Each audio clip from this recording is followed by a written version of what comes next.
Testing 1, 2, 3. We're good. All right. Well, it's the witching hour. We'll have a call to order and a roll call of board members. Jenny? Norma Ashby Smith. Kim Brigham. Don't forget to push your green button.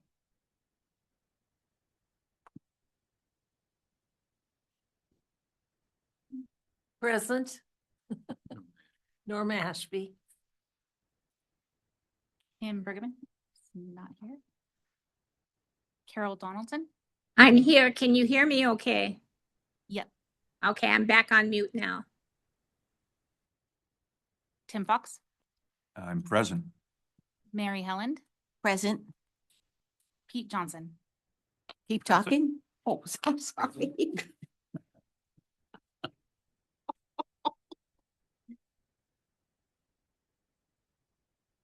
Bill Jones. Here.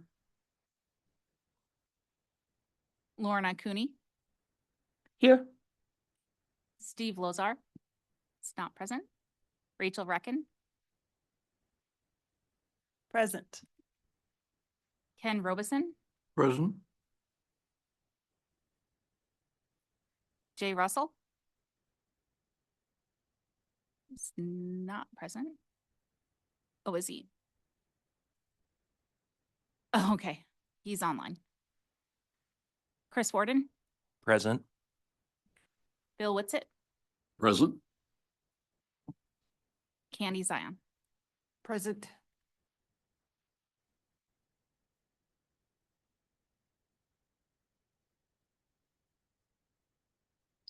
Okay, well, thank you and welcome to our new home.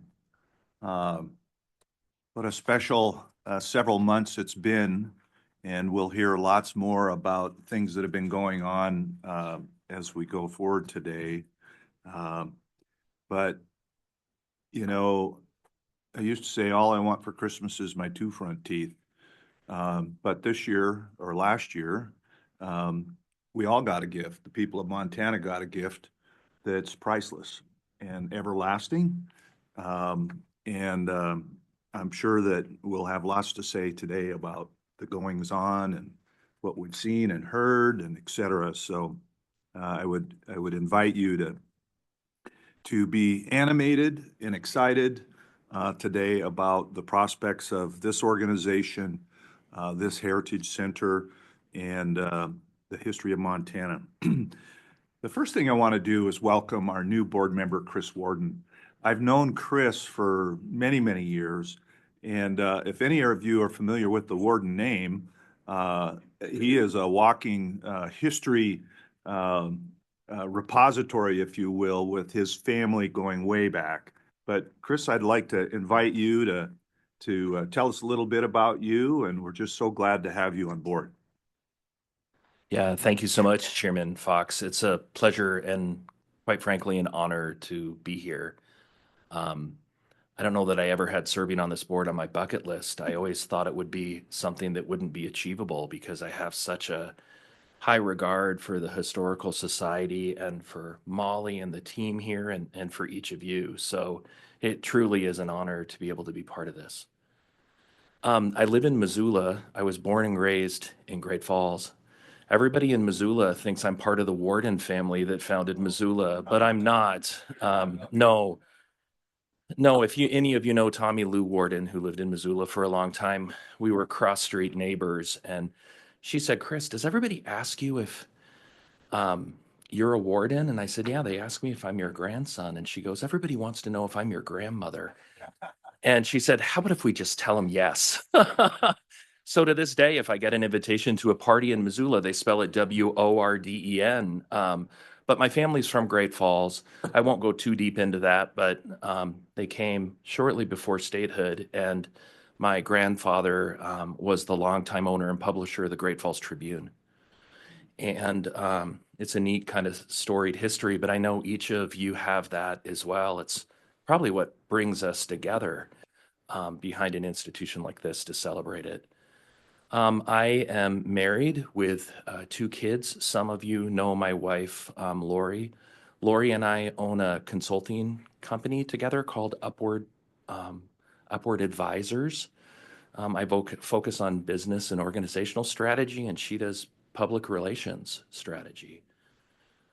For 20 some years, I worked for the Washington family. It was really nice to see them at the opening and kind of put their talent and treasure behind this building. And prior to that, I graduated from U of M and I went to California for a little while and worked in tech. I've had a wonderful career, but there's nothing that I've enjoyed more than service. I think it's in my blood. My dad said when you were little, you have to do something. Don't join the church council or the homeowners association, but you should do something. And I've really been honored to work side by side with many of you and other organizations. Thank you for having me be part of this group, and I'm looking forward to our years together. Welcome. Great, thanks, Chris. May No. I say something? And welcome, yeah, go ahead. So OS Warden, right? Yeah, I mean, he's a big name in Great Falls. He's basically one of the real founders along with others. But Warden Bridge is named after him too. So, you know, there's lots of things. That's a very important name in Great Falls. Great. Well, I took that out of order. I've made two mistakes now. I assumed that he was of a different Warden family and I skipped ahead for the introduction, but that's okay.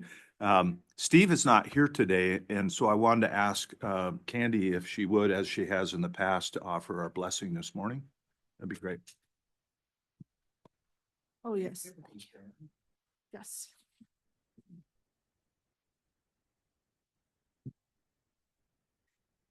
We just thank you, Father God, that we are gathered here today with all of our good friends, all of these beautiful staff members, board members, gathered to do business for the Montana Historical Society and the beautiful Heritage Museum. We're so grateful, our first time here. So please bless these proceedings today. Bless the people that are here, those that are not here, those that are online, our families. We're just so grateful, Father God, that you are in our lives. And we know that Jesus died for our sins. As long as we believe in him, he shed his blood for us. Our sins will be forgiven and we will have a place in heaven. God bless us all and amen. Thank you, Candi. Yep. Next on the agenda, you should have all received the minutes of the last meeting, and I want to thank Jenni for all of her good work to keep us focused and provide us with the things we need to do our jobs. So if you, I hope you've had a chance to read the minutes, and I would entertain a motion to approve those, a motion and a second to approve those minutes. I second. It's been motioned and seconded that we approve the minutes of the last meeting of October 16th, 2025. Any further discussion, corrections to the minutes? All those in favor say aye. Aye. Opposed, nay. Motion carries. So I hope, I didn't take attendance, but I hope that many, if not all of you, had a chance to be at the December 2nd soft opening. Was an incredible experience. Thanks to the staff for planning it and making sure that it went off without a hitch. It was tremendously satisfying to see literally hundreds of people there to enjoy the celebration. I guess real quickly, I would just invite comments. Anybody have any comments about the event and what they felt and what they saw and heard and just their impressions? In no particular order, just push the button and speak. I thought it was great. I loved Mr. Washington's speech and of course Norm, to hear his story. It was really neat to hear the personal stories. And I thought you did an excellent job of your, and Molly too. I mean, everybody did a great job. And I had my husband there and, you know, he's not this is not his bailiwick at all. He's rancher, cattle guy. That's his deal. And he actually enjoyed it. So I thought it was very, very well done. Staff was excellent. And it was kind of neat how we waited for Mr. Washington and then all of a sudden he shows up in the black limo and then the people come out in the black suits and they're, with their earphones. That was cool. Anyone else? I would It was- just second that. Well done to Molly, the whole staff. Thank you all for just an amazing soft opening. Great. Norma? I would agree with everything that's been said already. It was the first time in my life I've ever seen the Washingtons.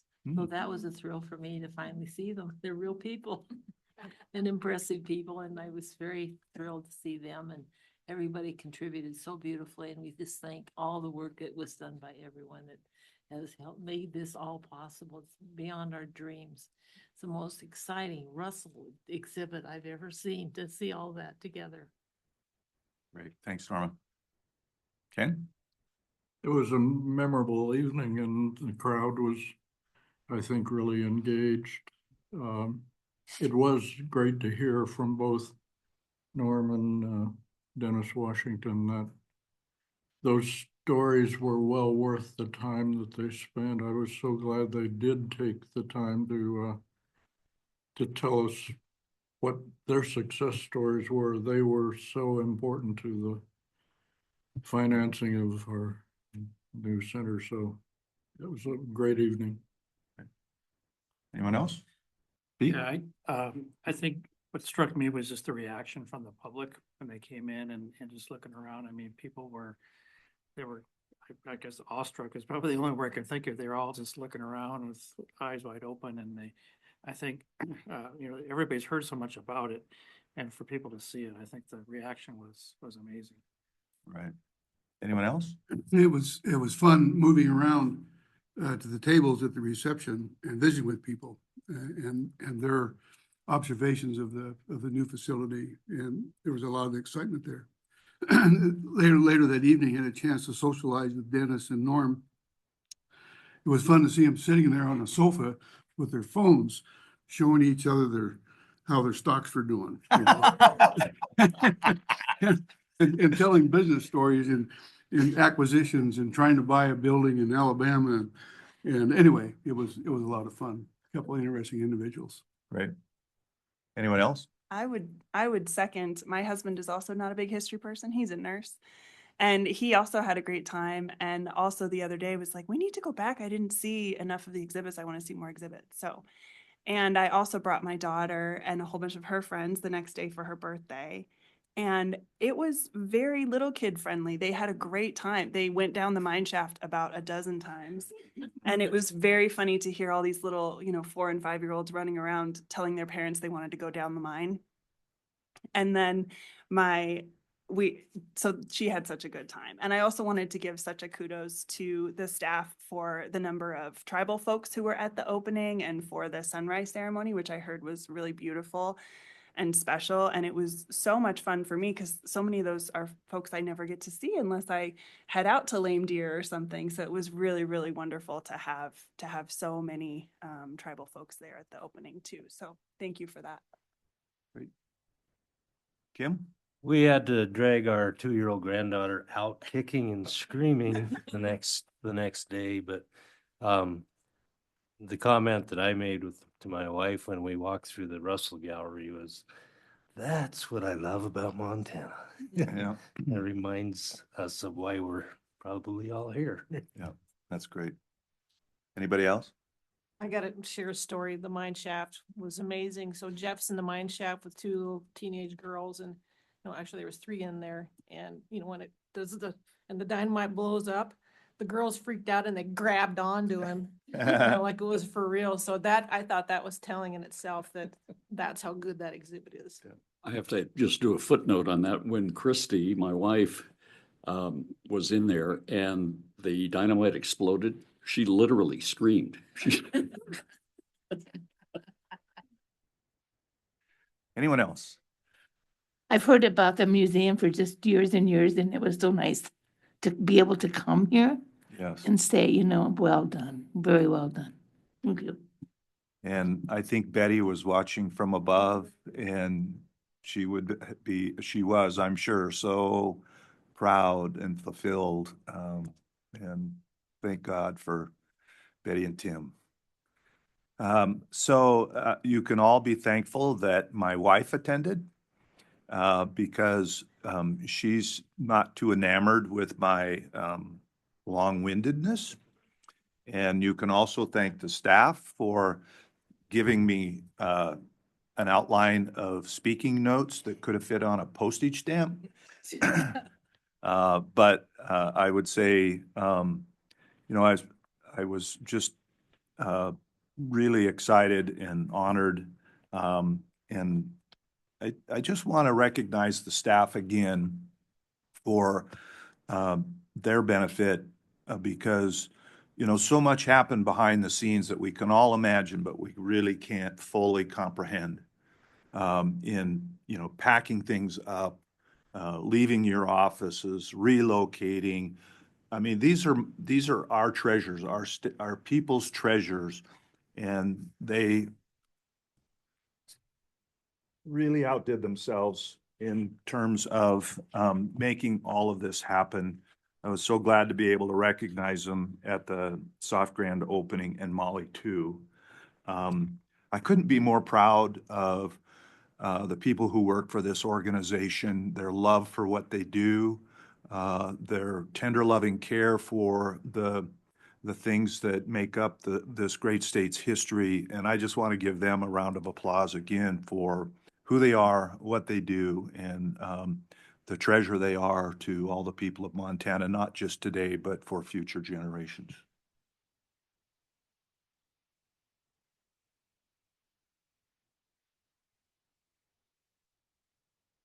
So just so you know, we're coming up against the time to be reviewing and voting on our Heritage Keeper Award nominations, which open February 1st.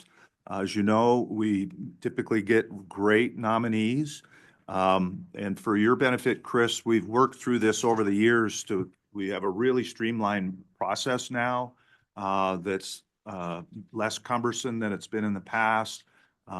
It's actually a joy, I think, these days to read these nominations and try to figure out who the honorees should be for this year. And so you're going to enjoy this process. And one of the things I've learned as I was on this board years ago and here again is that there are so many unsung heroes, some of which are actually a lot of which are here today, who love Montana history, love to tell the stories, love to preserve the stories. And we're going to learn about a few of those folks in the Heritage Keeper Award nomination process. So it's something for you to look forward to and us as well. Let's see. I think Tim, what's the deadline for the applications or the? February 1st. The applications are February 1st. I thought that was the opening, no? That's the opening. Oh, excuse me, that's the opening. The deadline is The when? deadline is April 1. April 1. Thank you. So, and that's actually, Molly wrote that on my notes here. That's 3 strikes, I'm out. Bill, you want to take over from here? Follow the script. Yeah, okay. So I have a question. The talk was last year to do one of a professional historian and one of a volunteer type. Is that implemented this year? Or You want to address that, Molly? Thank you, Kim. We did have that conversation, but no, we did not get that change implemented for this year. We do have, certainly the board can make that decision and we can implement that as we move forward thinking about the idea. I can certainly look at those criteria for scoring. And gosh, I think there are a couple of folks who are interested in that, maybe Bill and Norma, looking at that, and can certainly try to put something together ahead of the April meeting and ahead of when the things are sent out for scoring. Great. Another thing that we discussed at the executive committee meeting yesterday, and again, Chris, we have, as most organizations, we have an executive committee who has certain responsibilities, and Bill and Mary and me, who am I missing? Steve. and Steve are on the executive committee. We are, as an organization, implementing something that apparently hasn't been done, at least for some time, if at all, and that's a performance review process that's organization-wide, but it also includes Molly, or the executive director position. We don't hire and fire the rank and file staff, but we are responsible under statute for hiring and reviewing the performance of our executive director.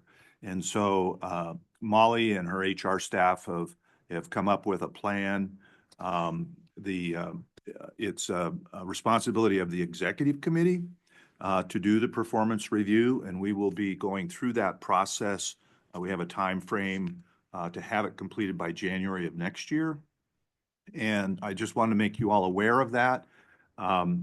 Typically, it only includes the executive committee, making comments and that kind of thing. But Bill brought up a good point that, we're all in this together. We are going to try to accommodate more of an informal way in which the remainder of the board members can, provide input for us so that the executive committee can consider that and also pass that on to Molly. My feeling is that a robust performance review process, not just for Molly, but for everyone, I think it's a morale booster. It lets people know what's expected of them. We're less apt to get off the rails. If there are problems, it allows us to, have a rehabilitation process, if you will, to try to correct things that may not be going good with a particular employee. So I'm really looking forward to it. And as an aside, when I became Attorney General, I learned that the only division in the Attorney General's office that was undergoing performance reviews annually on a regular basis was the Montana Highway Patrol. And it became real problematic because people weren't getting bonuses or recognition or what have you.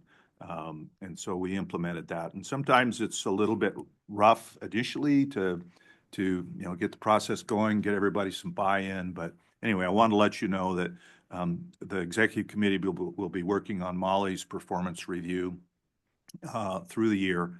And of course, you will all get a copy of that eventually. And because it's a personnel issue, it's not public. And so we need to keep it close to hand, obviously. But there'll be an opportunity and I'm not sure what it'll be at this point. Bill brought it up, and it was something that I think we felt was important to do. And thank you, Bill, for doing that. And so we'll have more for you down the road. If I left anything out in the report, it was a little long-winded, but that's just who I am. All right. Director's report. Could I just mention for those Roberta and those of you standing, there are chairs, one there. It's going to be a long morning. And I mentioned that to Molly, thanks, Ken, and Jenny, but some folks will be excusing themselves before they're not expected to stay all morning. But so anyway, in the future, hopefully we'll have enough chairs for everybody. I mean, I think there are probably some chairs around somewhere. Yeah. All right. All right. Thanks, Molly. Take it away. Thank you so much. I want to welcome you, as Tim said, to our meeting spaces in the Montana Heritage Center. We are so excited to have our first trustees meeting here. We are in the classroom today because our Big Sky Hall is being used by the State Information Technology Services Division for an enterprise-wide meeting of IT leadership. So all state agency IT leadership is here for a meeting. They were really anxious to have their meeting in our space, which we are very excited about. In the future, we do plan to meet in our Big Sky Hall, one side of that room, where we will have a little more space and more chairs in the future. But we are just thrilled to have you here in this space, to have all of our new technology, and to run a little bit more smoothly. We're also happy to not have to drag everything with us to an offsite location. Jenni is in particular. So welcome. I was so pleased to see, I think all of you at the ribbon cutting on December 2nd, many of you back on December 3rd for our members event. It was just great to have everybody here and to see so many people in the building.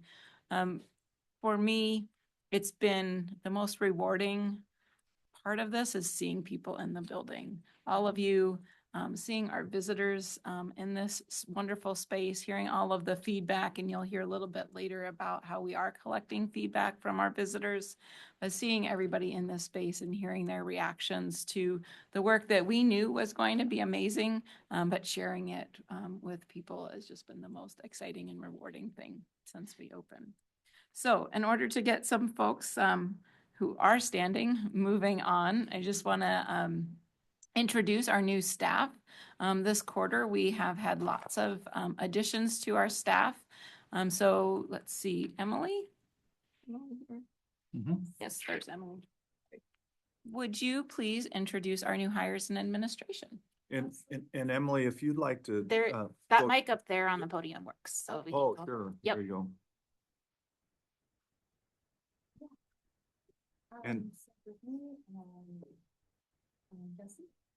And as our new folks make comments, if they'd also speak through the mic, that'd be great. Thanks.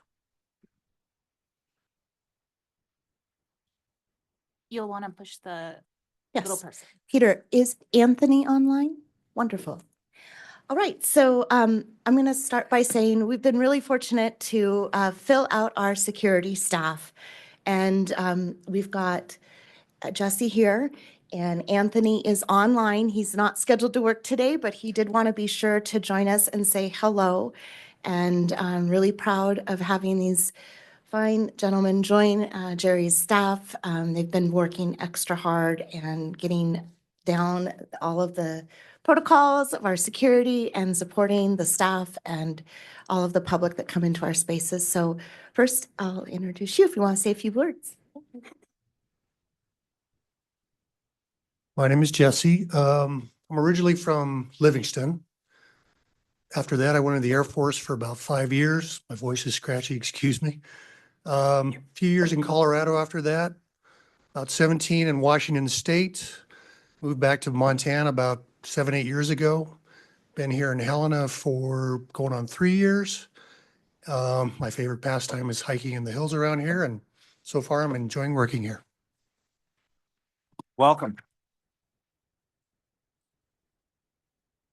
Thank you. And then online, if we could have Anthony say a couple words.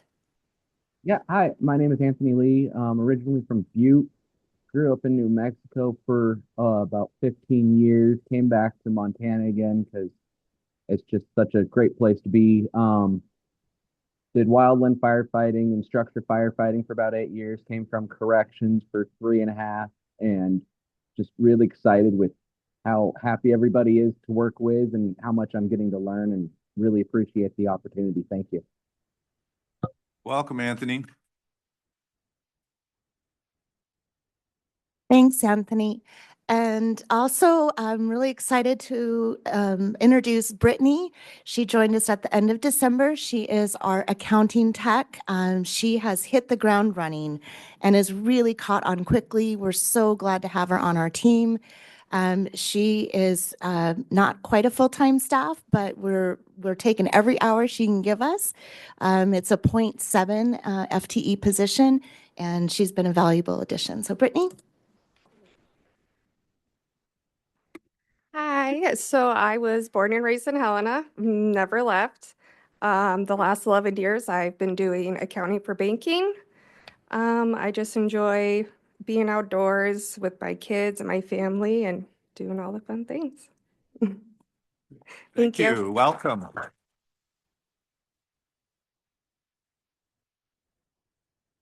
And then also I will have the opportunity to introduce Katie.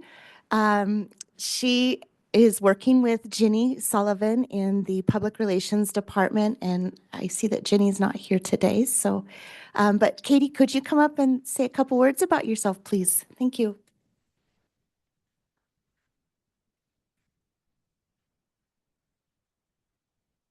Hi, everyone. My name's Katie Lindner, and I just started in November.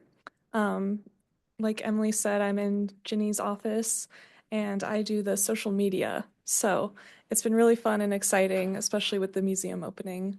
There's a lot of fun stuff to cover. So a little about me. I was born and raised in Helena, went to college at the University of Montana in Missoula, and then found my way back here, and I love it. Yeah, that's all I have, I guess. Welcome, Katie. Thank you. Great. Roberta, how about an introduction for library and archives?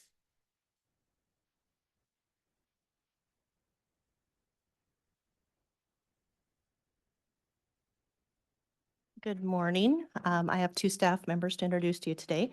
First is Kurt Keller. He is our new photographer. He's fit right into the team, and we're very excited to have him. Kurt. Thanks. Yeah, I'm Kurt Keller. I've been here in Helena for about 35 years and ran a photography business. And I've been really excited to come on board and be able to take care of our visual record here in Montana. It's just a real thrill to be able to see the photographs and work with them and make them ready for the public. Thanks. Great. Welcome.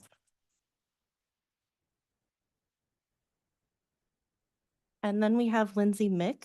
Lindsay has been with us for about 3 years and recently took the position of the lead worker in the archives. And we're very excited to have her on board. Her enthusiasm is catching. I have to be enthusiastic. My name is Lindsay Mick. Like Roberta said, I've been here at MTHS for about 3.5, approaching 4 years. I was very, very excited to get this new position and have this opportunity to keep working in the archives. And it's just been really, really exciting. A little bit of my background, I grew up in Vermont, which is like a condensed Montana, if you've ever been there. And I have a degree in history, as well as a master's degree in library and information science and a master's in history. So I've been so excited to put those to use here, and it's just been really fantastic. So thank you. Welcome, Lindsay.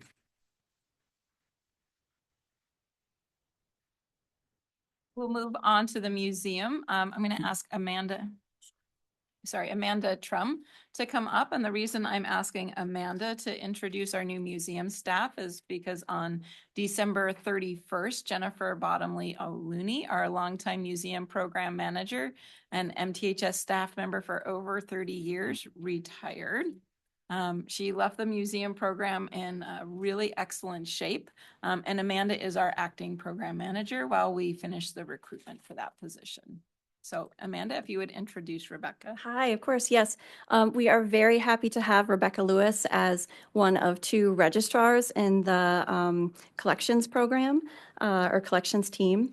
So she comes to us from Washington, D.C., where she worked at the Smithsonian's National Air and Space Museum. So go ahead, Rebecca. Hi, I'm Rebecca Lewis. A little bit about me. I originally grew up in Washington State, but as Amanda mentioned, for the last about 11 years, I've been in Virginia, where I was working for the National Air and Space Museum. We moved out here recently, and I'm really excited to have gotten a position here. It's been great working here so far. Everyone's been very friendly and welcoming. I'm learning a lot about Montana history, and I'm really excited to be a steward of the collection here. Welcome. And just so you know, Rebecca, the Air and Space Museum is my second favorite museum. And Martha, would you introduce our new outreach and education staff? Sure. I'm very happy to say that we are now fully staffed in outreach and education. None of the people could be here today, but we hired a half-time scheduler, Leah Tights, who's a 4th-generation Montana. She's been working for us as a tour guide since last February, and she's retired from the Montana State University Systems workers' compensation program, so a lot of administrative experience, and she's going to be in charge of scheduling all of our school tours and public tours. So, and we have a lot of them, so it's really great to have her on board. And we also hired 2 intermittent tour guides, Megan is a speech pathologist here in Montana who spent some time working in the schools, now has her own business and is going to spend some time, giving tours, great love and connections to Montana history. And John Dandy is a musician, storyteller, trainer, who has a tremendous desire to share the history of our state with the public. So we're lucky to have them on as tour guides.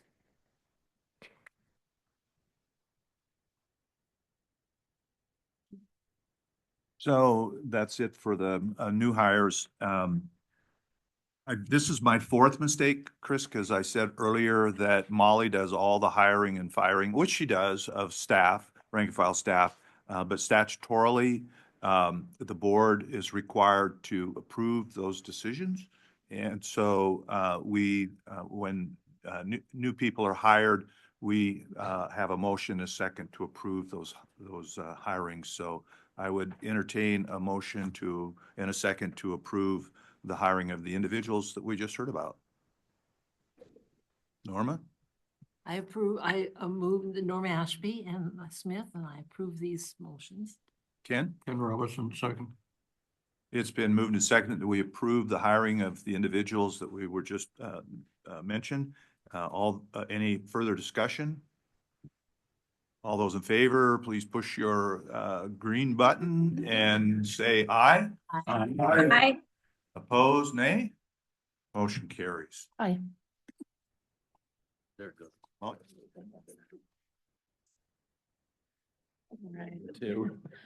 Yeah, well, thank you all. As Tim mentioned, of course, we were just so pleased to host several events in December to celebrate the opening of the Montana Heritage Center, or our soft opening. We had our sunrise ceremony and our ribbon cutting, as well as a members event on December 3rd. Oh, too fast. There we go. I just wanted to share a couple of numbers about these events. We'll share some more photos lately because they're so exciting. And I will mention that Kurt did take all of these photographs, so happy to have him on board to document our events. But at the ribbon cutting events, our sunrise ceremony, we had about 50 to 75 folks in attendance at that event. Our ribbon cutting ceremony, we had about 500 to 600 people attend the ribbon cutting. I'll just go back a minute. Actually, the photos later in the presentation, but it was so amazing to see the Central Commons just completely full of people that day. In the month of December, our member volunteer reception, we had about 300 people attend as well. So just in those first couple of days, we had nearly 1,000 people in the building the first 2 days that we were open. For the month of December, from just the 4th to the 31st, we saw an additional 10,120 people through the building, for a total of nearly 11,000 visitors just in the month of December. And that's before we started our school tours, which Martha will tell us a little bit more about, but we started field trips earlier this month. So we're just so excited to see so many people in the building. Day after Christmas. The day after, thank you. The day after Christmas alone, December 26th, we had over 1,000 visitors in the building. Which reaffirms our decision to be open around those holiday days, that 7 days a week, having evening hours, being more open and accessible to the public is part of the reason we're seeing so many people in the building. And so many people I talked to are like, I was there and I only saw this much of it. I need to come back. I've talked to multiple people who've been back 3 and 4 times just in the past few weeks. So exciting to hear those stories. Molly, I have a question. Do you charge admission on those days? We do not charge admission fee ever. We are free to the public. There were a few reasons that we made that decision. The biggest of which is philosophically, we believe we should be free to the public so that there are no financial barriers to people exploring and understanding our history and culture. We have had questions that is this just a temporary thing? But no, we will not have admission fees. At least we plan to not have admission fees. And again, some of that reason, I've talked to several people who've been in town for children's sporting events, and they have downtime, and so they come visit the Heritage Center. So without an admission fee, those barriers for coming for that 1 or 2 hours are removed, and people are more likely to come back multiple times and really explore our stories.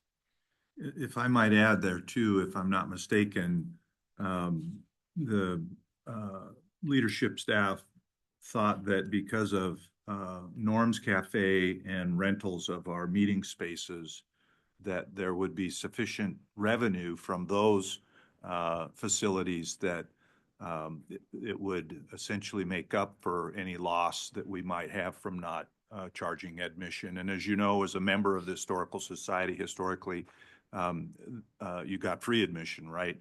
But I applaud the decision to make it free to all. It obviously encourages, but there's just no reason not to come. Absolutely. Thank you for that, Tim. We do anticipate that our increased revenues from new and existing services will more than cover admission fees that we were bringing in the past. So we are open, but we do have lots of work still left to do on the Montana Heritage Center. Right now we have going on some upgrades to our historic west doors. The completion of the Sovereign Nations Arbor on the east entrance is also underway as we speak, which is exciting to see. We're also waiting on improvements to the lighting in the gift shop. Sletton's completing lots and lots of punch list items. We're managing that. And we do have some signage that we know needs to be added and some that was replaced. For example, there's one where the gift shop symbol is next to the cafe and the cafe symbol is next to the gift shop. So little things like that we're working on completing. Some of the other tasks internally that we're working on right now with the Heritage Center are installation of a couple of large artworks, one at the east entrance and one on the wall above the grand staircase. We are working on the installation of a people counter system so that we don't have to use clickers to collect all those in statistics, but they will automatically detect people who are coming in, and we can track how many people are exploring different galleries and attending our events in an automated way, which will be very nice. Let's see, also lots of software and hardware that we're deploying throughout the building and many other tasks, as well as marketing for the grand opening of the Heritage Center in June, which we will hear more about from Colton as well. And included in that is a redesign of our website. So we are open, but we are still completing lots of tasks there.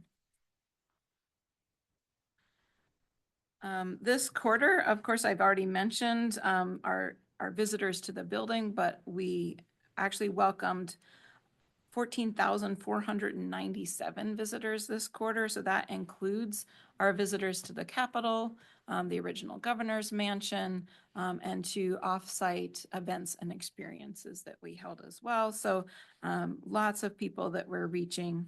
Our reference interactions, more than 2,000 of those this past quarter.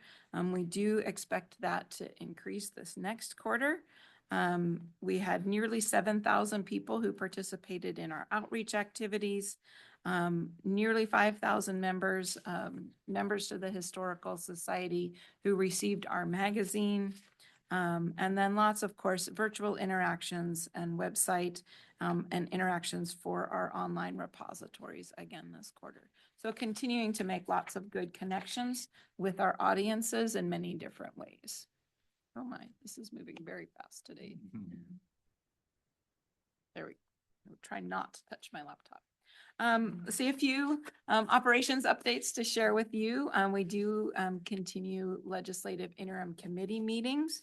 We meet regularly with the Education Interim Budget Committee, so they met in December, and we provided just our required update on the Montana 250 Commission, as well as organizational charts that they requested, and we're available to answer questions on our budget. I've been speaking with you about the Governor's Centralization Initiative. This is his initiative to centralize or integrate human resources, procurement, and information technology across the state enterprise. So we're continuing to work through that process and how it relates to the Historical Society. So I think that's moving forward well. The model now is essentially our HR and IT staff will likely remain in-house here, but have a reporting line over to Department of Administration as well as here internally. We don't have procurement staff, so we're actually hoping to receive more services through the centralization initiative with the procurement. The Historical Society, moving on to reaccreditation, the Historical Society is an accredited institution. We are accredited by the American Alliance of Museums, and accredited museums are evaluated for reaccreditation every 10 years. We are up for reaccreditation. Before she retired, Jennifer helped me put together a really in-depth self-study.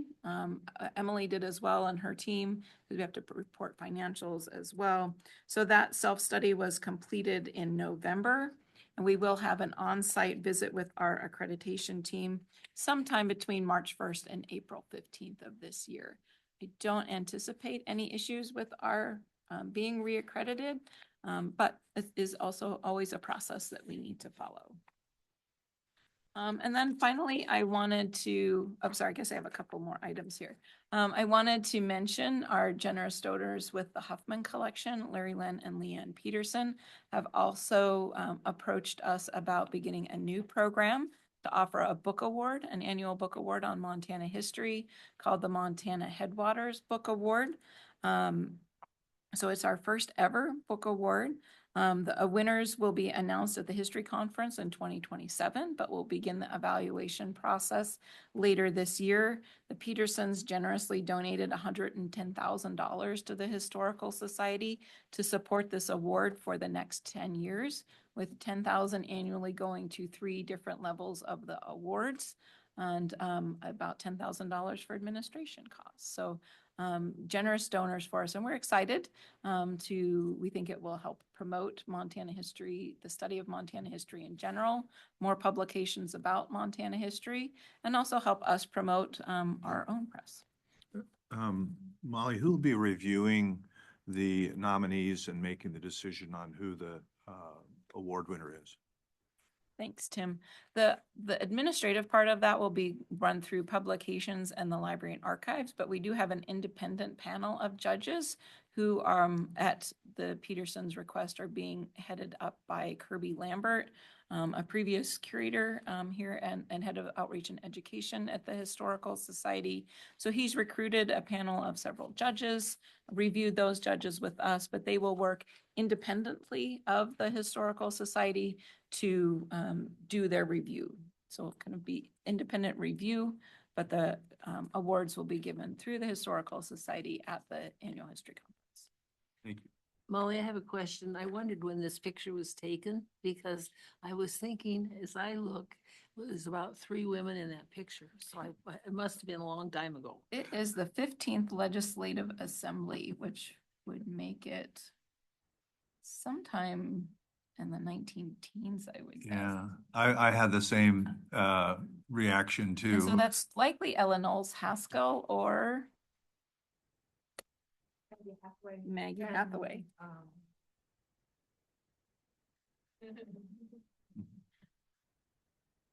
Maggie Smith Hathaway or Ella Knowles Haskell is likely who the women are in that image, and they were the first 2 female legislators in the state. Is that correct?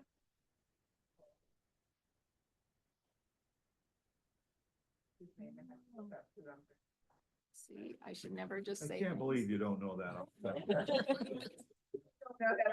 We're gonna pick that up in your performance review.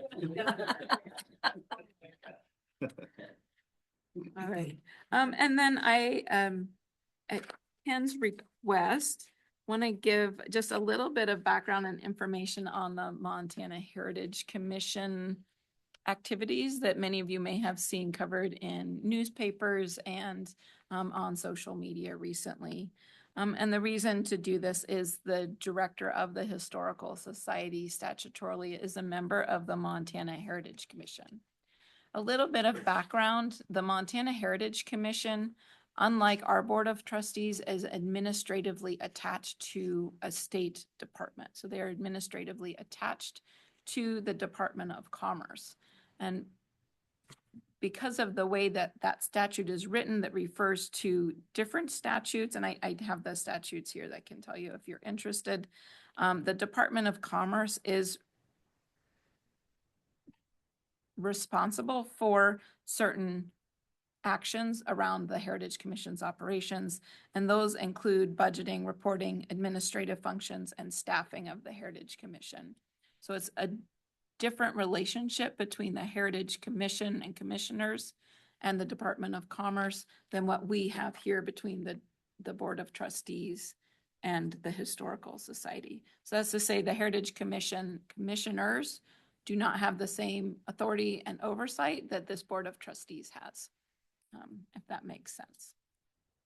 So that being said, there were in 2024, due to criminal activity with staff at the Heritage Commission, the Department of, there's criminal activity from the staff of the Heritage Commission in 2024.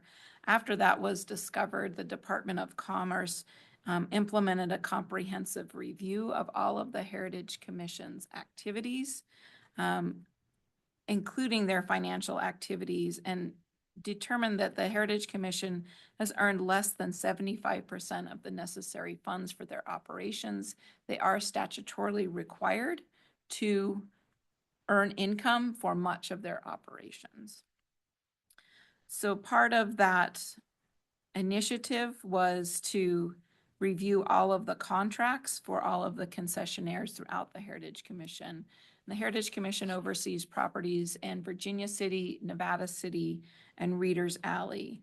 The goal of that was to make sure that all of the leases for all of the concessionaires were consistent in terms, they were up to date for state terms and conditions for contracts, and that there was uniformity across all of those contracts, which there had not been in the past. Many of them had not been updated for many years. Many of them had, terms that varied greatly from one concessionaire to another.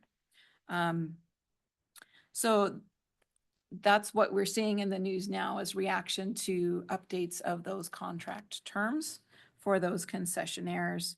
I will note that all of the concessionaires or lessees in those spaces have been offered new leases or contracts, and the majority of those businesses have accepted those. And again, I do have numbers from the Department of Commerce if anyone's interested in more information. But again, the majority of those businesses have accepted the terms and renewed their contracts.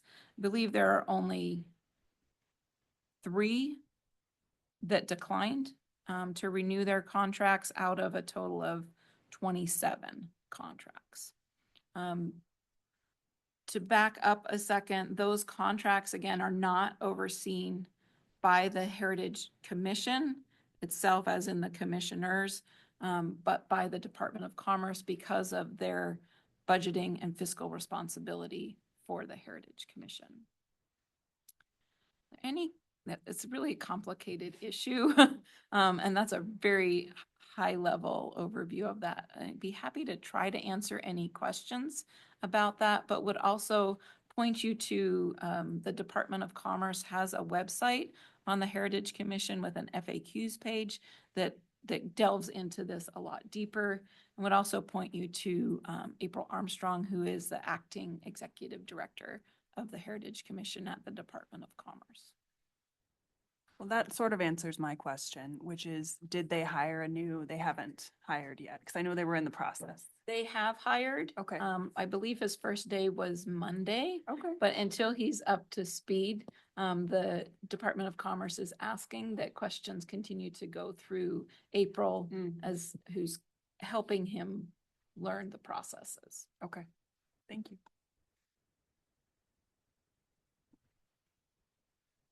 Any other questions about the Heritage Commission or anything else that I've covered before I ask our public relations staff to provide their report?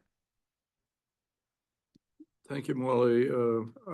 I brought this up because of your membership on the commission, but also because Virginia City, from pure history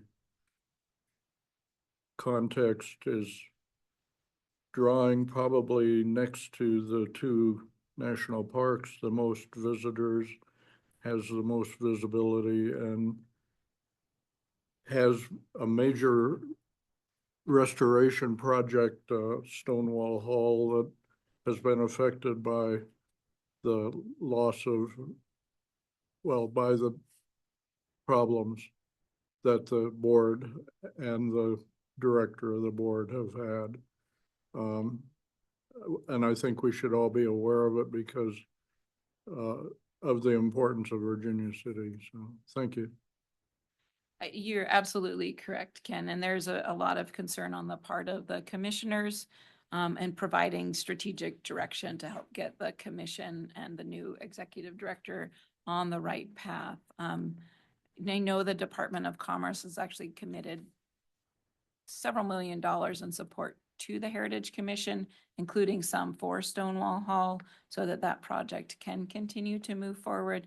But you are absolutely right. They've really been in dire straits, I would say, over the last about 12 to 18 months at the Heritage Commission. And in my role, I continue to push for good administration of the Heritage Commission, kind of that daily operations, as well as historic preservation, which is so important there.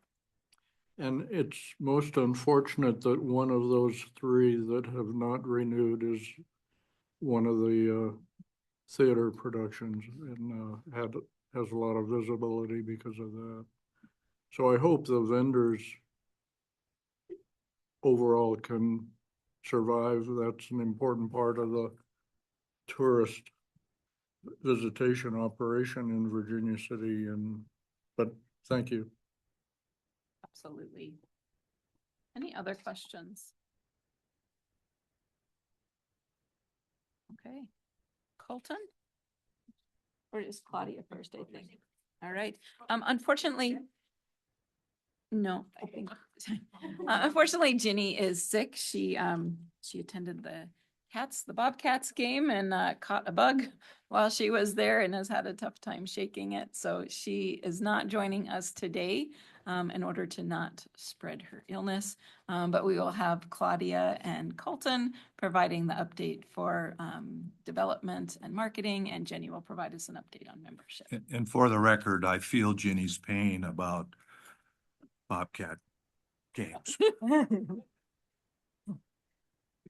Actually, before Claudia starts, I'll just share a few more of our images from our events, which those events were, certainly it was many, well, pretty much all staff at the Historical Society that helped make sure those events went off so smoothly. But Jenni and her team provided the leadership to make sure all of those tasks were getting done and covered. So just quickly share a few images. This is from the ribbon cutting. This is from our sunrise ceremony. The ribbon cutting itself, which was so fun. This is probably one of my favorite images, just to see all these people engaged with the ribbon cutting and the opening. And then Steve providing his blessing. The Steves, yes, they were both Steves. You were right. Our guests.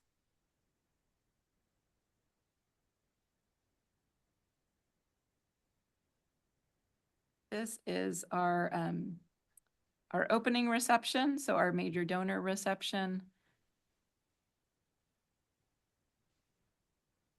And just some views of our visitors.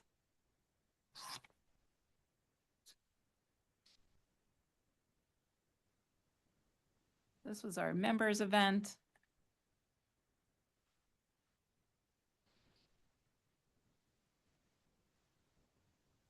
And then just a reminder on our hours of operations. We're open Monday to Wednesday and Friday from 9 to 5, Thursdays from 9 to 6:30, with our Thursday evening lecture series starting at 6:30, Saturdays from 10 to 5, and Sundays from noon to 5. Our gift shop is open roughly those same hours, but they open an hour later than the building. And we will have more news from Roberta on the opening of the library and archives. Super excited to have Norm's Cafe, operated by the Dive Bakery, open in January. They have amazing pastries. Please try some. They're right over here. And so they're open now, Monday to Friday, 7 to 2, but we'll have expanded hours and more operations starting in February. And I was wrong, Claudia, you were right. Membership is first. Did we get switched? It's okay, I'm ready. No. Okay. Just the order. Somehow we got swapped around, but it's okay. So membership numbers continue to decline slowly with a loss about 2% this quarter. I analyzed my statistics and show that this is primarily due to non-renewals in the form of lost contacts. So what that means is they moved with no forwarding address and no other contact information in my database. Most of these, it's when we transfer data from Candi and West, which is our former database, they didn't collect a phone number or email for hardly any of those members. So if they move and I get a return mail, I have no other way to figure out where they went. So we try other means of communication through looking them up online and stuff, but if they're gone, they're gone. It's really difficult to try to relocate them. So there were 44% of the lost ones were due to these no further contact information. 23% were deceased, and then 14% called me and let me know they could no longer read the magazine due to health issues they can't see. Subscribers continue to make up the majority of our membership base, but the Garnet memberships make up the most revenue overall. We get a lot of those, which is great. Next slide, please. And then just comparing Q1 to Q2, the member counts stay relatively close, but we had a little uptick in gold memberships, which is the $1,000 level, so that's awesome. You'll see a large difference in comparing the data entry from the summer and fall quarter to the winter. I entered 588 memberships from July to September, and then I entered over 1,300 from October to December. So it's super busy in the winter months. In the yellow, you'll also see some opening statistics. I typically get about 15 to 20 new memberships per month, just overall. In December, I had 59 new members, and that's like no reason. They're just brand new, no promos or anything. And then in the yellow, you'll also see, you'll want to see some memberships sold in the store. Prior to moving downtown, the store processed over 100 memberships per year. However, from January to August of this year, they only sold 33 memberships. Just since opening in December, they've processed and sold 40 memberships. So that's just in December. So that's really, I think that's cool. And then next slide. This is just some strategic planning for membership. We're working on a plan to continue the positive trajectory we currently have with the opening of the Heritage Center, creating realistic goals for growth, outreach, and marketing that are aligned with MTHS's mission and values while prioritizing members. One of the big things I want to implement is a Member Monday, where I or a volunteer, if I can find one that wants to do it, have a booth in the lobby on Mondays to interact with visitors, answer member questions, and encourage folks to renew in person. This would alleviate some of the extra burden on the store, or an extra burden the store has experiencing with the uptick in membership, and we'll get to know our members within the community face to face. We want to streamline and automate communications through a new CRM software that will be procured this fiscal year and implemented shortly thereafter. This will hopefully allow automated renewal notices catered to our member base. Statistical analysis and tracking will also be easier using the new software, and we will be able to hone in on what makes our members tick, with what entices them to click on things online and what intrigues them about MTHS and the Heritage Center.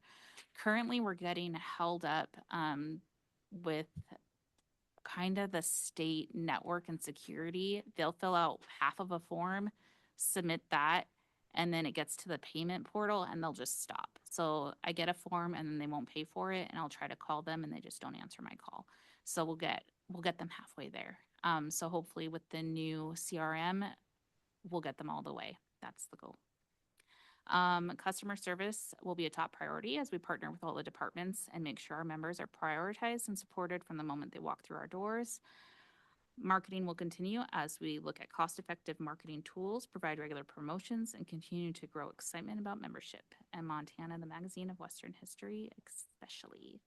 Already, we've been playing with Frida's marketing tools like social media and email promos, which Katie has been helping me with. For instance, just the last week of Christmas, I offered a promotion for a free calendar with the purchase of a gift subscription. We always do the calendars for members like the copper and above, but for the subscribers only, they don't get a calendar. Well, we over-ordered calendars, so I have them in bulk. I decided to offer them for the gift subscriptions because people were like, can you send me something to wrap? I was like, I got calendars. Let me send you a calendar to wrap. So just doing that promo on social media. And then I also did a Gov delivery email. So this was completely free for me to send out. I ended up with 40 gift subscriptions, 28 comebacks from members we had lost that were like over 6 months expired, and over $4,000 in revenue from something that was free for me to do. Yeah, it was a really good promo, and I think next year we'll probably do the same thing and start it earlier in December. I think it's a great thing for people to wrap as a gift, as a calendar. It's really easy, and I got so many thank you cards from people because they thought it was really great to wrap that versus a postcard, which is what they got before. So that was a good promo, and we're working with the marketing team on more promotions like that we can continue. Gift subscriptions are great, and people really like them for grandparents. I'm finding. Next slide. Jenni, Gracie. can I Yeah. say one thing? I suspect a lot of people have access to email lists, large email lists, and Facebook and Instagram. If we got sent some kind of something to share with the people that we could share with, it might be a big boost. Yeah. I mean, I can send it. I don't know. Am I allowed to? Just maybe to the board. To the board. Yeah. I mean, I'll send you my promos for sure. Yeah. I'll include you guys on it if you want to forward it. We can just forward it on. Yep. Yeah. Pretty easy. Gov delivery is very specific because it's a government email. People can opt out. And so my concern is if they've opted out and then they get it from me again, are they going to be like, I've already opted out, you know? Yeah. If you send it to trustees. Yeah, yeah. So I'll send it to you guys. I have you on a separate email list on Gov delivery, so I'll include you. Sure. Yeah, but it is on Facebook also. I'm trying to include them with Katie so that she sends them on Facebook because they actually do get quite a bit of clicks there too. So, yep, we're trying to come up with some other ones. Like I'm thinking like a get one, give one. If they get a higher level membership, they can give a gift subscription as part of that for free, or things along that line where it doesn't cost us anything and they can still give something. So, I'll send those ones to you as I come up with them. So, and then the last slide that I have for you is our 2025 patron survey results. You could click on that. Oh no, can you click on the survey? The link. Is it gonna let you? Oops. No.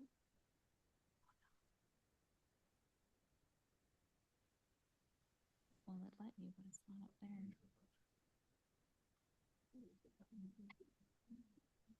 Do I need to reshare my?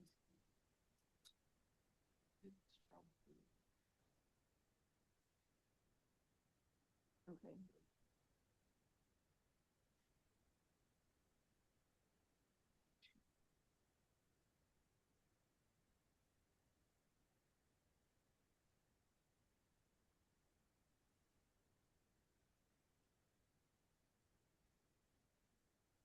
There it is.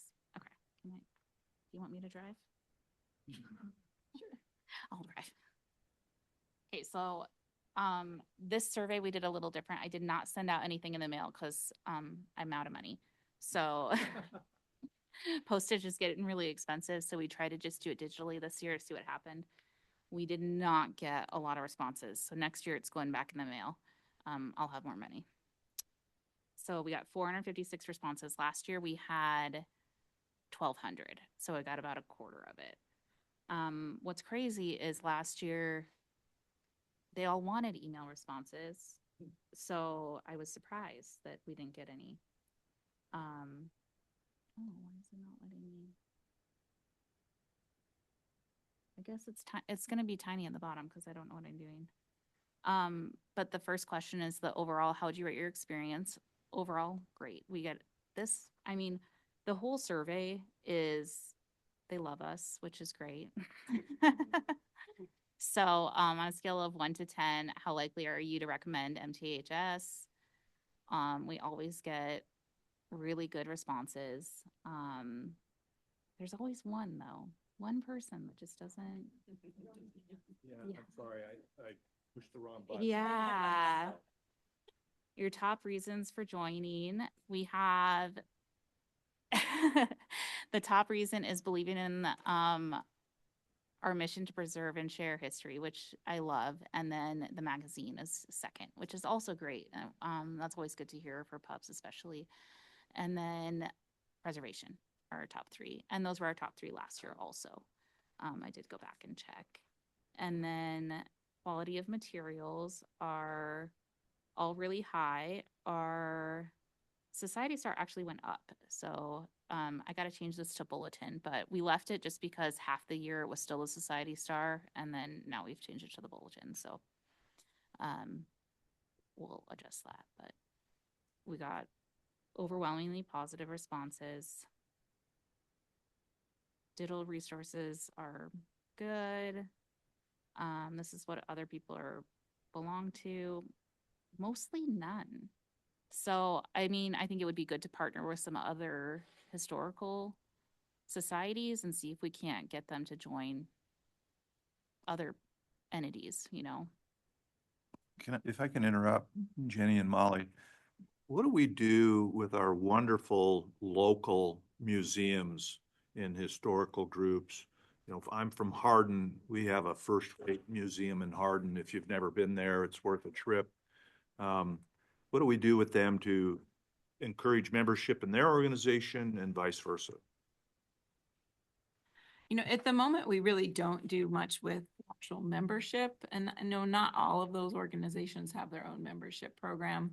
One of my goals moving forward now that we're open is to have the agency be more interactive with local history organizations around the state again. We were in the past, we've kind of focused inwardly with the construction of the building. Now that that's open, I do want to focus more on creating better relationships again with our museums and libraries and archives around the state. And I think we can absolutely look at how we might promote cross-membership in other organizations.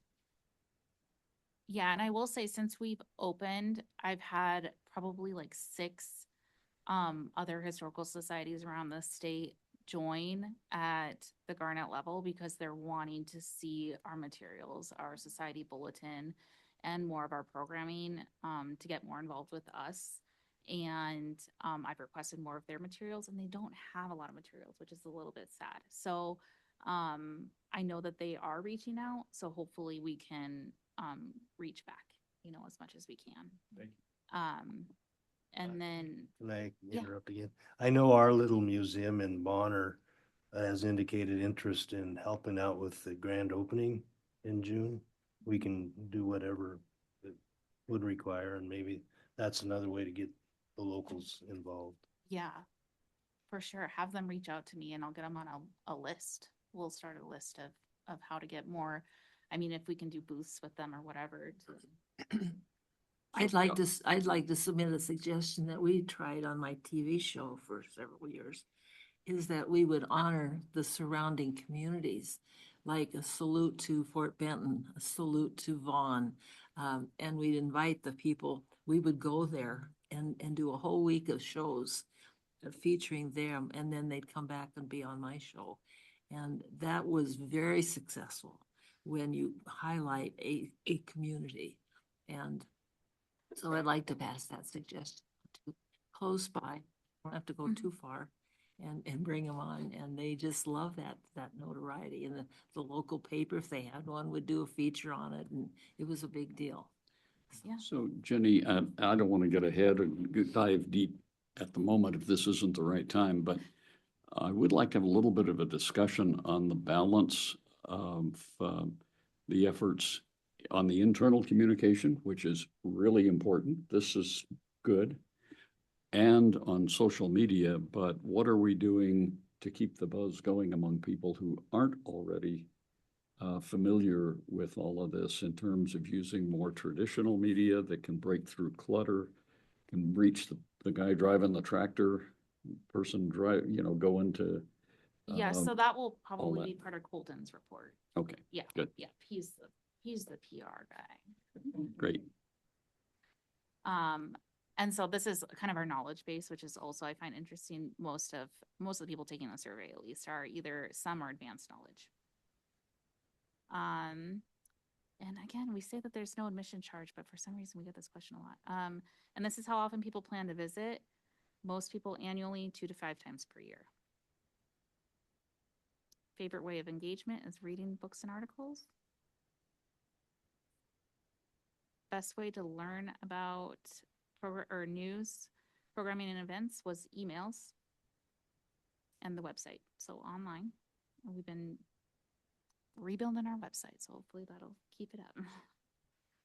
And when we're opening, what would you most enjoy? Self-paced audio tours, which I believe we're working on, and guided tours of museums and exhibits are our top. If I might interject again real quick, we had a discussion briefly yesterday about guided audio tours, which a lot of the museums you've all been to have that. It can sometimes be an additional revenue source where you rent the audio equipment and do a self-guided tour with audio. And Molly said that that's one of the things we're looking into down the road, one thing at a time, right? But I do think it would be something helpful and also potentially a revenue source. This is another one that we asked just because we get a lot of those. As I had mentioned, we lose readers because they can't see the magazine. So we did decide to ask them if they would be interested in an audio version of any of our publications. We did get 14% on yes on Montana, the Magazine of Western History, which wasn't as high as we were hoping, but we also don't really have the equipment to record. We were just curious if we could read articles or anything for them. And 44% were like, nah, it's okay. And then this is just kind of generic household information. Once again, 65 plus is most of our base here. I'm in the plus category. We have a very educated base and most of the responses. So that's the majority of it. And then I did want to share that my gift basket did go out to the nicest man I could have hoped for. He had just lost his wife and he lived in Ohio, and I sent him his gift basket and he was so appreciative and so sweet in his response. So he did get a basket full of things from Montana and he was very grateful. That was the survey. It was successful, but next year we're going to mail it out again and hope for a few more responses. I also, we're going to post it within the Heritage. Will be open for the whole survey. This one ended a week after we opened, and next year we also want to put it in the store's offer to put QR codes for the survey in gift bags as they leave the store. So we'll get a few more responses of people just passing through.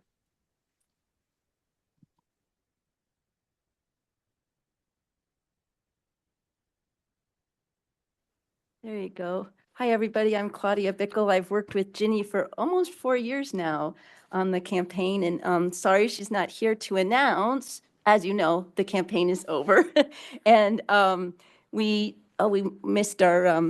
We had a little picture there, but oh well. But yeah, so total is there. I actually did not write that down. And one of the last gifts we were able to get is the sale of a land that had been gifted to us, 326 parcels of land in Three Forks, and that sold for $950,000. So that was a great, got us really close. And then we got a last gift from the Oakland Family Foundation based in Great Falls for $165,000. So those were just two really nice cherries on top, really.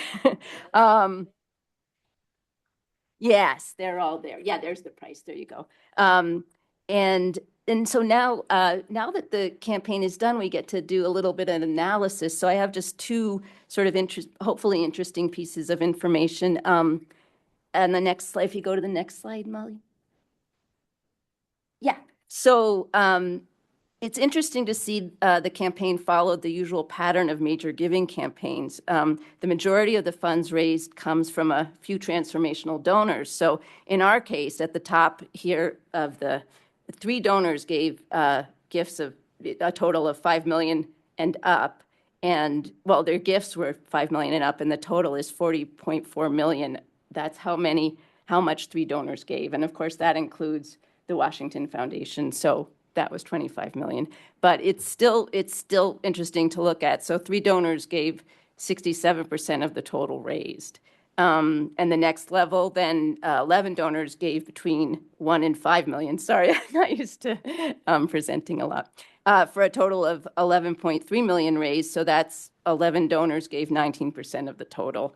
And then 26 donors gave 10% of the total raised, 59 gave 2.3, and it goes, and the number continues of donors continues to increase and the amount raised decrease. So that at 12,261 donors gave just over 1% of the total.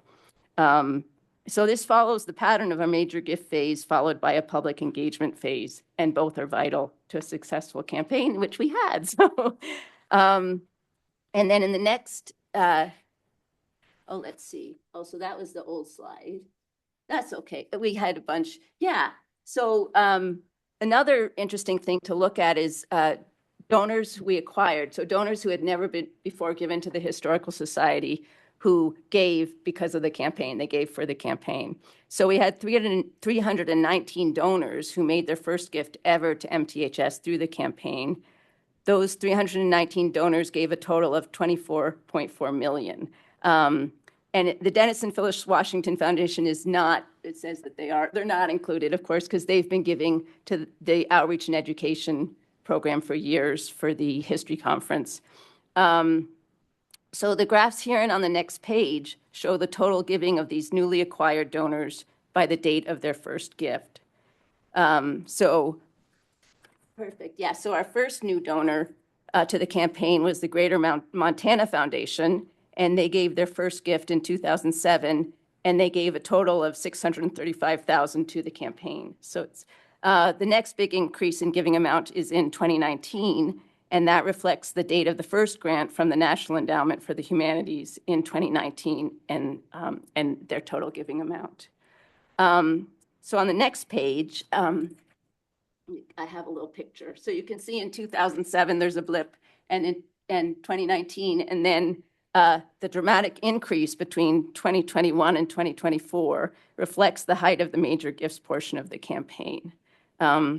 This information about newly acquired donors illustrates the momentum generated by the campaign. It is very difficult to acquire new donors or to reacquire lapsed donors.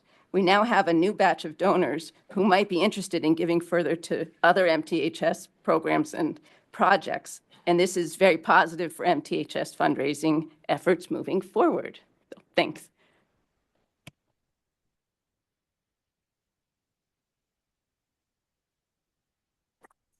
And I'll just make a note on this. Our next priority for our development team is the History and Civics Education Endowment.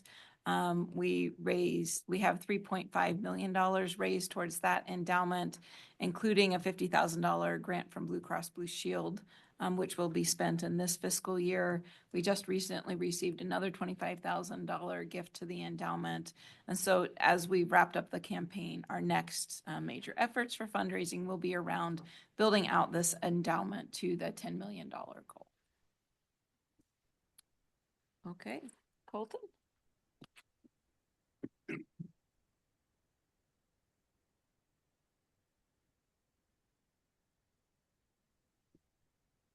Good morning, everyone. Yeah, so I'm going to report to you guys on the media and marketing and communications side of things. This was a very busy quarter, as you can imagine. We were mentioned in the press 121 times this quarter, which actually almost equaled our total mentions throughout the entire rest of the year, which was at 134 stories. So we had press from all over the state coming to cover the opening, and we've since had them coming to cover a little bit or a few of the deeper aspects of the Historical Society. So it's been great. We've had a lot of eyes on us, not just for the museum and the new building, but for the Historical Society as a whole, which has been really awesome. Some of that coverage has gone national. I know that the Montana Public Radio coverage was rebroadcast across several public radio affiliates throughout the nation. We heard from people in Colorado who heard some of those stories in other states. So, of course, all this great coverage has gone statewide, but has gone even farther than that, which has been great. One of the things we did was we held a media preview day in November. That was 2 weeks before we officially opened, and we invited several local or select outlets in to come and get an early sneak preview of the Heritage Center. And we offered them a guided tour of everything that was available to them at that time, and then offered them several interview opportunities with Molly and some of our curators and several other key people, key players. And so that generated a lot of very positive hype leading into the opening, and helped generate more awareness that we were going to be cutting the ribbon in 2 weeks. And so I would like to probably owe some of that success to the media coverage. And then on the day of the ribbon cutting, we did invite the media in as well, an hour before we actually invited the public in, to give them the run of the space and allow them to get B-roll and stand-ups and all that kind of stuff to cover the actual day of event. So that was also great. We are still receiving inquiries well past our opening date. I'm probably getting inquiries from like 2 reporters a week at least, who are still wanting to come in and do stories. And like I said, we're getting some interest in areas beyond the museum. So we had NBC Montana here last week, and they talked with Pete and a few of the other folks in SHPO, and they're doing a couple stories on what SHPO does, which is great. And then we had the Independent Record here, Phil Drake, who I just found out retired last week, which is crazy. One of his final stories was on the Library and Archives, and he interviewed Roberta for that and was able to tour the stacks and see all the cleanup and all the great work they've been doing, and talk to her about what they've been doing to get ready for their reopening in March. So, yeah, again, lots of really great stuff. We had Montana Quarterly come in and do a very in-depth interview with us, with Molly and a few of the curators. And that story, we're really looking forward to that. That should be coming out really soon, and we'll be sure to share that when it's out, but it should be a really great piece. We also had Northern Broadcasting in here the first week, or the first Monday after New Year's. And they did a live show in here for their Voices of Montana podcast, and kind of walked around the museum and talked to Molly and myself and the curators, and just toured the space. So that was really fun. Yeah, we can go to the next slide. Social media. As you know, we hired Katie Lindner as a temporary employee, and you met her earlier. She's been doing great work. We only have her through the end of June, so we are leveraging her as much as we can as a temporary employee, but she's been doing some amazing stuff already. She has been scheduling all of our posts. So this is an example of the social media calendar that she put together for December. And you can see that on each of those days, there's, or almost every day, there's a post correlated with it. And so she has been scheduling and coordinating all those posts, creating content, doing interviews with people, getting behind the scenes pictures, doing all that kind of stuff, and just creating a lot of fun and engaging ideas for our social media that are taking it into a new realm beyond what we've traditionally been doing.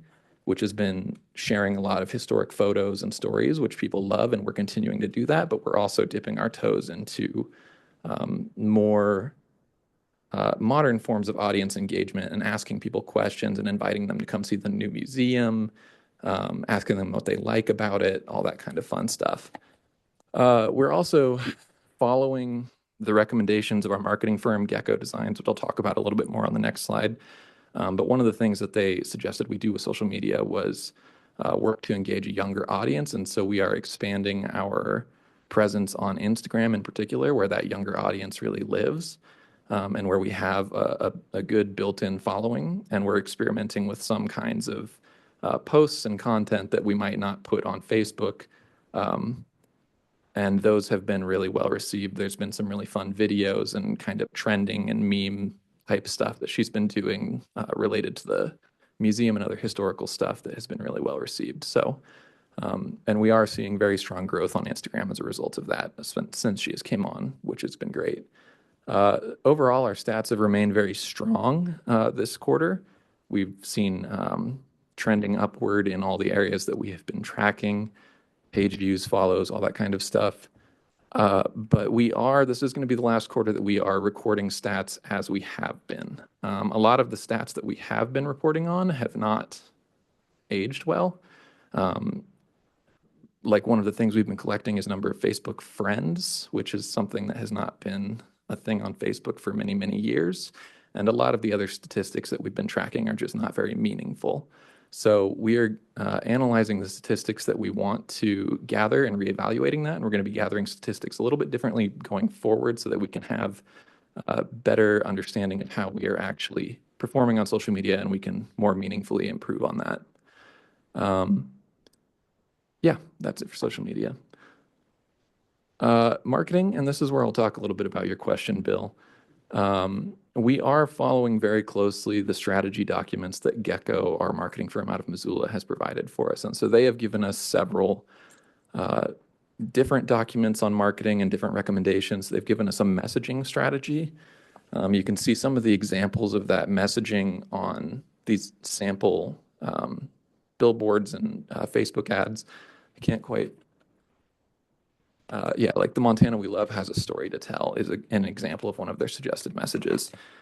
And some of those other taglines, if you can read those on there. But those are all examples of the messages that they have incorporated into their overall document. And we're going to be following that going forward for all of the advertising that we place on social media and other digital avenues, as well as billboards and some of the more traditional things that we are planning to do as well. The primary allocation of the budget that they recommended was to digital strategy. And so that's where a lot of our money is going to go. But we do have some money reserved for traditional media like billboards and local radio and things like that. One of the things that this has been hinging on is a new landing page website. Our existing website is hard to work with, and it's very hard to adequately promote the Heritage Center and what we do. And so we are working with Gecko to create an outside website that we will be directing people to specifically to promote the Heritage Center. And this is going to be kind of a one-stop shop for all the questions that people might have about the new building, what's inside it, when are the hours, when can they come visit, as well as promoting some really beautiful images and videos of it to get people interested in ways that we just can't promote it on our current website. So that is going to be up very soon. We've faced several delays on getting that implemented due to internal capacity restraints and all the red tape that we have to cut through with IT stuff. But we're hoping to have that landing page up this week, and I'll be sure to send that out to you guys when it's ready so that you can see it and pass it on to your groups and your mailing lists. But that'll be where we're directing people when they look at our billboards, when they look at our ads, they'll be going to this new website that will hopefully answer all the questions they have. The thing about that landing page is that it is a temporary measure until we have our new website. And the new website is a much larger endeavor. And it's taking a lot more time to implement. There's just several technical details behind the scenes that I won't bore you guys with. But we are working as hard as we can to get that website ready. We're in the early stages still of talking through Gecko what the design of that will be, but the goal of that is to make it a much more user-focused website. Right now, it's a very internal-focused website, so everyone from the Historical Society can easily navigate it and knows, what SHPO is and what the Library and Archives is, and so they know where to find the stuff they want. But the user, your average visitor, and especially your tourist who's going to be seeing these billboards and ads, doesn't know our internal structure. And so the new website is going to hopefully be much more user-friendly, mirroring what they would expect and how they would navigate a website. So Gecko is providing the designs for that website, and we are going to have to send out a limited solicitation to help us implement that website. We're working on that now to get that solicitation out there. We just don't have a web developer on staff who can help us do that, so it's going to have to be bid out, but we're going to send that out pretty soon, and we're hopeful that we can have that website done by the end of summer, but we'll see how it goes with, again, red tape and everything. But we are not neglecting our current website. We have several ongoing updates and maintenance to the current website so that the people who are coming to our website and have questions about the Heritage Center can still find the information they need, maybe just not in as nice of a fashion or as pretty of a fashion. But we've been updating like our about pages and our visit pages and things like that so that all that critical information is online. And to answer someone else's question earlier, we are creating many new brochures as well that reflect our new look and our new feel and everything that we have to offer at the Heritage Center and the Historical Society. And we're planning to send those out with our partners around the community in Visit Helena. They've been going to several tourism conferences around the nation, and they are wanting to promote us. So we're sending that with them. And then also we're going to be sending that to other cultural institutions and museums throughout the state to help promote us and drive people our way. And then, of course, asking them to send us their materials as well. So that's all in the works as well. The next slide. One of the other things we've implemented are feedback forms. This is just right now, we just have little comment cards that we hand out to people, and we have them scan a little code, and then they can go to an online form and fill it out and tell us how their experience was at the Heritage Center. You can see kind of an example here of the results of that first month of feedback that we've gotten. We asked them to rank their experience with labeling and signage and exhibits and cleanliness and things like that. And all of those categories were above a 4.0 but on a 5-point scale. So all very positive feedback so far. We also have text box areas where they can insert their opinions about what they loved or what they think we could do better. And then we are meeting monthly to review those and address the feedback as needed. We're still early on in this process, so we don't have a good picture of the overall trends of this feedback, but several months down the road, after we've collected enough feedback, we should be able to start to see some of those trends and more closely analyze what we're doing great at and where we might be able to improve some things.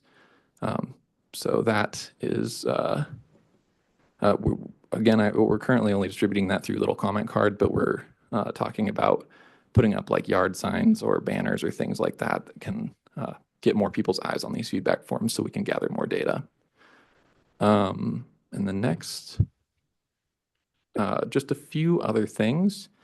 We did implement a new phone tree. Previously, all of the phone calls that were coming in were being directed to our security desk because we don't have a concierge or a front desk person. So our security team was having to handle the influx of phone calls. And of course, with the opening, that was becoming overwhelming. So we implemented a new phone tree. So when you call into the Historical Society now, you will be presented with a list of options. Press 1 for hours, press 2 for tours, press 3 for SHPO, whatever it is, and you'll be directed to the appropriate department. So that's going to be much more efficient and get people to where they need to go without having to burden our security team to direct those calls themselves. We've had several, in addition to media requests, photography and video requests from people who want to come in and film or photograph the Heritage Center. Last week, we had Cushing Terrell, our architectural partner with the Heritage Center, came in and hired a professional photographer out of Bozeman who came in and spent 2 days here shooting all kinds of stuff, and they are going to share those photos with us when they are fully edited, and it'll be some beautiful promotional material that we'll be able to use on any of our marketing stuff going forward to help get people interested in what we have to offer. They're also going to be bringing back another photographer in June when everything is green and beautiful outside, and be shooting more great shots. And that guy is coming out of Seattle, and his work is amazing, so we're looking forward to that. Our society bulletin is a little behind schedule. We have not mailed that yet. We are hoping to mail that within the next week. With the opening and holidays, it just got delayed a little bit, but it is complete and it should be being mailed out soon. And then we should be back on schedule for April for the next issue to go out at a usual time. And then the last thing that I have to share with you is probably my favorite piece here. We have 2 new mascots for the Historical Society that we have been working on. These are our history chickadees, which is kind of fun to say. These are Charlie Chickadee and Chickadee D, and they are the 2 mascot concepts that we have been working on and created to represent the Historical Society. There are all kinds of possibilities for these mascots. We are thinking, merchandising, stuff we can sell in the gift store, plushies, stickers, all kinds of stuff. And it'll really help us engage with that younger audience. We're talking about, using these on kids' guides to help draw their attention and have fun little catchphrases and point out cool little historical facts and things like that. We've talked about like a passport that kids could go around and look for the hidden chickadee throughout the building, and then they get a stamp when they find it. And it's just a good way to keep them engaged and then wanting to come back to find the other chickadees, things like that. So again, Charlie Chickadee is, of course, an homage to Charlie Russell. He's our artist and our painter, and he's going to be helping to explain the more art side of the building and the Russell and changing galleries. And then Chickadee D is our chickadee of many hats, and she is going to be kind of the shapeshifter of the group, and she'll be able to put on, a suffragette hat or a miner's hat or a fireman's hat or whatever it is to help explain whatever contextual history piece we want to explain to the kids. We do have in the back there, and I'll bring them up to the side so you can look at them. We do have a couple of character sheets with these chickadees and some of their catchphrases and their personalities and all that stuff. We've put a lot of thought into this, and we're hoping to roll this out more widely within the next couple months before the grand opening in June. So yeah, that's all I got for you guys. Do you have any questions? Any questions for Colton? I have one question. As you think about marketing for the new center, what do you guys have? Obviously, the digital content, the online stuff gets everywhere, but I wonder if there's any plans to have more physical advertising marketing outside the state at all. We would love to. We don't have the budget for it. Yeah. We have about 69, well, let's see. We have about $100,000 from Commerce that we were able to allocate to marketing this year. And from Gecko's review of those dollars and the farthest way to stretch them, it was most prudent to invest them primarily in digital advertising, and that'll be the way we primarily reach people out of state. But maybe in the future, we would like to maybe have talks with Commerce or something like that, because they advertise a lot out of state, and maybe we could, create some inroads there. But I mean, obviously the Heritage Center is a huge attraction for not only Helena, but all of Montana. And so I'm sure that lots of people, especially with the popularity of things like Yellowstone, would be interested in coming and learning the real Montana story. So it's definitely something we're considering, just not right now due to budget constraints. Colton, maybe we can have a conversation offline, but let me just make a couple of observations. First of all, you have done an amazing job, you and the team. I tell you, the news conferences, the news releases, all of that's great. Love the digital, and I love Dee and Chick and Charlie here. But wanted to go back to the budget allocation from Gecko. One of the things that we see in those numbers on the membership, I think obviously you're focused on, but the events and the news coverage that you've gotten that really were the ones that I think pop, the radio broadcasts, the tours, all of those things. From a corporate communication standpoint, the way that those can be best utilized is by reinforcing them in the same media that got the pop. And the social media sometimes doesn't really reach the same audience. And as I say, it doesn't reach the guy on the tractor or the driver and those kinds of things. So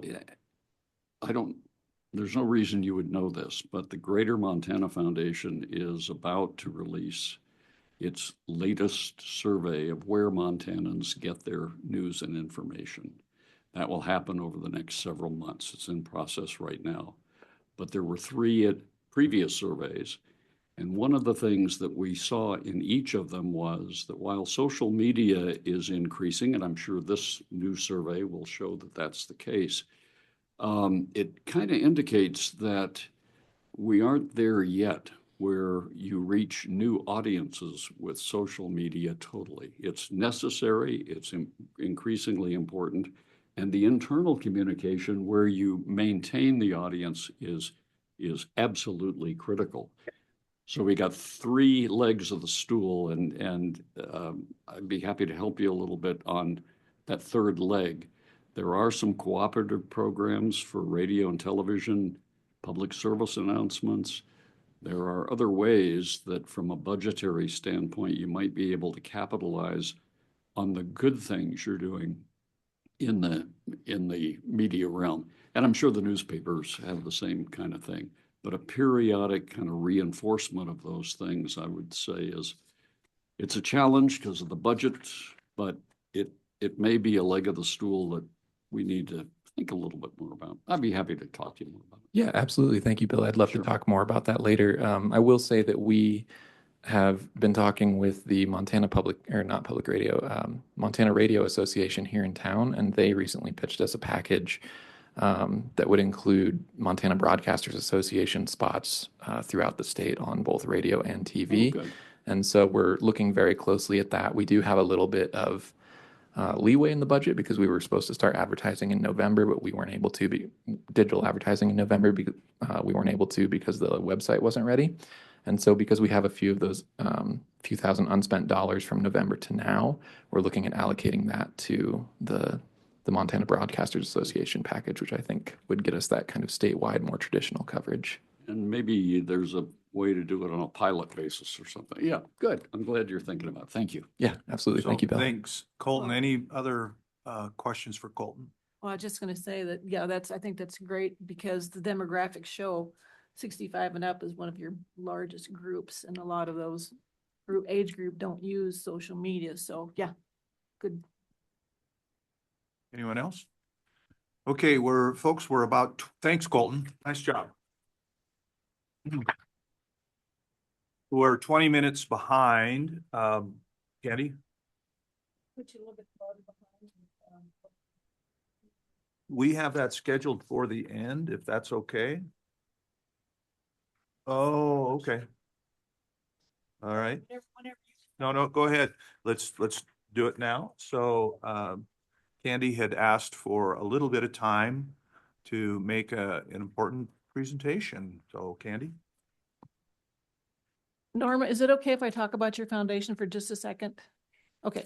All right. So Norma and Dwight have created the Norma Ashby Smith Fund, and it honors the lifelong commitment of Norma to public service, community involvement, and the preservation of Montana history.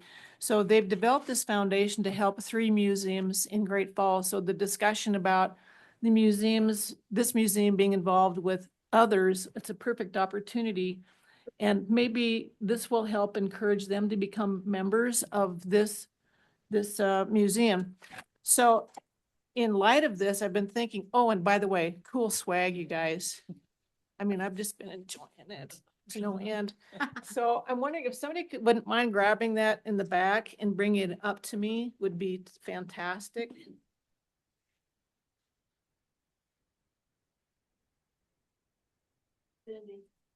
Oh, you got a bunch.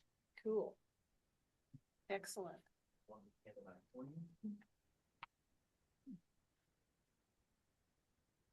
The folks online can't see it unless I'm down there. Oh, they can see you. They can see you. Okay. Yeah. Oh, okay. Yeah.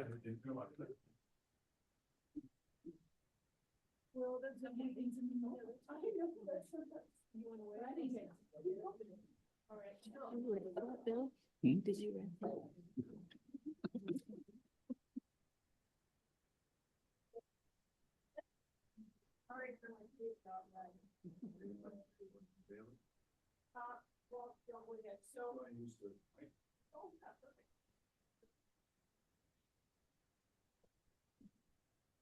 So I've been trying to think of a way to honor Norma and her foundation and maybe help kick something off, and maybe this will be something that will help with that. And it's very important because of who did this and what it is, the subject matter.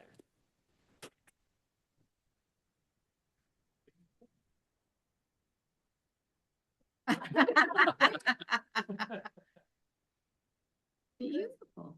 Yeah.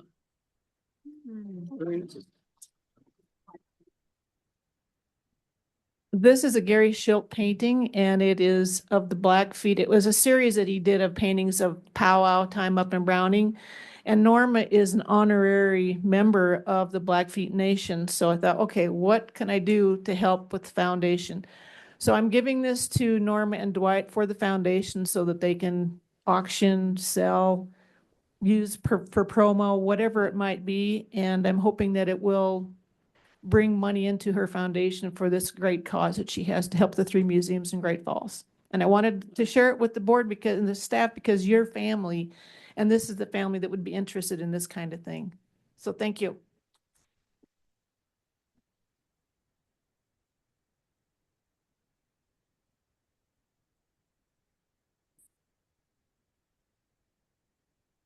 It's from the Zion Estate too, by the way.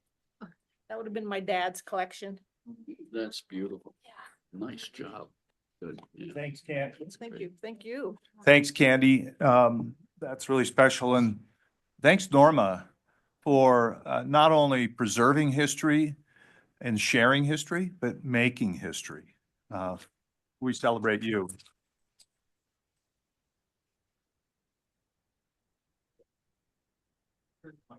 Yeah, we have this sheet that explains the whole fund, and I could pass them out and we could maybe read it during the break if you want to do that, or wait until we're done, or when would you most like to get your sheet of information? I would say let's do it now so it's in continuity and, you know, we can all hold it just a little bit longer. Yeah. Okay. Go ahead. Every one of the board may take one of these, please. That's who they're for. Okay. Thank you so much, Candi. This is a surprise. I'm thrilled. We'll keep it coming. Did you want to read something, Norma? Or do you want to wait? Well. Well, we can read it on our own. Is that Yeah. okay? Okay. So we will take a 15-minute break. And as we've done in the past, we'll, if everyone's okay, we'll have, when lunch is served, we'll have staff served first, particularly those that have yet to be up to make their presentations. And we'll have a working lunch, if that's okay. I want to get folks on the road before dark and try to be as expeditious as possible. So restrooms are out the door to the right. And if you would be back exactly at 11:10 a.m., we'll get started again. Thank you.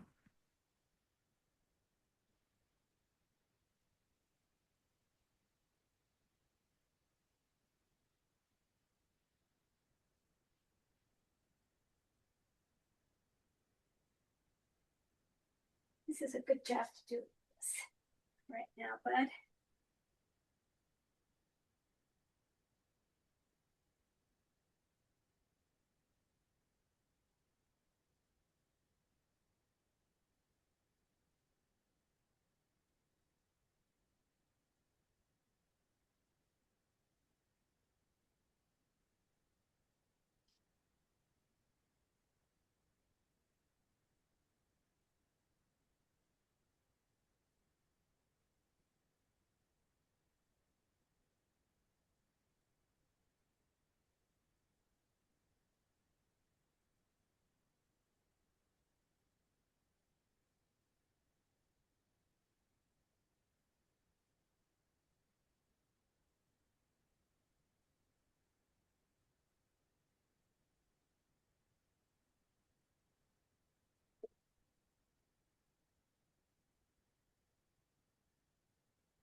I know.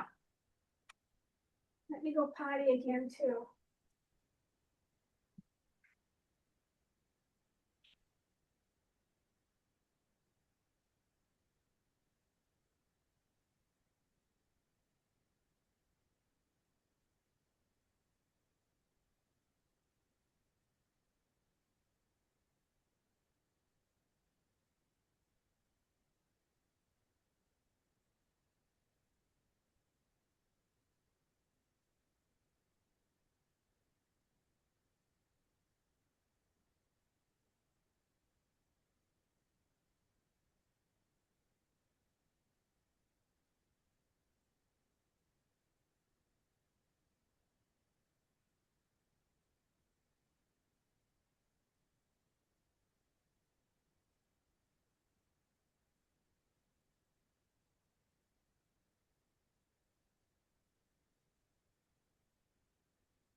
What am I doing, huh? You're looking at me like, what the heck is all of this about? Well, what this is about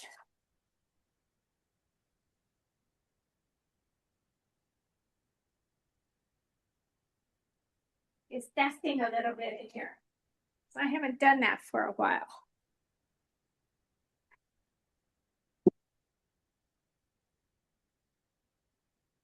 And I need to do that.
Yeah, I know. It's really tight in here to do this. But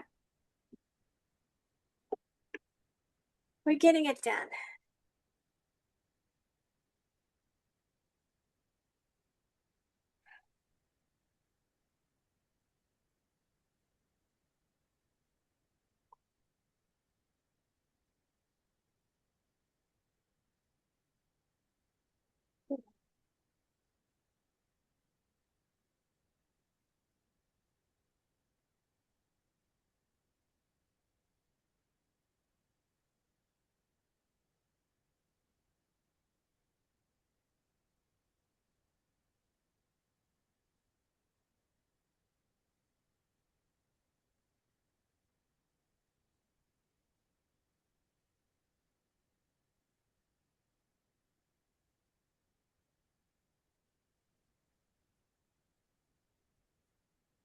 What do you think? Is that ever goofy, huh?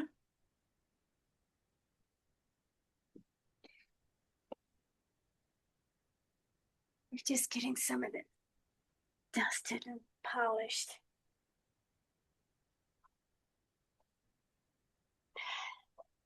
So it looks nice.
No, but it's necessary.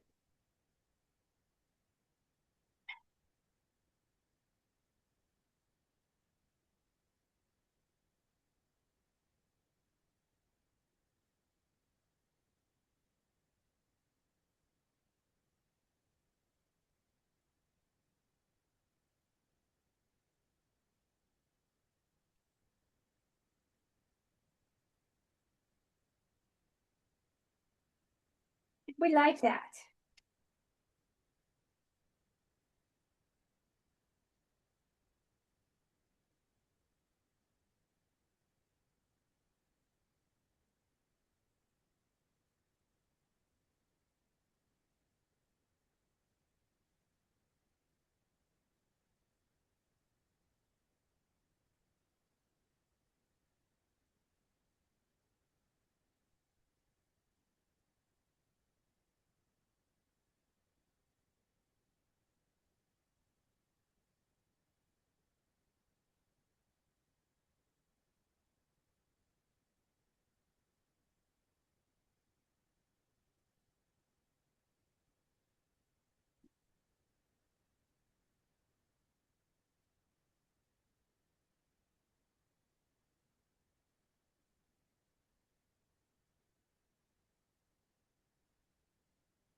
Okay, folks, let's get started. It is 11:10 and we want to try to get back as close to schedule as we can. I'm going to ask Emily to make your way up to the front in the podium. So as soon as everyone's seated, we can get going.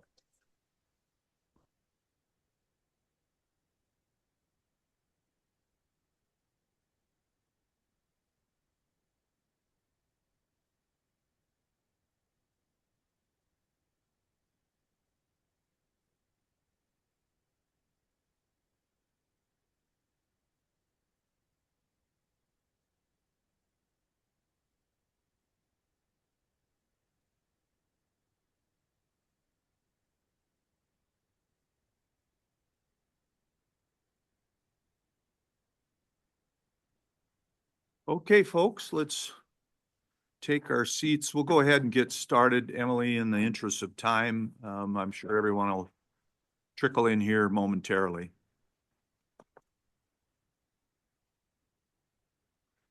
Good morning, everyone. I'm Emily McKeever, Administrator for the Historical Society. Happy to be here to talk to you today and present the financial report for the 6 months ended December 31, 2025. This will be for their second quarter of our state fiscal year. Let me get my papers organized here. All right. Starting on the first page, I want to go over with you the statement of net position. This declares our assets and liabilities and equity positions.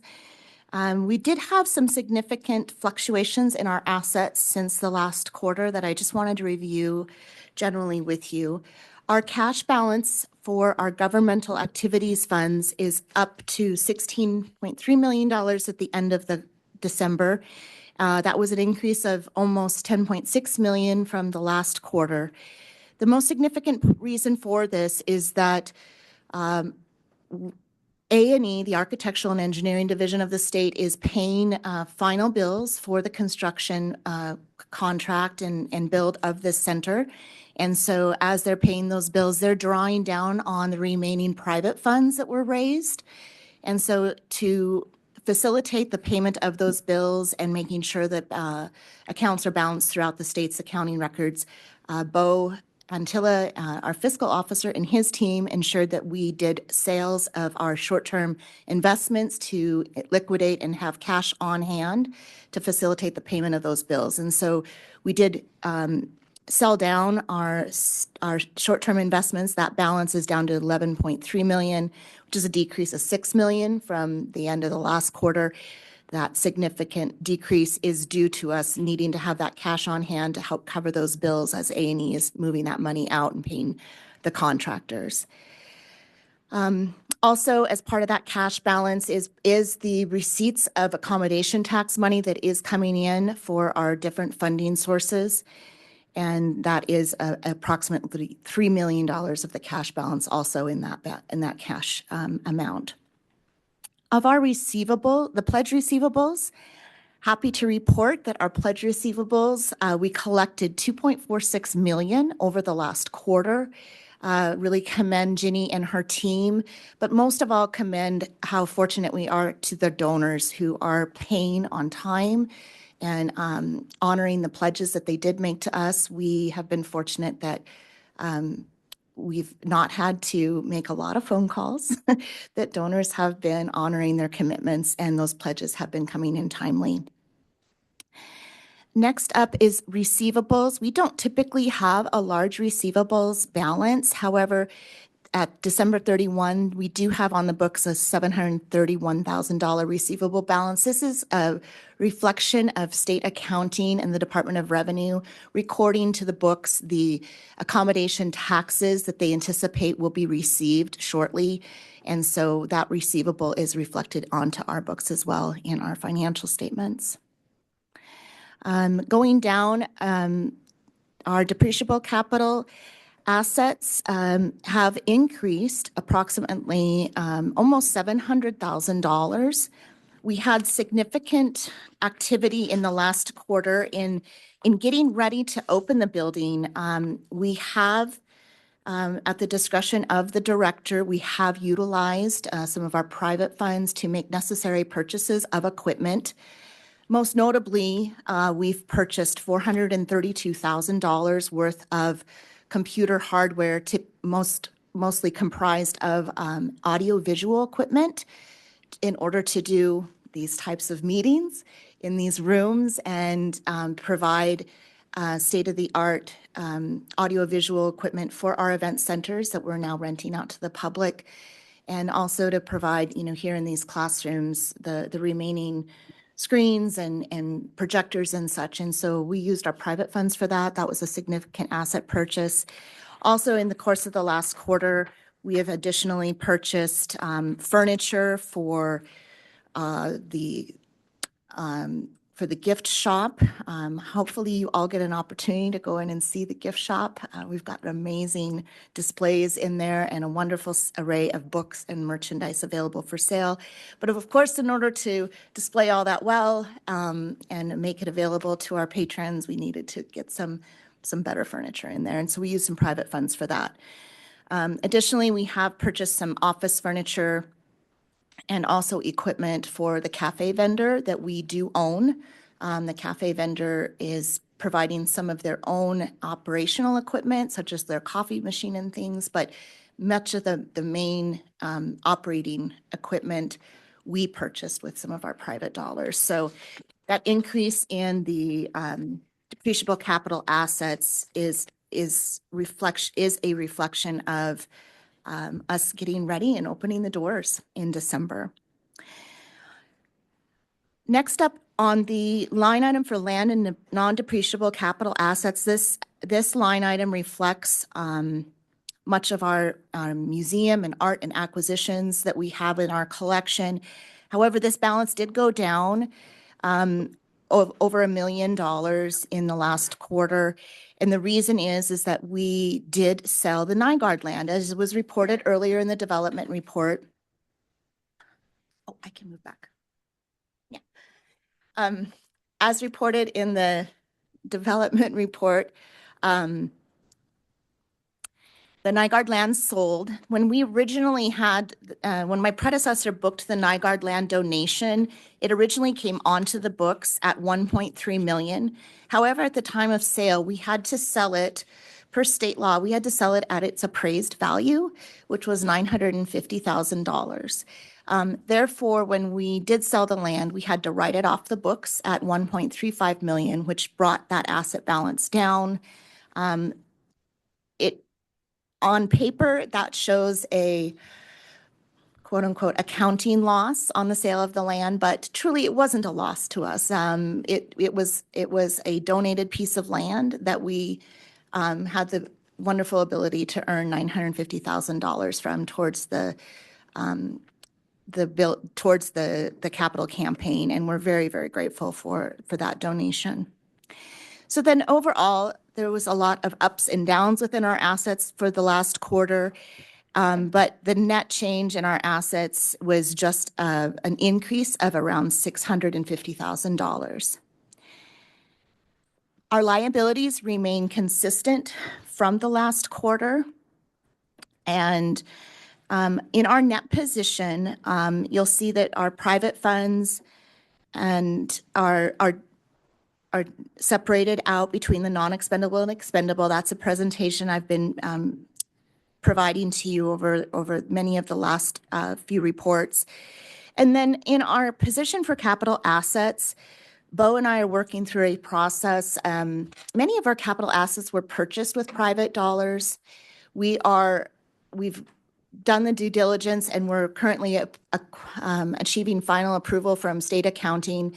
Private assets that were acquired, or assets that were acquired with private dollars, we are now going to place into our statutory funds, our accommodation tax funds, because that's where those assets would possibly need to be replaced out of.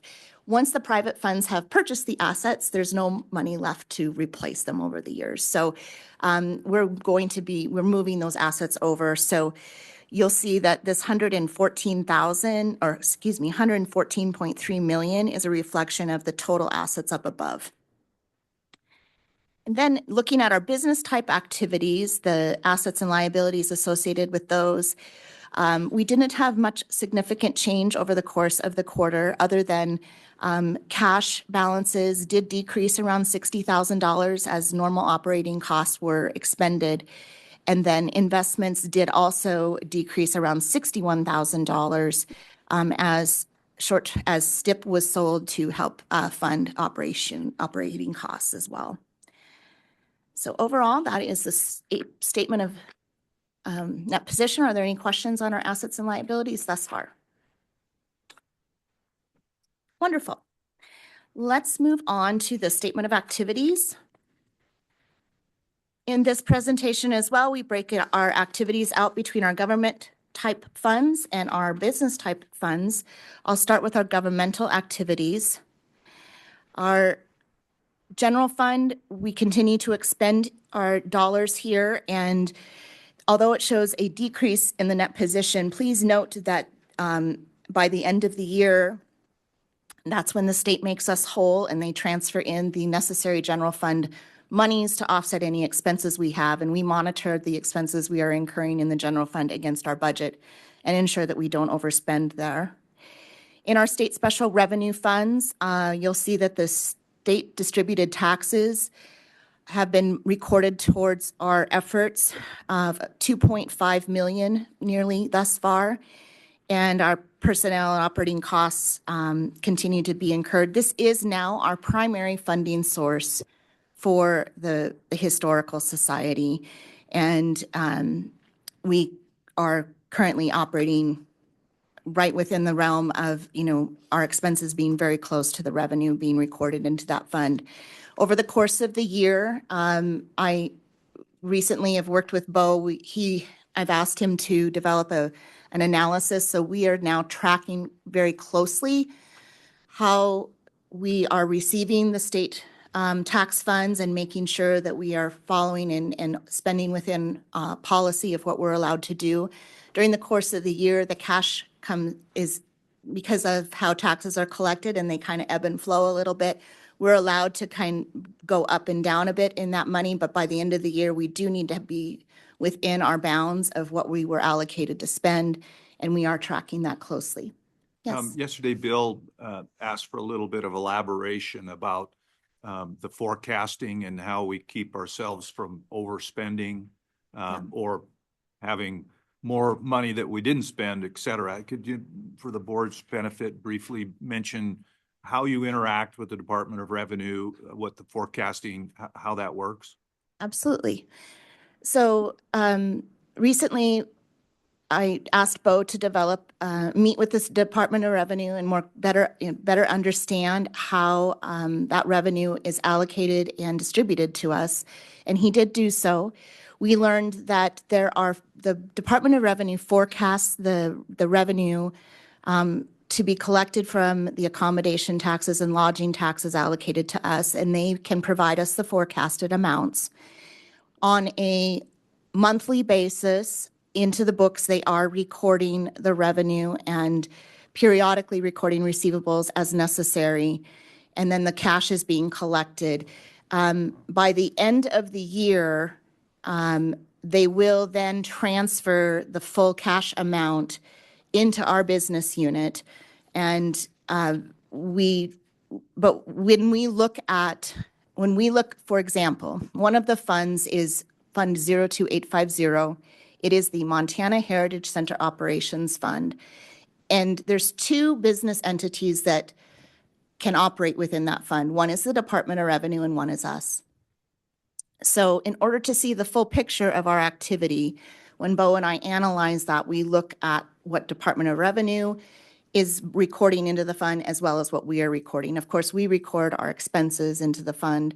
They're recording the revenue into the fund. And so we're closely monitoring that and making sure that as we're spending against our budget, that we're staying within budget, as well as looking at what cash is available.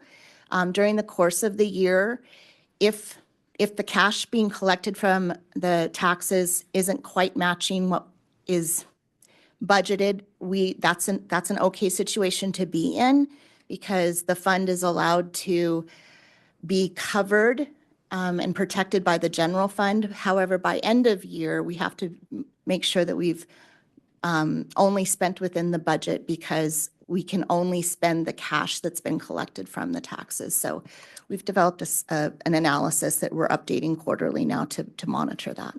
So the general fund is like an overdraft protection. It is. It is. That's Absolutely. good to know. I didn't know that. Yeah. And the reason I think this is important is this is really a fundamental shift in our funding now. It is. The accommodation tax now moving to the operation and maintenance, right, of the center from construction. So just, it's something that we need to be aware of.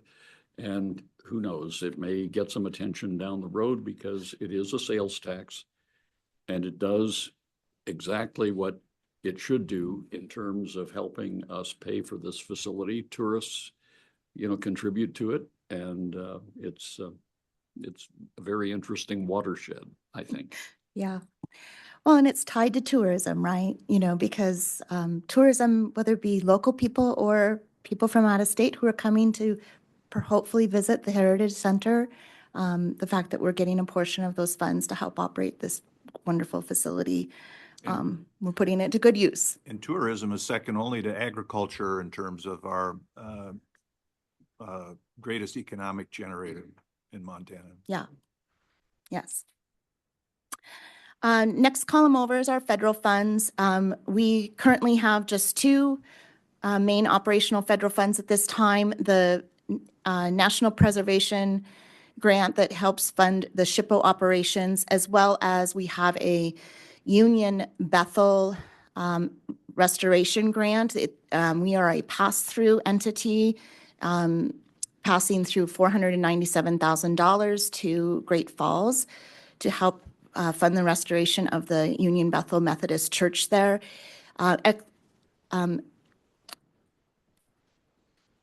The costs for that program or that project have been a little slow to get started, but we did expend our first $45,000 in December.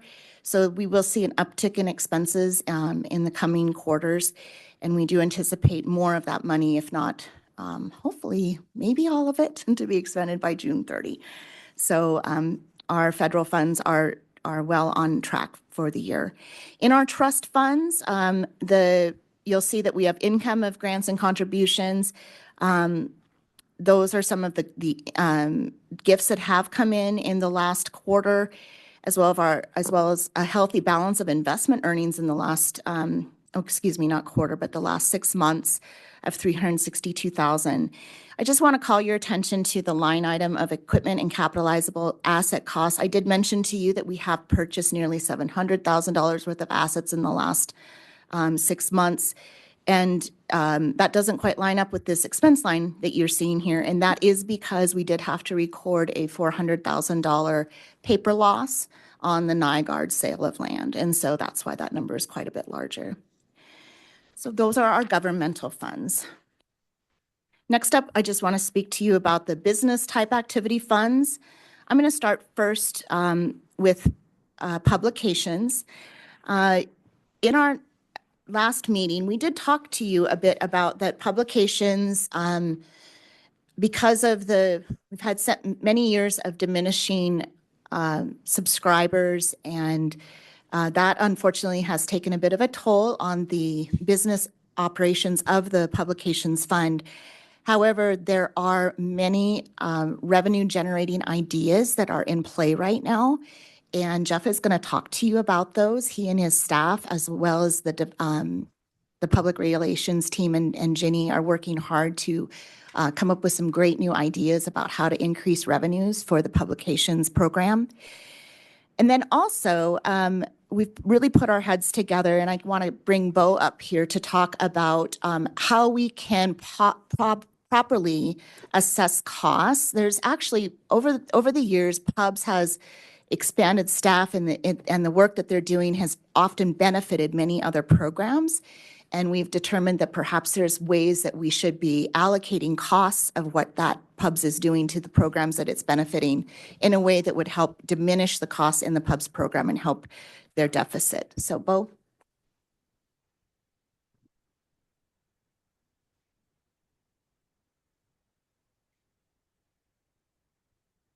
Good morning, Chairman Fox and board members.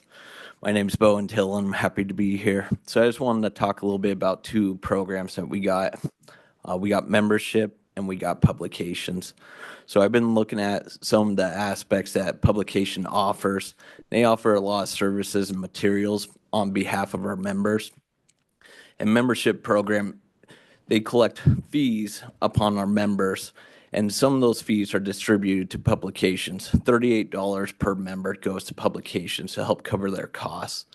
Upon looking at their costs, we have determined that some of the services and materials that publication is providing is not being completely covered by that $38 fee that's coming from the membership program. So we're kind of developing a way in which we can bill out their services, their personal services, as well as their material to membership to recoup them and make them more healthier to cover their expenses and possibly maybe a loss that might be there. So we're digging into the different tiers of memberships and the materials that they're offering. One instance in the personal services, they have a graphic designer that does work on behalf of other programs, such as this membership. They're developing pamphlets or designs that they're utilizing and they're giving out to their members. So we're going to develop something that can be tracked, that will be in compliance with the statutory funds and any type of money that we may be transferring between programs. So we're going to develop a way for this graphic designer to track his time being spent on these services that he's providing and be able to bill out to recoup his cost.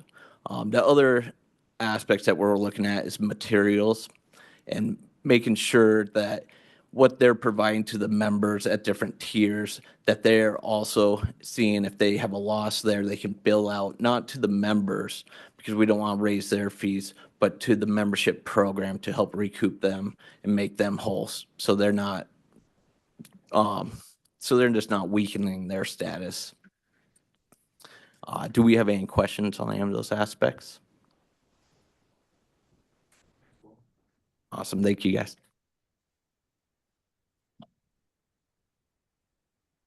Just wanted Bo to speak to that because he really put his thinking cap on and dove in.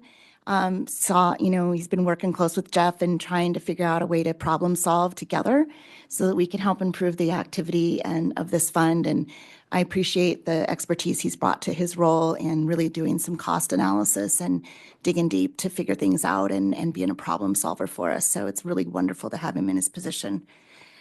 Next up on our State Historic Preservation Office Fund, this is our Cultural Resources Database Fund.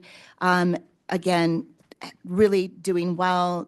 This is where they charge user access fees to the database. They are more than covering their costs with a healthy balance in excess of their revenue of $57,000. For the Outreach and Education Business Type Fund, this fund includes revenue from the History Conference as well as sales of books that they are authored and in charge of. You'll see that revenue totaled up to about $94,000 with operating costs of $89,000, and they are at above a break even. I'm really glad for that activity. Next up is the gift shop. Really pleased with the results here. The gift shop actually was closed for over 6 weeks. We had to move out of the downtown location on the Walking Mall, and they moved here into the Heritage Center and opened at the beginning of December with our grand opening. It was quite a heavy lift, and I'm so grateful to Allie Arnold, the manager, Becca Jones, the assistant manager, and the team that she has. They really dug deep and worked hard to get that gift shop open and made sure that we had good products on the shelves. And happy to report that our month of sales in December was the best month that the store has ever had. We achieved sales greater than $63,000 in gross revenue. and that was without an online store active yet. We are in the process of launching a new online store because we adopted a new point of sale system when we moved into our new location. So not only did we move and get into a brand new store, but we even adopted a brand new software system to run the store operations, and the team did an amazing job getting it up and running along with IT. Couldn't have done it without Peter and Bennett and Sue and Mike. Like, the whole IT team has been fantastic. And with that, we're going to be launching a new online store that's going to be super. And we've had a lot of collaboration with marketing as well to brand that right. So please be looking for that in the next couple of weeks. The online store will be up and you can order books. Once that store gets up, our sales are going to even go higher, and we're really excited about that. Library and Archives and the museum, these two enterprise funds just reflect charges that they have for patrons who come in and need to have reproduction prints made.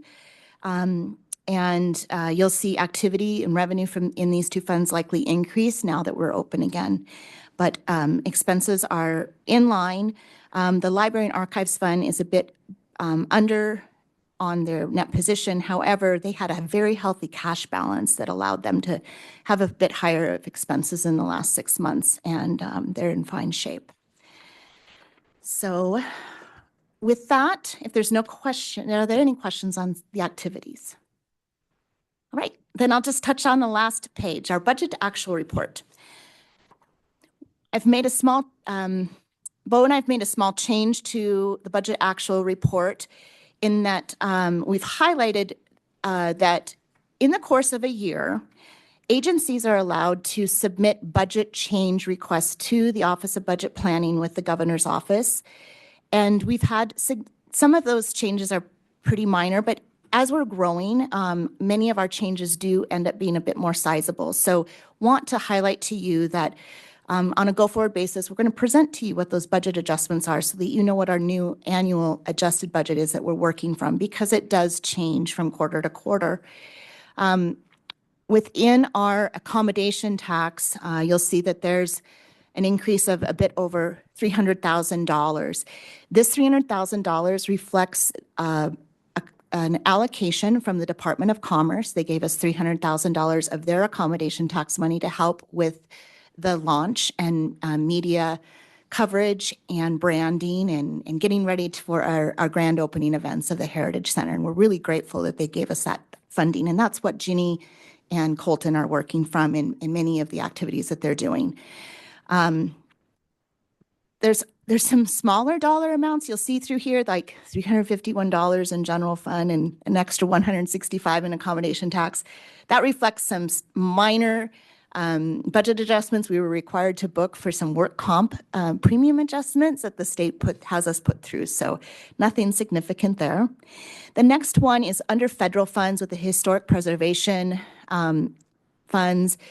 We did process a $50,000 budget change, giving us more authority. That is because in Miles City, there was a building that was demolished, and as part of their remuneration agreement with the SHPO office, they have agreed to provide $50,000 to SHPO to help fund other restoration and historic preservation efforts in the Miles City area.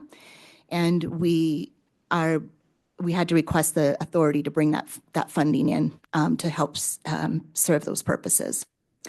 Then down within our business type funds in the State Historic Preservation Office Cultural Resources Database Fund, we processed $121,000 BCD. This is a typical BCD we do every year to allow for the spending authority to pay the employees who work on that database.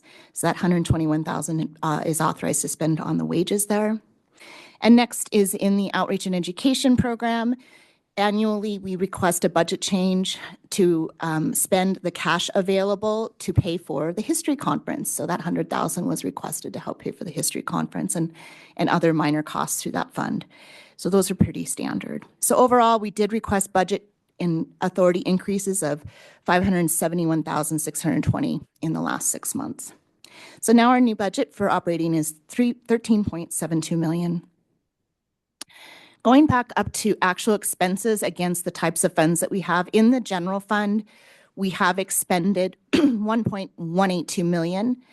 This leaves us with a remaining budget of almost 2 million, and we have 63% of our budget remaining, so we're well on track there. Within our accommodation tax funds, we've spent 2.3 million, and we have 64% of our budget remaining. In our sights and signs, this one is a bit of an anomaly. We have 78% of our budget remaining. This reflects the fact that we have $507,000 allocated to us. This money has been allocated, and it's at the discretion of our director with approval of the Office of Budget Planning, that we can allocate that to sights and signs efforts across the agency. We have been holding that money upon waiting for determination from the federal government on what will happen with funding for SHPO. The federal government is supposed to decide on its new federal fiscal year budget, hopefully at the end of January, and I'm sure that Pete will be speaking to this in his program report. But we will be spending out. We have contingency plans. We're holding that money to make some decisions in the next month based on what happens with SHPO, but we will spend out that $507,000 by June 30 because it's a either spend it or lose it sort of situation, and we want to make sure we put it to good use. So be rest assured that we have plans in place to spend it out as necessary. So then overall, state special revenue funds, we have 66.3% remaining of our federal funds. We have spent $469,000. We have about 70% remaining. The reason we're a little slow on the spend with that is, as I mentioned, we have the Bethel grant that was a little slow to start spending now, but we do anticipate that to ramp up quickly. And then overall with our business type funds, we have spent $525,000. We do have 58% of our budget remaining, so we're in a healthy position there. And overall with our total budgeted funds, we remain 65% of our budget remaining. So we are in good shape. Are there any questions? Next up, I just want to address the private funds schedule. Molly and I want to be sure to be transparent and report to you on a regular basis the balance of our private funds and where they are held, where our expendable balances are and our non-expendable balances are. And we do remain with balances of our non-expendable funds at 24.5 million, nearly at that total, with 2.7 million at the discretion of the director to be spent. There's 18.4 million remaining in the Heritage Center Fund. That is all going to be allocated towards bills that A&E will be spending down to pay out. And then on our non-expendable private funds, balance remains of 4.6 million for a total of the 29 million overall. Are there any questions on those? All right. Thank you so much. Thanks, Emily. Great work. So next on our agenda is Roberta, Library and Archives. And included in that will be a discussion on deaccession of items, and you all received an email with a list of a deaccession list. And once Roberta has teed that up, I will entertain a motion in a second to deassess those items listed. Thank you, Roberta. Thank you. Molly looks like she's having a so I'm just going to talk to you a little bit today about what the staff has been doing to unwrap, unpack, and get ready for opening. So we have unpacked over 23,000 items, and those items were packed in 2,500 boxes. So the staff has been busy putting, and that's just the library collection. So putting those items on the new compact shelving for the library collection.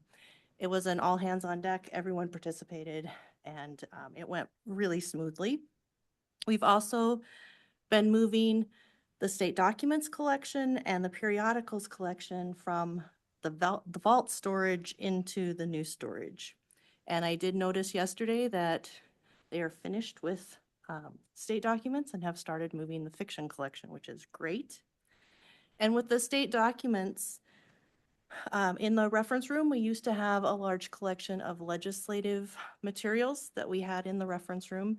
And with more and more of those materials being available online and less people coming in to access the hard copies, we decided not to take that space in the reference room. So those items have been reincorporated into the state documents collection. So they are still available. We will just have to go pull them for patrons when they request them instead of them being ready reference in that room. Polk City directories have been unpacked and take up a whole wall. It's exciting to see the stuff come out of boxes. And I think a lot of the staff have indicated to me that it's just exciting to see stuff and be able to touch it and to be getting ready to provide access to this to the public. So we are currently then the archives staff and photo archive staff worked very hard to unwrap collections in the archives. You can see what look like coyote pelts there are not. Those are mops from what they took off the top of the plastic that was over those collections. So it was well worth our time for us to protect those collections while construction was going on. And there's also a photo down there of all the mop buckets and equipment that they're using to clean. So we did get all of the plastic has been removed, and except for in the moving image storage, that area still has some construction that's happening. So we will wait on that until we have the all clear from Sletton. But overall, we were doing a lot to get things ready. I don't know, in the center picture there, that is Dave, one of our photo archivists. He is using his phone to be able to see what's on the shelf because the lighting is leaves a little to be desired in some spots just because of the way the shelves move and how the lights turn on and off. So we will be working to address that as we get past the opening as well. So we have some final cleaning to do, floors in the archives area, and some shelving was taken down that needs to be rebuilt, and then those items need to be moved from their temporary spaces back to their locations. And we're one of the big projects is the microfilm collection. There's over 17,000 reels of microfilm that need to be unpacked, incorporated together because we had stuff that we kept here, stuff that we sent off to newspapers.com for digitization, and then new microfilm that we've received over the time that we were closed. So all of those have to be incorporated and put back into cabinets, and the work on that is continuing now. We're also finalizing reference room procedures and completing work on a reservation system. When people come to the reference room, they'll be asked to make a reservation ahead of time so that we know that they are coming. Also be provided a researcher card that they can use for a year. We will renew it every year when they come in. So that's exciting. And so Molly, if you want to go to the next slide. Down there at the bottom, we are going to open the reference room to the public on March 17th. And we will we will start taking reservations for people to come in on March 17th on February 16th. So a month ahead of time that will open. We'll be working with Colton to get some PR out there on this. And we will also have some kind of an open house, hopefully that week before we open. And we're still working on getting those things scheduled and figured out. So there will be more information to come on that. Are there any questions on this part of my report? Roberta, I have one question. Will the combination of the card and the reservation allow you to track the materials at all that people take a look at for security purposes? Yes. We will be able to, what the card allows us to do is to check items out to researchers when they come in. Then we can check them back in so we can make sure that everything is checked in. we can, the information that we pull for their registration, that will be kept for the year. So we'll have contact information for them. They'll have to register for the card once a year, but then we will ask them to bring their card. When they want to get things to look at in the reference room, we'll use the barcode on the back to request those items. When things are checked back in the system, all the information is removed from the system, so that protects the privacy and follows the Library Confidentiality Act so that we don't have a list of things that people have used when they've checked them back in. Excuse the interruption, Roberta, but I've invited the folks from staff that are going to be presenting after you, Terrance, Amanda, Martha, Jeff, Pete, and Steffany, to go ahead and have lunch, which is there. And at some point, once they've all been served, we'll take a quick break for everyone else to get lunch, and we'll have a working lunch. Okay. Thanks. Thank you. Are there other questions for me? Okay, the Deaccession list, as Tim pointed out, was sent out to you. And just a reminder on the Deaccession list, the items that are on there are things that are duplicates or things that don't fit into our current collecting scope. And those items are deaccession from the collection. Staff are given a chance to review those, and if they need any of those items for their work, they can ask us for those items. And then once the board approves it, we offer it out for sale to a group, an email group that we have, and then we accept bids for that, and they buy the whole list. They can't buy individual items, so they buy the whole list, and the money from that does go into the Society Acquisition Trust that then can be used by Library and Archives and the museum for purchasing new collections. So Thanks, Roberta, for that explanation. And Chris, again, this is statutorily required, a responsibility of the board. You've all had a chance to review the Deaccession list, and I would entertain a motion and a second to approve Deaccession. Ken? Ken Robinson, I move we approve the quarterly accession list. Is there a second? I would second. Mary? Oh, Norma?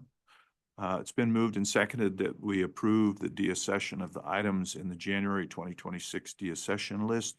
Is there any discussion? Kim? Just quick question. There's some on the list that are specifically Montana related.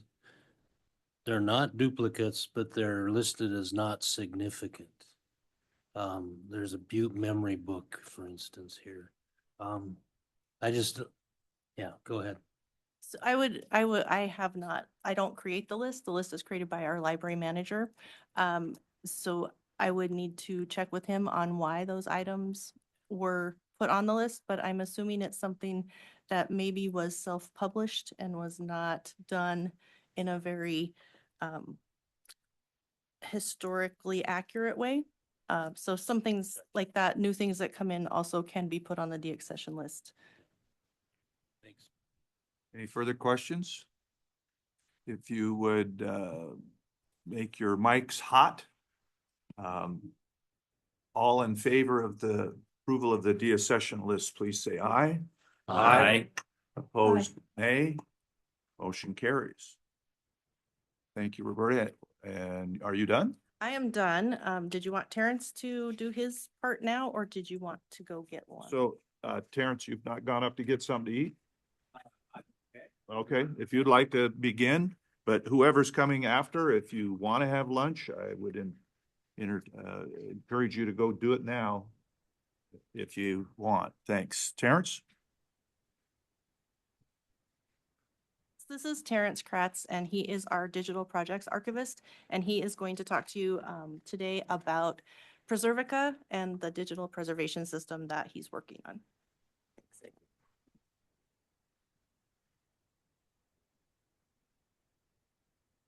Hello, good morning. My name is Terrance, and There really is no speaker view up here apparently, so I will kind of lean to where I can see my own slides. So if we go to the next slide, please.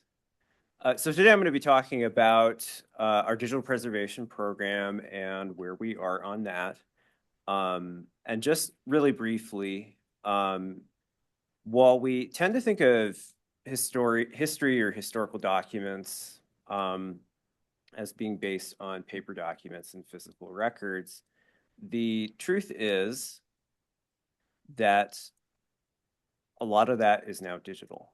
So if we think about what's being created in the last few decades, those are really digital documents. And so we're running into a situation where in the future, those documents may not be around anymore unless we intervene. So paper documents are innately readable. If you put them in a box and store them in your garage or something, they will probably survive. But digital documents will not. And so this presents a problem, which is that they won't endure on their own without our intervention. So a lot of people believe that digital material kind of, because it's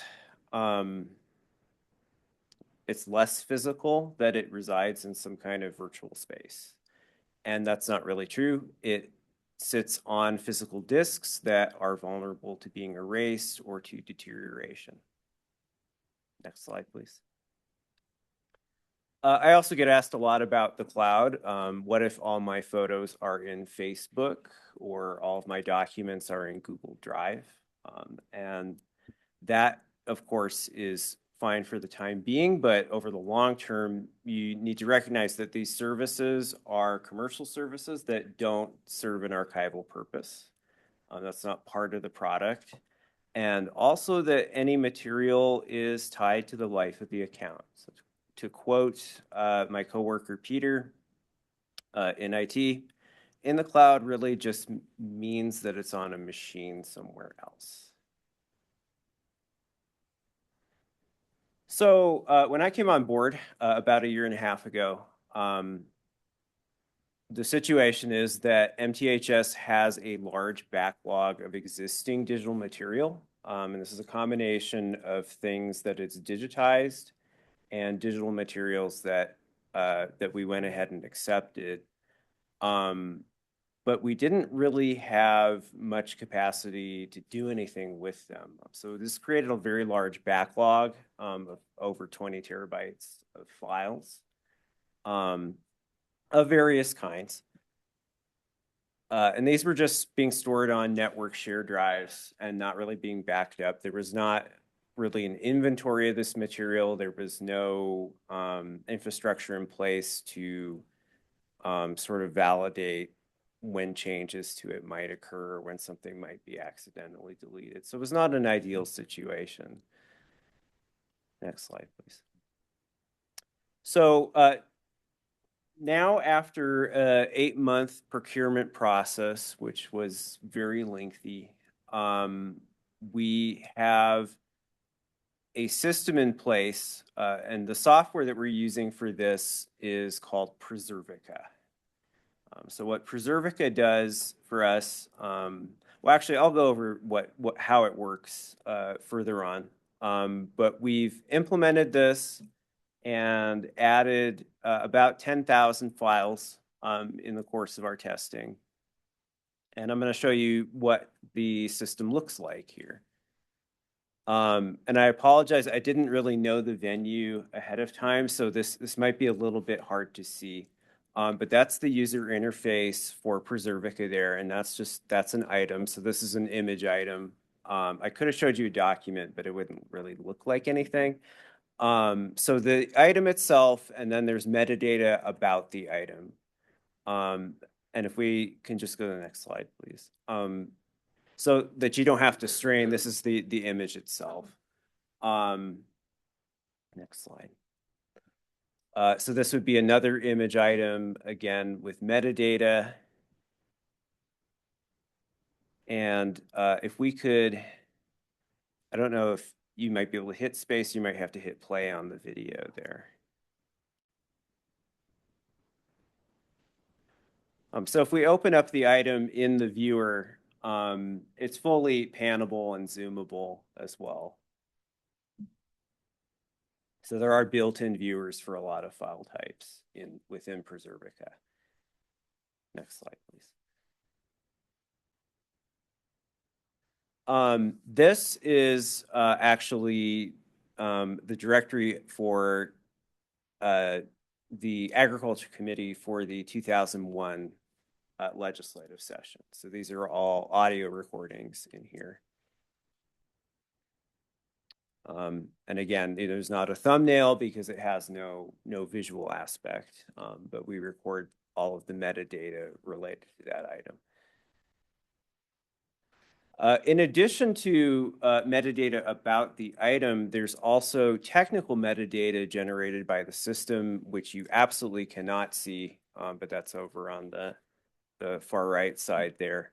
And those are all things like data related to the file format and other things that we need to know in order to ensure its preservation. And I'll give an example.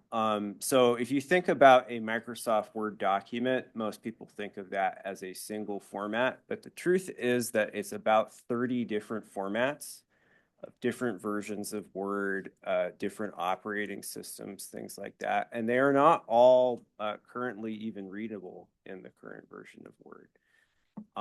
So they all have slightly different preservation requirements. Typically what we do is a file comes in and if we don't have the means to do anything further with it, we just preserve the original. But otherwise, what we do is we preserve the original, but we also migrate the information contained in that file into a widely supported format, so that we can ensure the access to that information in the future, and so that we can comply with things like FOIA requests, where researchers need to actually be able to read the contents of the file. Because without that, the file itself may exist. It may technically be the same file we put in, but it's not readable to any person. They won't have the software to see it. Next slide, please. And this is just to show, all the different kinds of formats we can do. So this is video, and this was something that the donor digitized. I don't know if we could play that.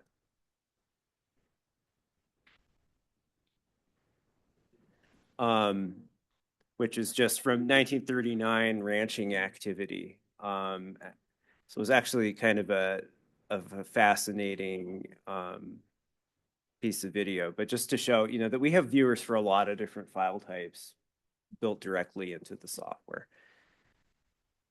Next slide, please.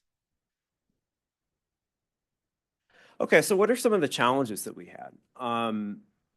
I mentioned a long procurement process, and that just goes with being in the state government, but that took us about 8 months to get through that.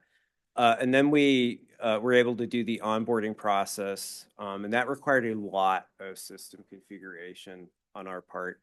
And at one point, I actually did have to write code as well in order to do batch uploading of items to the system because we have such a large backlog. So I don't really need to go into that, but that took us about 3 months.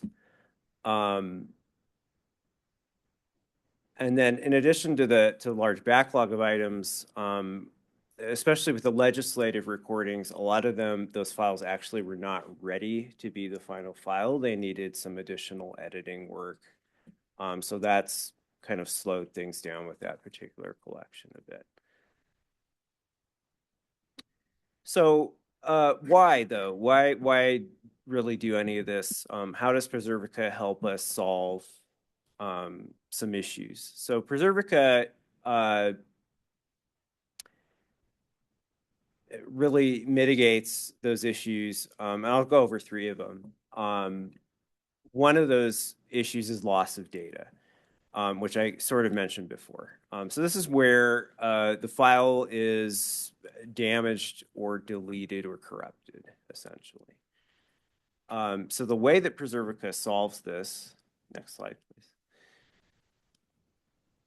please, is that it has technical measures in place to validate the file and prove that it is exactly the same as when it came into the system. So, 10 years, 20 years, 30 years on, we can prove that the file is exactly the same. There are multiple copies of that file that are actually stored in physically different data centers, and then those are validated against each other and against that what's called a checksum that was computed when we brought that file in. And so if there at any point is a problem with one of those copies, it will be recopied from a known good copy. Another big problem is that I mentioned is the file format inaccessibility or obsolescence. And that is, where the file is identical to what we took in, but we don't have the software. No one has the software anymore to read it.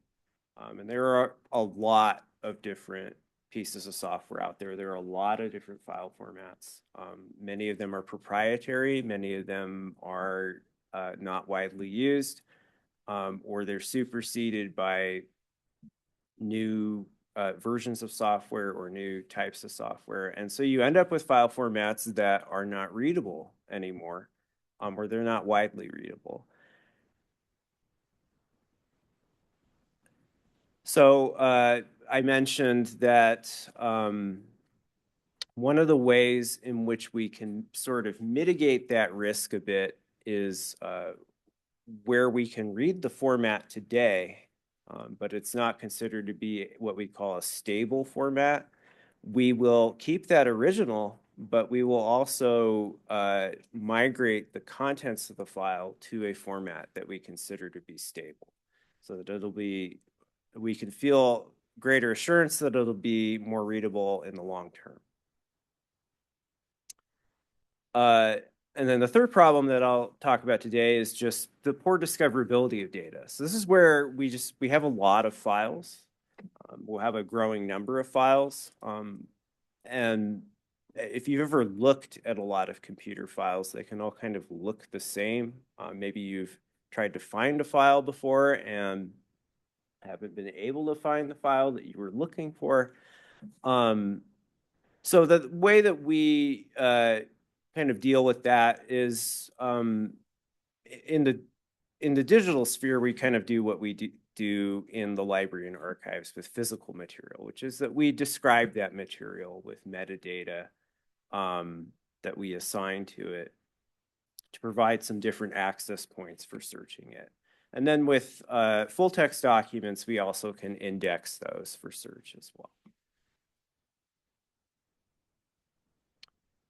Okay, so some future challenges for this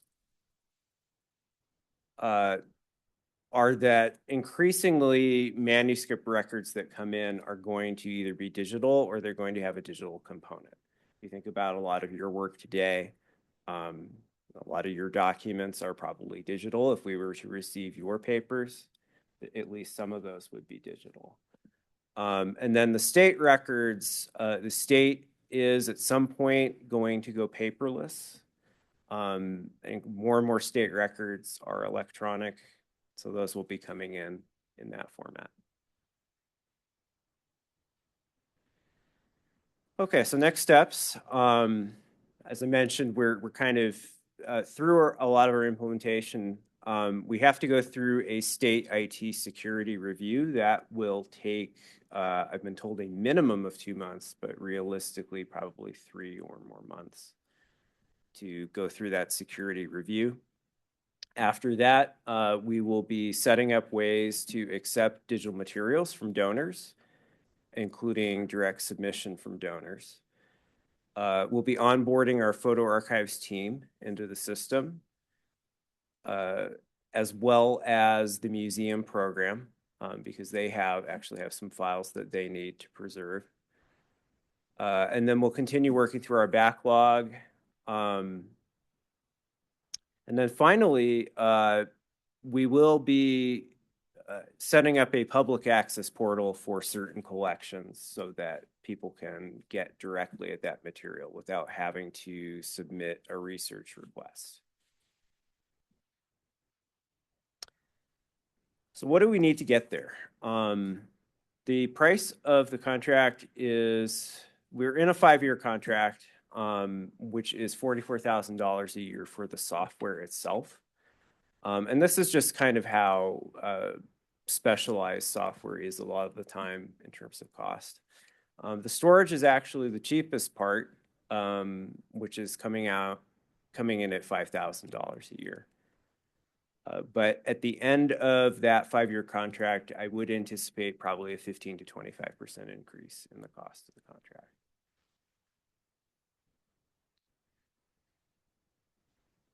As our collections grow, we will need more storage. So that's currently about $5,000 for 29 terabytes. The storage is based on Amazon S3, so those costs are just passed directly over to us. Depending on the type of S3 storage we use, that cost can kind of vary.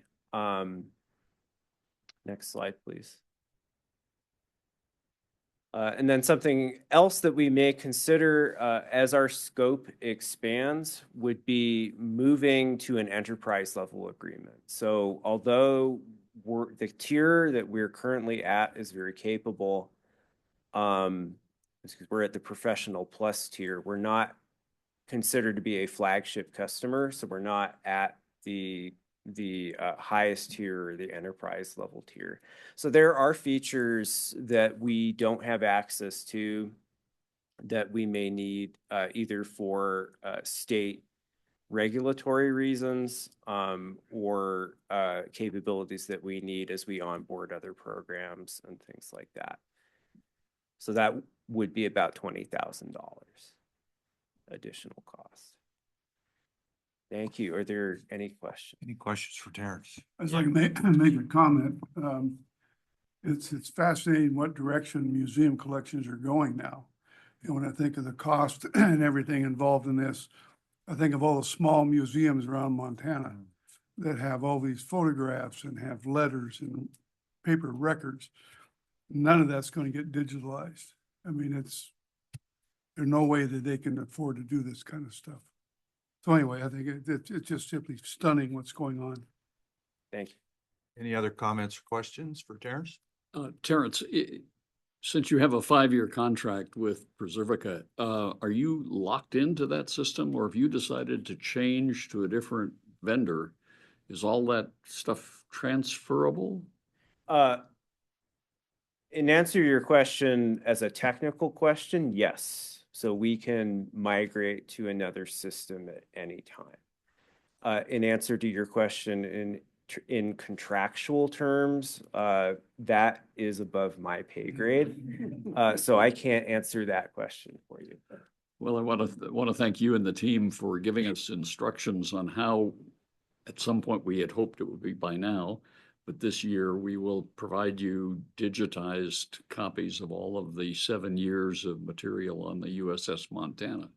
And hopefully it'll be in the formats that are easy for your team to work. You won't have to go through every single file. Yeah, I know. I'm excited to receive that. And yeah, we'll work directly with you on that.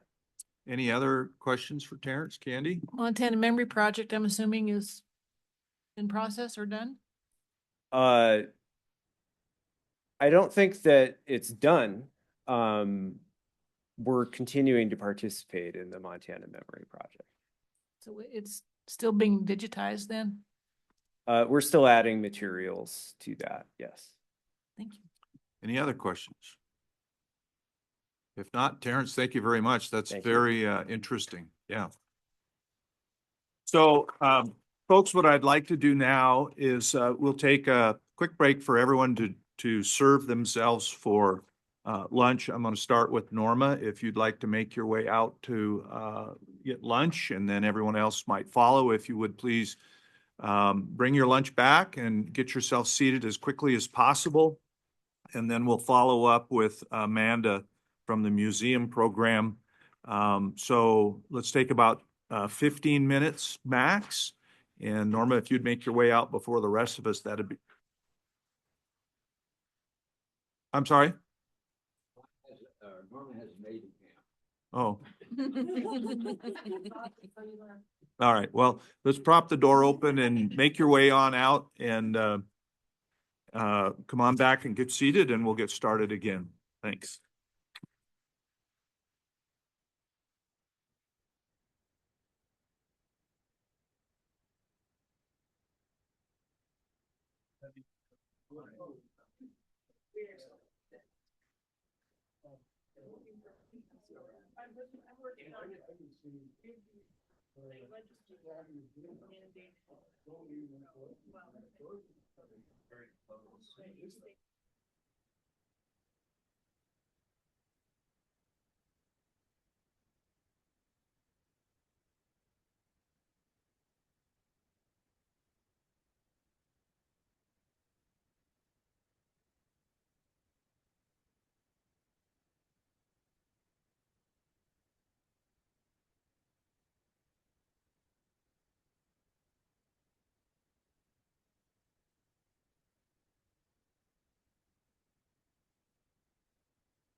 So folks, it looks like everyone has been served that wants to be served.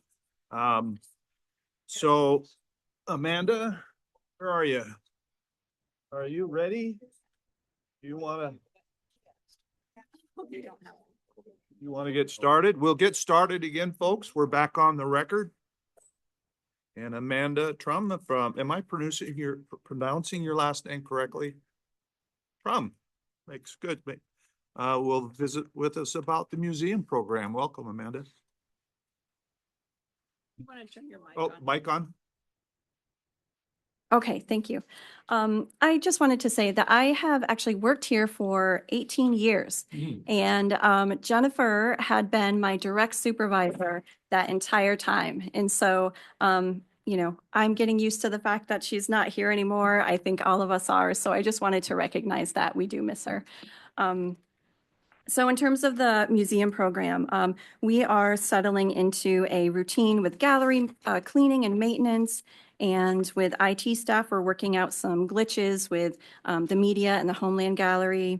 We're also working through our punch list of items, things like corrections and fixes that we need to have in place for specifically the grand opening in June for the Homeland Gallery.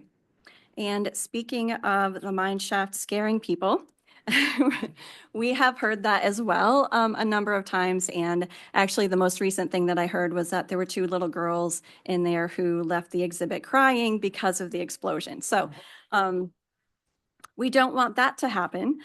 So what we're going to do, currently actually we have a little sign outside of the experience that talks about motion sensitivity.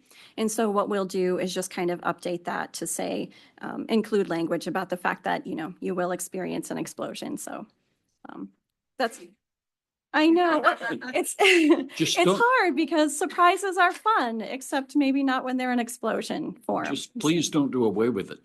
It's wonderful. We'll keep the explosion and just to warn parents ahead of time. Yeah. We're also working on enhancing security measures for artwork and artifacts and cases throughout all 3 major galleries. We're working with outreach and education staff to make the galleries more ADA friendly and also to make our spaces more welcoming to people with autism. And so we're currently looking at developing regularly scheduled times for people with sensory sensitivities. We've also, incredibly, I think, started looking towards the next exhibits that will go into the changing galleries and the common spaces. And so there's no rest for the weary. We are starting to develop those ideas and work with other staff in order to make that happen. We'll probably make those change outs in another year or maybe year and a half. So more info to come on that. I also wanted to share that Nina and I are continuing to meet monthly with the Tribal Stakeholders Group. We are currently working on updating our Montana's Native Warriors traveling exhibit that we'll share with organizations across the state as part of the Montana 250th commemorations. Museum program staff is also working with SHPO on a few building maintenance projects at the original Governor's Mansion.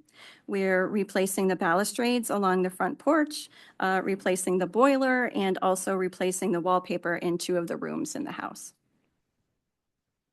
The collections team continues to unpack and rehouse the collection into its permanent home locations, and they're also continuing to receive donations and catalog those as well. And then I think the final thing that I had is that I just wanted to let you know that we had submitted a session proposal to the American Alliance of Museums annual conference, which is held at the end of May in Philadelphia this year, and it was accepted. So we are going to present a session called Creating Enduring Partnerships with Sovereign Nations, which will focus on our collaboration with the Tribal Stakeholders Group. We'll talk about the building project in general, but really try to focus on the Montana Homeland Gallery. So I'll be presenting along with Aaron Jenton, Darnell Rides at the Door, Major Robinson, and Keisha Simister, who was one of our subcontractors. So I know we don't actually have any loan requests for today, maybe next time, but I think that's it for the museum program report. Do you have any questions about any of that? Any questions for Amanda? All Okay, right. thank you. Thanks, Amanda.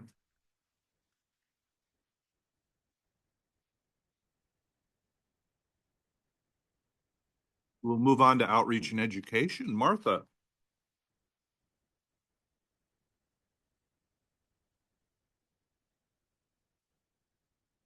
So we've been busy.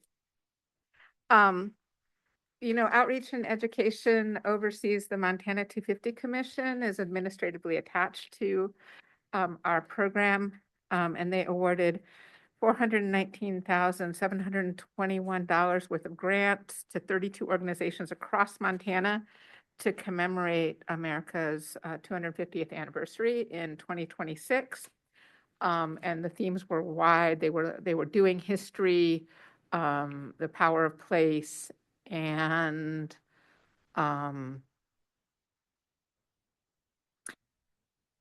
one other one. Anyway, kind of broad themes, not just focused on the 250th anniversary. These pictures are all from Western Montana, but I promise you there are Eastern Montana grants too. And in fact, our largest one went to Bighorn County. So, and I've got, yeah, anyway, I have around Bighorn, and this is the entire list of who received those grants. The first public program in the New Heritage Center was a film about the Lewis and Clark expedition. It attracted 97 people. The first family event was the Christmas pop-up, which attracted 560. And just this last Thursday, we had Mike Jetty doing a story time, Indigenous stories, and we had over 200 people. So we're thinking about how we might end up using this space as overflow space for public programs if they get any bigger than that. We wouldn't have been able to fit them into Big Sky Hall. Flora Marsh is cooking up a really exciting schedule for 2026, including our regular lecture series, both here and at Touchmark Retirement Center, and the Montana 250 Book Club, and special programs like a family recipe bake-off that we're planning on having in February. It'll be really fun. So as of December 31st, the tour program had scheduled 102 tours and field trips in this quarter. And really that means, for 2025 and 2026. So the tours are scheduled out all the way through May. These are mostly school tours. They've awarded 29 field trip grants so far. And then applications for the second round of field trip grants closed January 6th. And so they'll give out that second round of money coming up here. And this is money that is coming from that field trip civic history and civics endowment. And then money that's going to that program that's not actually going into the endowment, so we can spend it right away, like the Blue Cross Blue Shield grant that we won. And Bill, on the efficiency front, I know Laura Marsh presented for last time about the Foot Locker database and way that we're integrating software to make our Foot Lockers more efficient. He's built something very similar for the field trip grants. And so it's going to really help streamline the process of scheduling those field trips, getting the grant money out to the schools, scheduling tour guides, and just making that. So he is in the process of training Leah, our new scheduler, on that.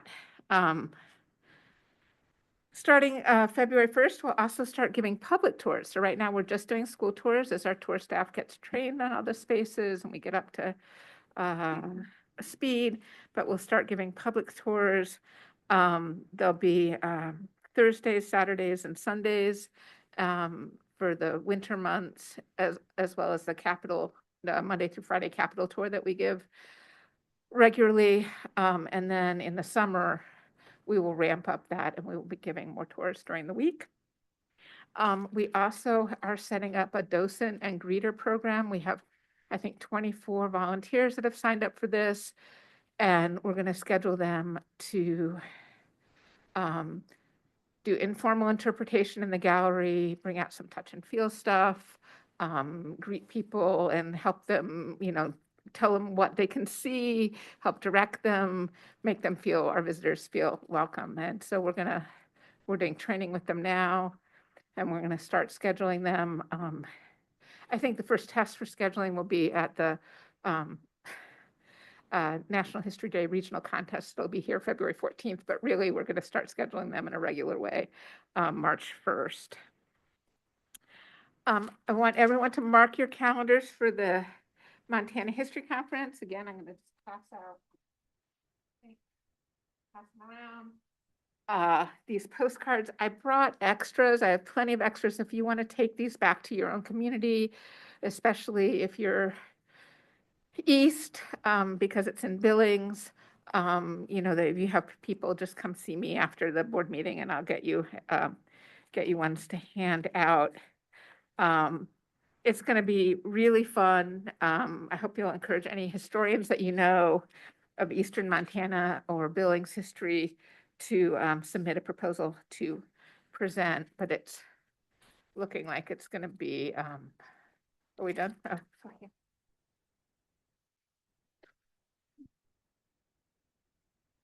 It's Christine Brown, as you know from previous conferences, does an amazing job. And she's already talking about adding all sorts of really special and interesting tours to that. And then, as we are bringing lots of schools here and we're focused on activities here, we're also focused on working with, partnering with the museum to create like gallery guides, kids scavenger hunts for the different galleries. Audio tours are on our list, but probably not this spring. That'll probably be a next fall kind of thing as we phase in, but interactives, that kind of thing. But we're also always really cognizant of serving the entire state where people are. And one of the ways that we're doing that, especially right now, is National History Day, and the program is going really gangbusters. I'm going to turn things over to Melissa Hibbard, who's the co-director of that program, so she can share a little bit about all of the amazing work that's going on the National History Day front.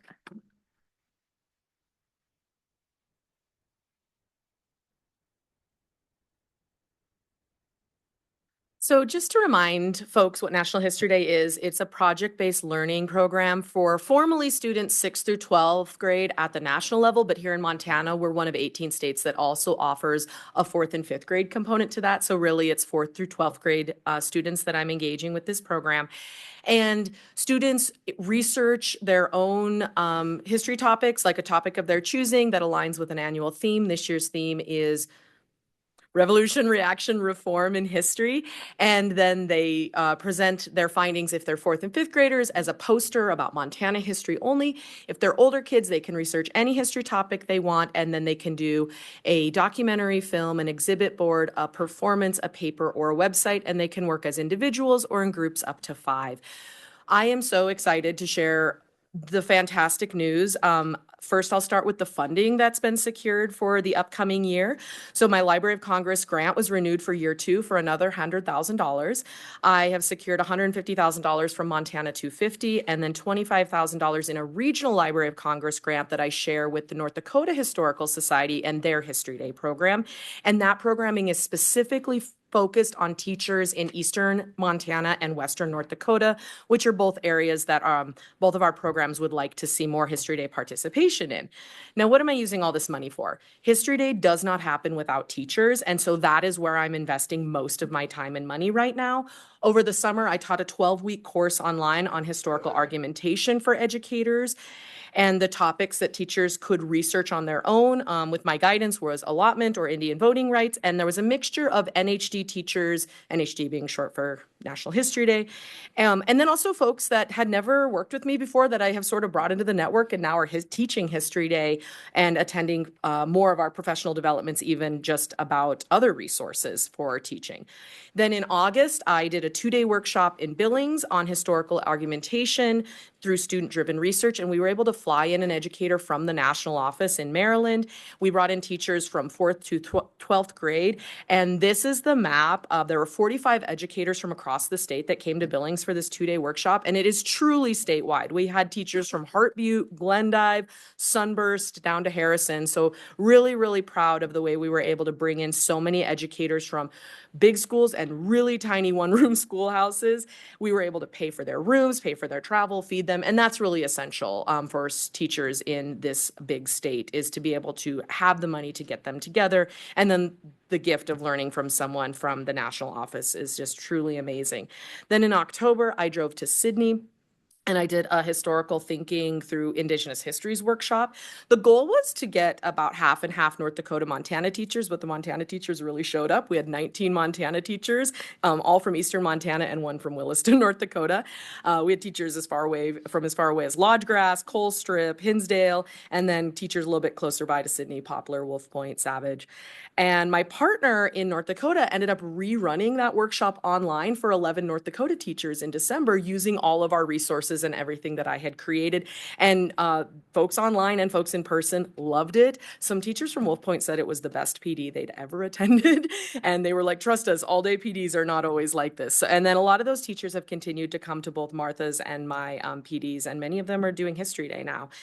The third piece of that regional grant with North Dakota is we're doing a hybrid regional in Dickinson, North Dakota. So Eastern Montana kids will be getting to compete at the same regional as North Dakota kids. They don't compete against each other, but they get to learn from each other and be in the same rooms and see each other's projects.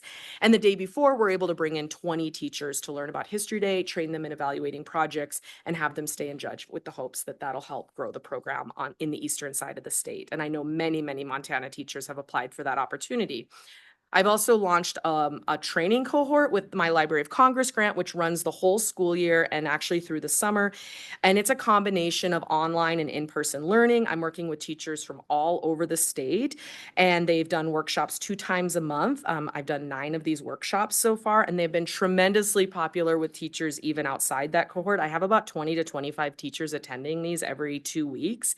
And what the information I've collected them from at the end is they say that they're immediately teaching what they learn even the next day in school. They're using resources of ours that they never knew about before. So it's really powerful for historical thinking and also for just promoting Montana history in the classrooms.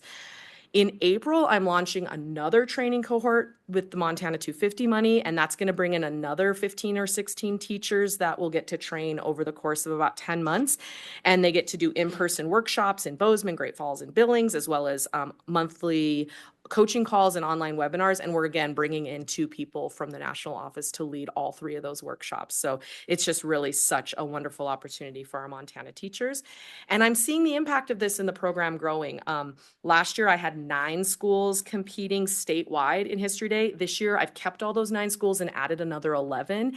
And we're on track to double our numbers for the 3rd year in a row of students that are competing at History Day. So I'll be looking forward to coming back in the spring and telling you what those numbers actually look like. But I think we might be on track to have the largest participation in Montana history for History Day. And it started in 1985 here. We have regionals in Kalispell. Last year it was 1 school. This year it's 4 schools. In Dickinson, so for the eastern part, we had 2 schools last year. It'll be 4 schools this year. And my Helena regional is just blowing up. Like, I'm actually going to have kids in every part of this building that they will let me. But the range is Stevensville to Sunburst, Red Lodge to Dillon.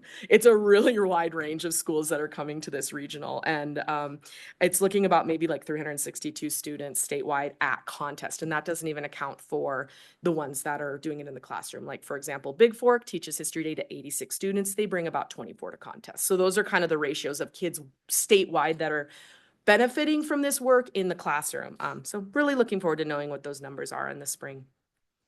Do I want to say anything else? Oh, I'm really proud of the work that this program is doing in our tribal communities. We've already had 2 schools from Fort Peck Reservation who are coming back for the 3rd year in a row, but we've also now added Wolf Point High School and Wolf Point Middle School. There's a history teacher in Poplar that's in my training cohort who's going to judge in Dickinson and teach NHD next year. And then I'm also working with an English teacher in Hardin who's teaching History Day to 90 students and bringing them to contest. And I talk with her almost every other day. And it's really, really amazing the work that the kids are doing. Martha got to she's been consulting several students on their projects. Yes, will do. She's Robert Yellowtail's granddaughter. I learned this summer when she was in my class doing research about him. Well, there you go. So I will tell Tiffany that you say hello. Let's see. I think, and then a curriculum director from Lodgegrass was in my Sydney training. And then we have teachers in Browning applying to be part of our cohort that launches in April. So lots of growth happening. We might be able to add 2 more regionals next year. We'll see. All right. Any questions? Oh yeah, thank you. Yeah, any questions? Any questions I can answer? I'll tell you what, with your energy and enthusiasm, the sky's the limit. I really appreciate that. Thank you very much. Absolutely. Appreciate you. Oh, thank you so much. Thanks. And I just wanted to add that one of the amazing things about this program, I mean, it's a contest, but what's really cool about what Melissa is doing is she's helping our teachers, many of whom were not really trained in history. You know, to be a middle school history teacher, you probably got an elementary education degree and you might have taken 1 history class. Like you don't have that background. And so she's teaching them all of these really basic skills of historians and teaching them how to help their kids become historians, how to analyze primary sources, how to do research, you know, how to look at perspective, you know, all of these kind of basic things that historians do that teachers were never exposed to. And so it has an effect that's much, much larger than simply National History Day or the kids that compete there, because it's really teaching teachers skills that they need to teach their kids. So, is there any other questions about anything on the O&E report? May I just add one comment? I just want to tell a quick story on Melissa's behalf. I attended the American Association for State and Local History's National Conference in August, and their keynote speaker there is, if you've ever watched like Mysteries at the Museum, Don Wildman is the host of that. He hosts podcasts. He was the keynote speaker there. And I do watch those shows. So I met him after the keynote address, a little bit of, you know, fandom there. And when I went to shake his hand and talk to him, he specifically said he had heard of the work that's being done in Montana and National History Day and recognized it. And he was very impressed by it. So that's great. 4 years ago, Montana was.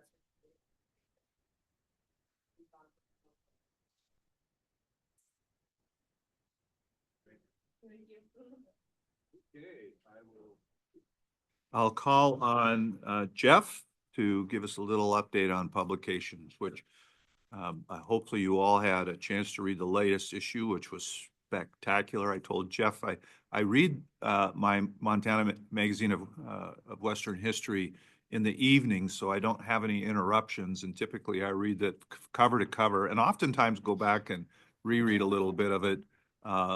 You all do a spectacular job finding wonderful authors who've done great work. And you know, of all the benefits of being a member of the Historical Society, I just personally feel one of the greatest highlights is the magazine. So thanks. Thank you, Tim, and thank you all for being here this afternoon. I'm just going to go ahead and jump right into the elephant in the room, which is Pubs's budget situation and how we're planning on fixing it. First off, we have very limited flexibility in the rates we can set for the membership because we have to go through everyone and pre-plan them and go to you to get them approved. And so it's very difficult for us to adjust these upward or downward based off market pressure. So we're somewhat restricted there. Likewise, we're somewhat restricted in the prices we can charge for our books. All of our prior catalog, the price is set. All of our forthcoming catalog, we have a little bit more flexibility in. And we've been proactively applying for grants or getting subventions or other ways, raising a whole ton of money for the Vrooman book, for example, as means of offsetting our overhead costs. But we also have a number of different strategies. If we were going to solve this problem just through membership only, Jenni would be blowing up because we would need about another 1,500 members just to offset the current costs. And that is a long process. I would love to have another 1,500 members. I'd love to have another 3,000 members, but we can all dream.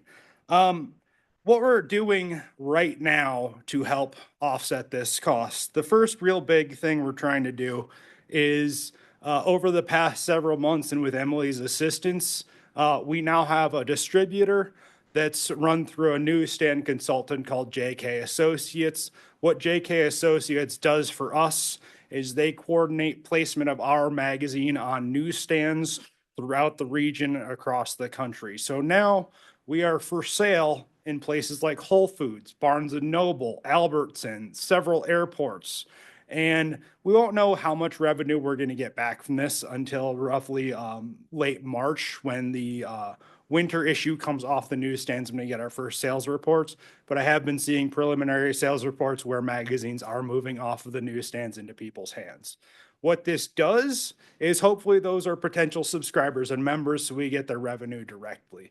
It also, one of the major hurdles that we face as a magazine is just exposure. We've got a very captive audience of Montana Historical Society members that know us, they love our product, that sort of thing. But when I'm out and about and I mention what I do to other people in town, they're like, wow, that sounds amazing. How do I subscribe? Because they've just never heard of us. And so getting the word out there is huge. So the distributor is one part of that. The second thing we're doing is the nifty cover in the middle with Charlie Russell's free trapper on the front of it. That's going to be a special promotional issue that we're assembling right now. The goal with this is it's going to be free and widely available across the state in places like tourism regions, places like Montana Wild, places like the Campgrounds of America, ski resorts, hotels, areas where we'll get people who are either traveling through or traveling within Montana to be like, oh, well, this looks like a cool thing. Let me flip it open. Oh, wow, there's great articles in here. The articles we chose are all prior articles we published. So like Jody Foley's Campgrounds of America piece, our piece on John Twatchman, who is the Impressionist painter in Yellowstone. And there's a couple others. The piece on the beavers that was an emerging scholar winner. And I'm forgetting the fourth one, but that's okay. And so what this will do is we'll be able to showcase what they can expect to see in every issue of Montana in a free format, and it's going to have membership information, that sort of thing. We're working with the director's office and development to offset some of the costs of funding this, while also selling advertisements specifically in this promo issue to help cover some of the printing costs, but also some of the distribution costs, because we're going to have to mail this thing to all these cool places that we want to have host it for us. The third thing we're doing, we're working with marketing along on the promo issue, but also on various social media promotions and other ways of just getting the brand out there and getting more widespread knowledge of this. Our marketing team has a ton of great ideas. My business manager, Karen, participates on the marketing team along with my graphic designer. And so they're thinking proactively about how we can help address this shortfall. And then, another thing we've been doing, working with Bo very closely, thinking about new ways to appropriately finance our services. If you look at the membership brochure up here, or the society bulletin, or any number of our larger agency publications, chances are my graphic designer designed those. What we're doing when we do this is, by using an in-house designer, we're saving the agency a bunch of money, because his services are paid out of his hourly rate. If we had to contract outside of the agency, it would be much more expensive. And he also is able to very easily standardize the brand and the appearance of all our materials, because he knows it like the back of his hand, because he designed the thing. So it's very easy to have it consistent across the agency, and he's doing a ton of work for other programs. So now we're working with Bo to think about how we can appropriately bill for his services internally. And so it's offset more appropriately. And so it's not all coming out of Pubs' revenue. The other really highlight of what we're trying to do is our revenue is up, but our costs are also up. Again, the decline in membership is the big thing that really hit us, but also we had some personnel services increases. The whole pay raise thing that costs money, and also postage. The USPS keeps raising the rates. We need to mail out 5,000 odd magazines, so the costs have gone up for that sort of thing. So we're working to offset these things, but press sales have been pretty strong recently. We put out a nifty little book called 101 Places, and that thing has just been flying off the shelves. It's been doing really great. So there are struggles, but working with the financial folks has been really critical. And also my team is just thinking very creatively and proactively about other ways that we can solve this budget problem. It's not going to turn around immediately, but we're working on it. So, on to staffing. I am fully staffed right now. My staff are doing wonderful at their jobs. The products that you see are the result of all of our hard work and their expertise. I just couldn't be happier with my people right now. For the magazine, as you'll see on the, I guess it would be the right side, that's the cover of the winter 2025 issue. It's our 75th anniversary issue. Luke forgot to put the logo on that one, the little logo on there when he sent me that to me, but that's okay. The cover is, let's see, Robert Lindau's Drifting in a Blizzard, Montana. It shows a cowboy tending to a distressed calf. That looks pretty miserable. I've been out in weather like that. It doesn't look like it's all that much fun. And so we follow it with editorial and a message from the director celebrating the opening of the Heritage Center, and also a museum history by Kirby Lambert. Then we follow it with two other, I call them just usual articles. Paul Cartwright wrote a piece on urban renewal in Helena through the lens of 3 theaters, 2 of which got destroyed, 1 of which is the Civic Center now.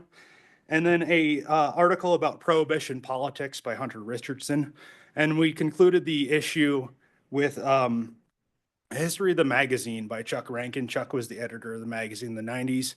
He wrote just a really great retrospective piece on the formation and the history of the magazine.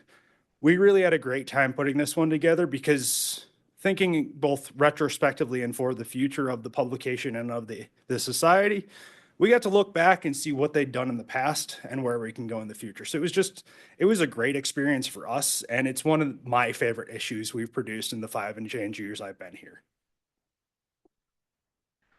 For the spring 2026 issue, this is another really fun, really exciting one.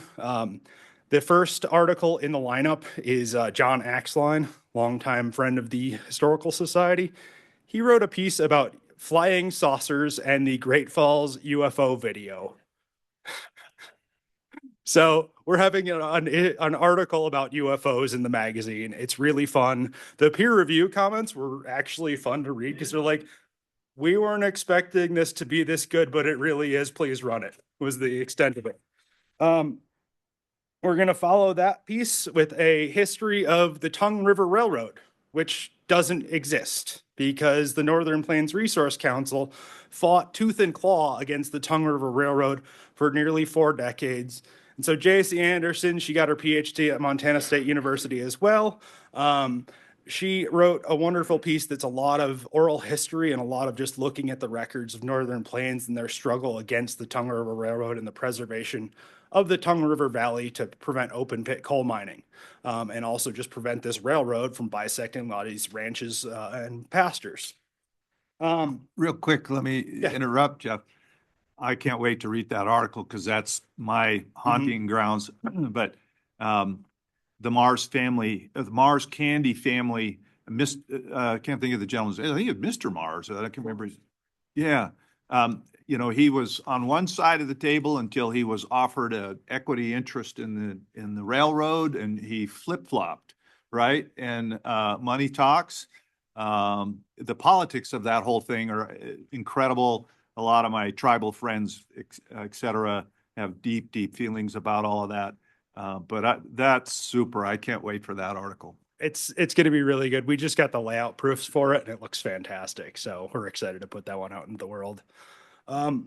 The third piece we're looking at, we've never published an article specifically about Hamilton, Montana in the magazine. And so we're doing that now, but we're doing it through the lens of Hamilton's very small Black community at the turn of the century. That piece is written by Sophia Etier. She's a PhD candidate at the University of Montana, and she looks at 2 Black families. One was Tish Nevins, who was a restaurateur in Hamilton, and she ran a restaurant there specializing in Southern cuisine for several decades. And the other family was the Smith family. They operated brothels, and so at the turn of the century, prostitution was considered differently. It was more open, it was more widespread, but it's kind of like, on what extent is it sort of a means for women to have economic basis versus on what extent is it human trafficking. So we grapple with that in the article a bit, but it's also just overall about how Hamilton had this small Black community for a while and its decline over time, where in the end, both Tish Nevins and also both of the Smiths, they both died in Hamilton in the late 30s, early 40s. So that leads to the decline of Hamilton's Black community. We've then got a commentary on the Wounded Knee Massacre. Recently, the Senate and House passed and the president signed a bill to designate 40 acres near the mass grave at Wounded Knee as a sacred site, which is under tribal control. And so we've got a commentary that discusses that process, but also discusses the Wounded Knee Massacre from the perspective of two people who aided the victims of the massacre, Charles Eastman and Elaine Goodman, I think. I forget the exact name off the top of my head. And then they tried to counter the narrative that it was a battle by writing in the press across the country saying, no, this was not a battle. This was a massacre. These people were not fighting back. This was basically the U.S. Army and the 7th Cavalry engaged in this on purpose through this firsthand accounts of them treating the victims. To wrap up the spring issue, we're introducing or reintroducing shorter features as well. Part of this came out of a discussion within pubs of ways we can change the content of the magazine a little bit. And so what we're doing is we've got 2 new short features. The first one we're calling On the Job with the Montana Historical Society. So what we're doing for this one is I've been recruiting staff members to write short pieces that talk about an aspect of their job. And so the first piece we've got is RJ Hillman from SHPO. He's writing a piece that looks at the preservation work at Pompey's Pillar. And so you have this sandstone butte in the middle of eastern Montana that's subject to wind and rain and erosion, and sometimes parts fall off. But it also has pretty major cultural significance because it's been used by indigenous people as a sacred site and a gathering point for millennia. And then this guy, William Clark, scrawled his name on it. And when parts fall off, sometimes the signatures go along with them. And so the Bureau of Land Management put together a preservation process. So the question here is like, how does applying concrete and shotcrete and stuff like that aid historic preservation? So those are some of the questions that he's grappling with. The other short piece, Kirby, I love that he's retired. He's doing so much work for free now. It's great. He wrote a piece for the Montana Traveler, which we resurrected. We dusted it off from the early thousands. And so we're going around the state and looking at cool historic sites and also a little bit of how to get to them. And so for this one, in 2023, the Graves Hotel in Harlowtown burned down. It was going to be in 101 places. Then it caught on fire, and so we couldn't really feature it. And so instead, we decided to use that for the first Traveler, and so Kirby worked on that. It's a really fun, really good piece. These things are each about 3 pages long, so a couple photos, a few hundred words, but just good short content that we think will really help broaden the appeal, but also I understand it can be kind of tough to sit down and get through a whole article. So if you have a 3 or 4 page thing you can read quickly when you have a few minutes, we have a few of those now too. Like I said, we're assembling a free promotional issue. We anticipate that should be out probably the end of February. I've already submitted it for bid. Advanced Litho's likely our contractor for that. They know our business. They know how we work. We just have to get them the files. Karen's selling ads for it. So I think we're full steam ahead on that one. It should come out roughly the same time as the magazine, maybe a little earlier as the spring magazine. And then we also have a very strong roster of forthcoming articles. We concluded our Emerging Scholar Contest entry point right now. I'm working on recruiting judges from our editorial board. We had 10 submissions, and the winner again will get $1,000. They'll get a trip to Billings to present their research, and their work will be featured in the autumn issue. We reviewed the submissions. There's some really good ones in there. There's some we're going to get pursue regardless of whether they win or not. So it's just a really fruitful way of engaging young scholars to write for the magazine. I already talked about some of our business challenges and the newsstands. thinking a little bit, and also in response to an earlier question about an audio format of the magazine, one thing we're working on is ADA compliance. This is sort of an agency-wide thing, but also just thinking on how we can get our magazine to people with visual impairments. I have an aunt who had an aneurysm a number of years ago. Very brilliant woman, has a PhD in genetics, can talk circles around me, but she has a very limited visual field. And so it's been really frustrating for her to know that I'm working on this magazine that she can't read. So what we can do now that we have Project Muse and screen reader technology is now our members who may be visually impaired can go to Project Muse or have a family member do it for them, download the PDF, and then it can be read through a screen reader. And so they can look at the pictures as they can, but then they'll be able to hear the robot read to them. So it is another way of increasing our ADA compliance and accessibility. And so we're working on, as we're updating the website agency-wide, making an accessibility page that describes this process on the pub's pages. Our social media is doing really well. We're pretty consistent as far as Facebook followers. And Karen Ogden, my business manager, has also started up a LinkedIn page and an Instagram page. They take a little while to build, but they are building. We're just shy of 100 members on each, or 100 followers on each, but we're cross-posting all our content. We foresee increased engagement on those platforms. On the press end of things, 101 Places is the sales are doing really well on that one. I don't have the far country numbers, but just out of our gift shop alone, they sold 351 softcover and 139 hardcover by last week since release. That's a really great number just from the gift shop alone. And so that book is just doing wonderfully. We also recently released an audiobook version of Catastrophe at Custer Creek. The author, Ian Campbell Wilson, was a big driver of this. He had a friend down in Bozeman that volunteered to narrate it. We did it on the cheap. They borrowed the Bozeman Public Library's recording studio, which they used for free. And then they did pretty much all the engineering work, and it went live on Amazon a few weeks ago. So that thing's up. It's a great listen. So it's available. And the narrator is also interested in doing more projects for us.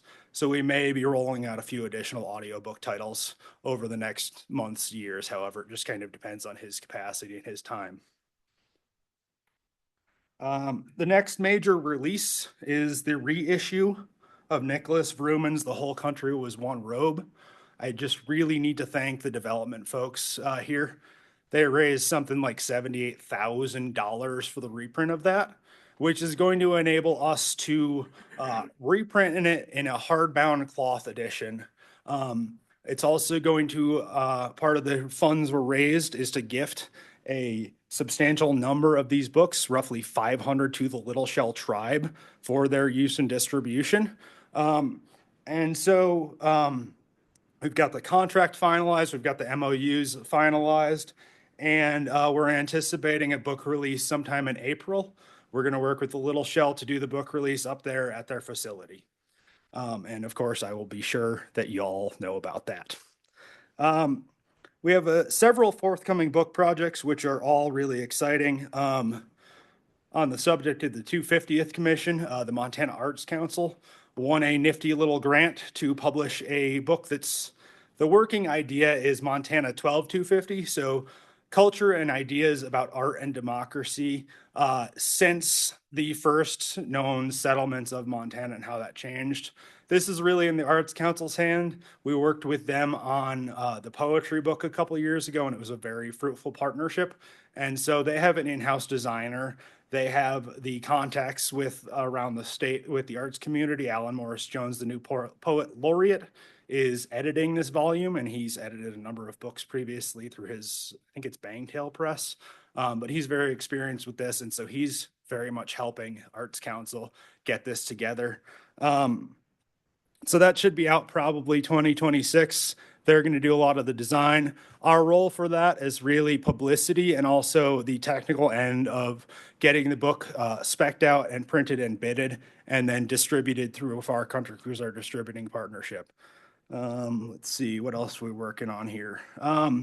We've also been working with the museum folks. We're going to repurpose Kirby Lambert's article that was in the winter issue and also add, again, he's working for free, it's great. Yeah.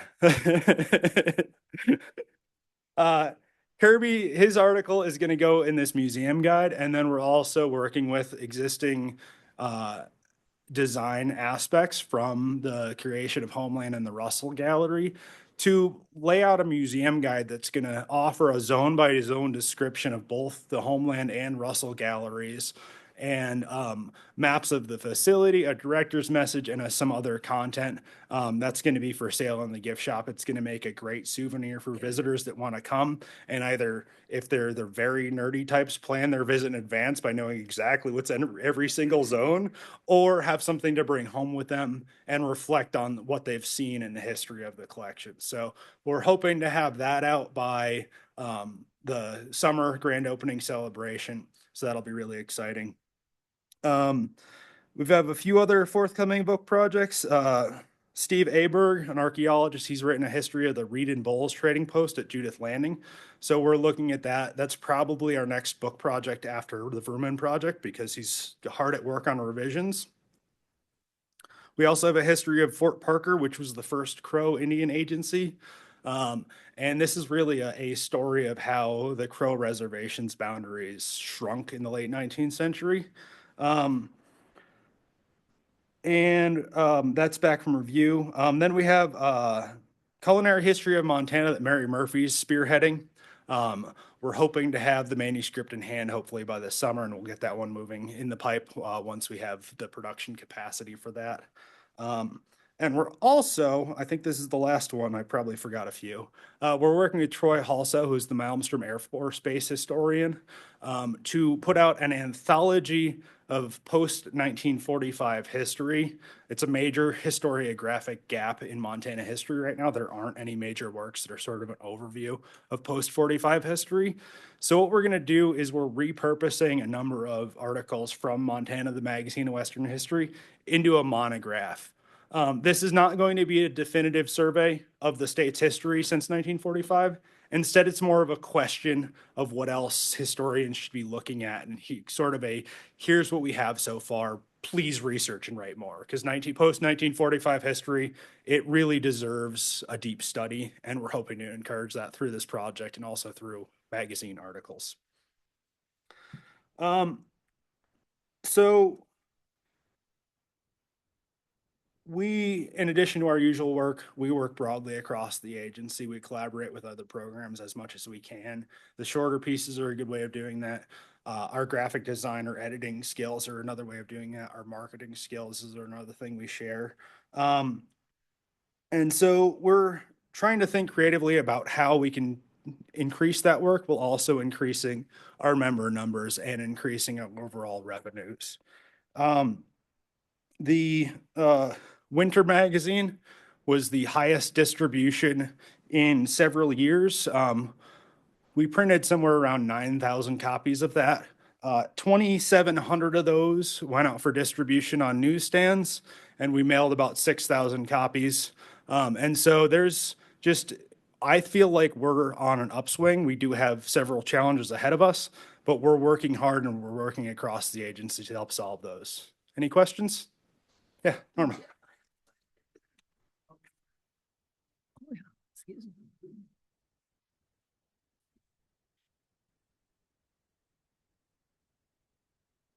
There you go.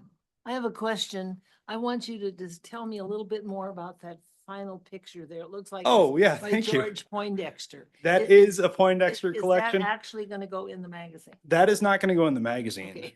That is going to be the theme of our 2027 calendar.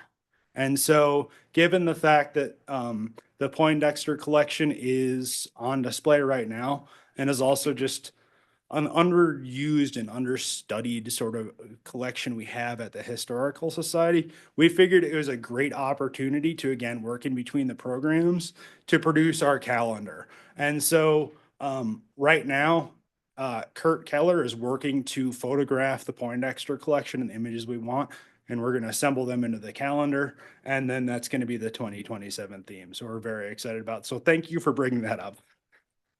I knew him. I knew him when Yeah. I lived in New York. It seems like from what I've seen and read about it, just seems really Did he great. donate his collection to the museum? Mhm. He did donate it. Yep. I don't know exactly, that's a museum program question, but yeah. Norman, he split his collection. Amanda might be able to say more exactly, but I think about like 60-40 to about 60% of his collection was donated here to the Historical Society, and about 40% of it went to the Yellowstone Art Museum in Billings.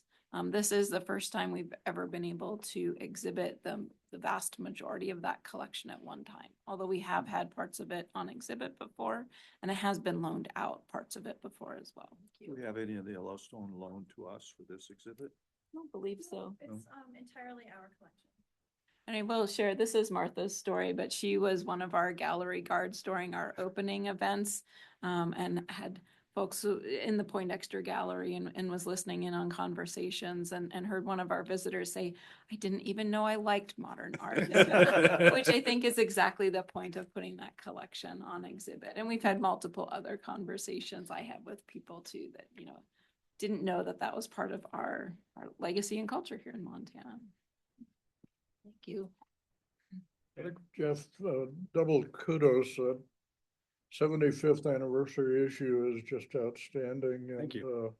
If any book in Montana needed republishing, it's Nicholas Froman's book. And it's so important to the tribes, especially the Little Shell, but to scholars around the state. And you can't find copies.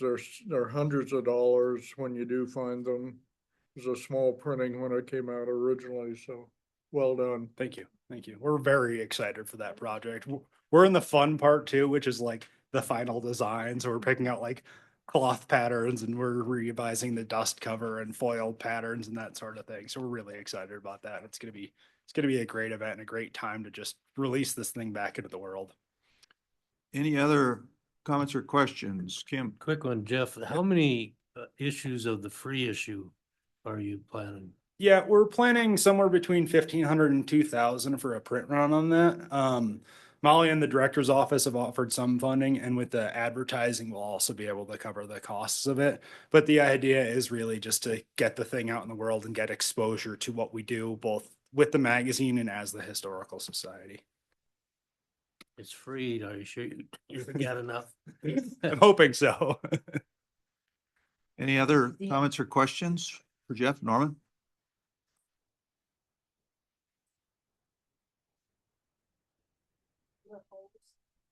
And if you'd repeat the question. Yeah, the question was about the UFO article. In, I think it was 53 or 54, the manager of the local minor league baseball team in Great Falls, he had just bought a nifty new video camera, and he was at the ball field and he sees these UFOs, and he runs back to get his nifty new video camera, and he's able to, I think his name's like Nick Mariana. He's able to record this UFO sighting in Great Falls in front of the stack. And then there's controversy over whether or not it was real. The Air Force borrows the footage for a while and they return it a lot shorter than it was. And there's just a lot of Freedom of Information Act requests and like government men in suits coming to borrow his footage and not giving it back. But also it fits into the larger history of UFO sightings and like the Cold War era anxieties around all this. Like, okay, we now have these things flying around and doing weird stuff and we don't know how to appreciate it. And also our technology has rapidly increased. And so it's very much a cultural history of UFO sightings in Montana and the Northwest, while also specifically focusing on the Great Falls film. So it's going to be really fun. And the front cover of the issue, I'm going to let it be a surprise for a while, but it's going to be pretty great. Any other comments or questions? If not, I have one. Your comment about the article on the Tongue River Railroad started to dust off the cobwebs for me. I represented Arch Kohl Montco in the negotiation of forming the joint venture between Forest Mars, BNSF, Arch Kohl, and also participated in the Surface Transportation Board application to get approval to create the railroad. So I have a particular interest in that. And unfortunately, the law firm that I worked for at the time, Goff, Shanahan, Johnson, and Waterman, which was originally formed by Governor Toole before he was governor, first governor of Montana, and others, and was in continuing existence since before, I think, 1878, the firm was first incorporated, and I had the honor of being a partner in that firm. It dissolved about 3 years after I got elected as Attorney General, and they went through a very extensive process of trying to dispose of files. And my guess is those files don't exist anymore because they didn't look at it from the perspective of the historical value of those files. It was just whether or not there was some sort of statutory requirement that they be retained. So what a shame, unfortunately. Luckily for the purposes of this author, Northern Plains saved most all of their stuff. And so it is very much a history of Northern Plains Resource Council and their fight. There wasn't as much on the business aspect of the Tongue River Railroad and the proposals, but that's in the background of that. So, well, if you do want the agreements, I believe I still have all of that digitally. It's probably too late at this point, but it's already in layout. Yeah. But anyway, nice little walk down memory lane. Yeah. We're happy with that one. It turned out really well. So thank you.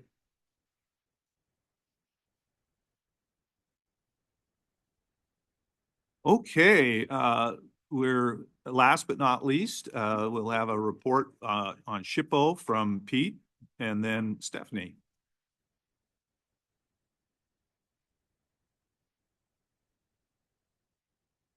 Good afternoon, everyone. Great to be here. Let's see. So I'm going to go over the activity of the quarter. I'll give you an overview of our SHPO brick and mortar grant, some National Register news, and a little overview of our annual report. And Steffany Wood, our cultural records assistant, is here with me. She's going to present our site predictability model, which is a GIS tool that she and some of her predecessors have worked on over how many years, Steffany? 6? Seems like longer than that, but anyway, I can't speak about that as well as Steffany, so I'll leave it to her. Few things just to tap into. Emily referenced our federal funding. I feel like it's 2025 all over again. We are waiting on our funding. The latest is the annual interior appropriation bill is on the president's desk. We get our funds from the Department of the Interior. And it's been there since January 15th. He's expected to sign it, but hasn't done so yet. So going to be fine. Yeah, so we're trying not to sweat it too much. Also, Molly referenced the Montana Heritage Commission. And so of any of the Historical Society departments that works with them, we probably work with them the most, or typically would. They consult with us under the State Antiquities Act because they own state heritage properties. And so along with everything you've been reading in the papers about activity there over the last few years, their compliance under the Antiquities Act had not been stellar. And we had kind of raised that concern for quite a while. And I think when everything came to a head, they kind of realized we have a lot of kind of cleanup to do here. So we're engaging with them in drafting a programmatic agreement, which is sort of an enhanced version of the State Antiquities Act that outlines the expectations we have for them under the Act and what they can expect of us. It streamlines consultation. So if they want to re-roof a cabin with a wood shingle roof, they can just do it. They don't have to talk to us. There are a lot of routine things that they do that under the Antiquities Act, they would have to talk to us about. But under this programmatic agreement, we've identified a lot of things that they can just do. The agreement is, it's kind of a lengthy document, and Commerce has been really engaged, and that's really encouraging to us. They've had 3 of their attorneys look at it, and they've all had positive feedback. We met with them about 3 weeks ago in a kind of a virtual meeting, and we walked through the agreement. We tossed back and forth some ideas on edits and how to make it better and more realistic for their needs and ours. So anyway, we anticipate having that completed hopefully by the next quarterly meeting. And I think FWP wants to do a programmatic agreement with us too. And so that this agreement we're working on now is really kind of a good setup for working with FWP and Bannock. And Except hopefully we're not in trouble. you're not in trouble. No. So the programmatic agreement isn't something that we just develop because someone's done something they shouldn't have done. It's just, I think, a real practical tool that can tailor consultation to specific to the agency and specific to the cultural resources we're talking about. Yeah, that's okay. I'm glad you contributed. Yeah. So, in other good news, you've heard me speak about our 2025 brick and mortar grant that we offered. We opened it up it was November 2024. We got into contracts with 4 applicants around June of 2025. We're awarding $150,000, give or take a few dollars, to 4 applicants and our grantees. And so I have a few pictures here.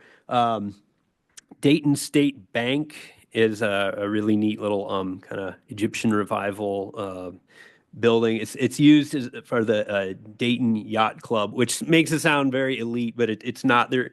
It's kind of a snack bar, meeting room, place to get in and out of the weather. So they had a roof failure, and roof leak damaged the flooring. And so we awarded them $20,000, and they're as you can see, well on their way to completing the work. The roof's been done. The floor is probably by now complete. And we're going to help them with some engineering costs, some planning costs for some kind of exterior improvements there. Virginia City Schoolhouse, we awarded them $40,000, and they're essentially completed with their work. Not real glamorous work. It was gutters, which you could see there in that picture. Some subgrade drainage, like a French drain, kind of perimeter drain feature, and some tuck pointing on their brick. And I think the tuck pointing will commence in the spring, but it's essentially, a lot of it's done now. And what do we have? Bank of Terry. Yes, that's the museum, the Evelyn Cameron Museum up there in Terry. Terry is, as we all know, kind of remote, and they've had trouble getting contractors to bid on their work. And this is not unique to Terry. We, in a previous round of this grant program, we funded a project in Glendive, same story, could not get anyone to drive from Billings to bid on the work. They eventually did, and I think Terry will get someone at some point. But that project has been stalled just for lack of willing bidders. And it's some foundation work. There's some unstable soils there, and it's a kind of unreinforced masonry building, which is kind of a bad combination of things. But they'll be getting some helical piers subgrade to kind of cradle that building and get it safe again. And then in the next slide, this is kind of not our largest grant award, but maybe biggest in scope. This is at the Western Clay Manufacturing Plant, which you may know as the Archie Bray here in town. If you've never been out there, it's worth checking out. You can do a self-guided tour out there. You can't get into this building. It's not quite safe. But this is the building where the kind of wet clay brick and drainage tile would be taken to dry out. And it's a really interesting building. The floors are actually like lattice. It's a lattice work. There's a lot of airflow. And so it's a very unique building in terms of just being in it and its acoustics and appearance. And of course, the fact that it's in a semi-ruined state makes it all the more enchanting. But we awarded them $41,721 to do stabilization of the roof structure primarily, and some masonry stabilization. And this is a long-term project. They could potentially come back to us for another grant if we are able to award them in the future. They're going for a Montana Department of Commerce preservation grant. But the goal is for the Archie Bray Foundation to make this building habitable again. And it hasn't been occupied for since the 50s, I think, when Western Clay shut down. Some third-party owner acquired the property, and they wanted it shuttered because it was competing. That third party actually owned other brick operations. So this was just left to languish since the 50s. By the time the Bray Foundation took ownership, they didn't have the means to repair it, and didn't have, I think, a use for it. So it's kind of sat there. It's in remarkably good shape, even though it doesn't look like it. But for a building that hasn't been maintained for, 70 years, it could be worse, I guess. So let's see. Our National Register program is chugging right along. We typically nominate about 14, 15 properties annually. And in the first quarter, we've had 6 properties listed. So kudos to John Boughton.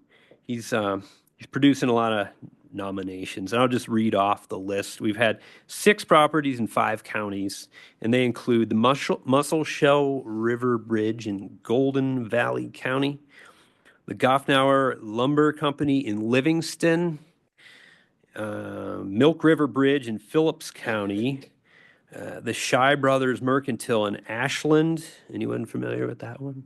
It's one of those time capsule buildings. Billings First Congregational Church, which is a really interesting complex of more classical and more modernism architecture. That church kind of evolved over the 20th century.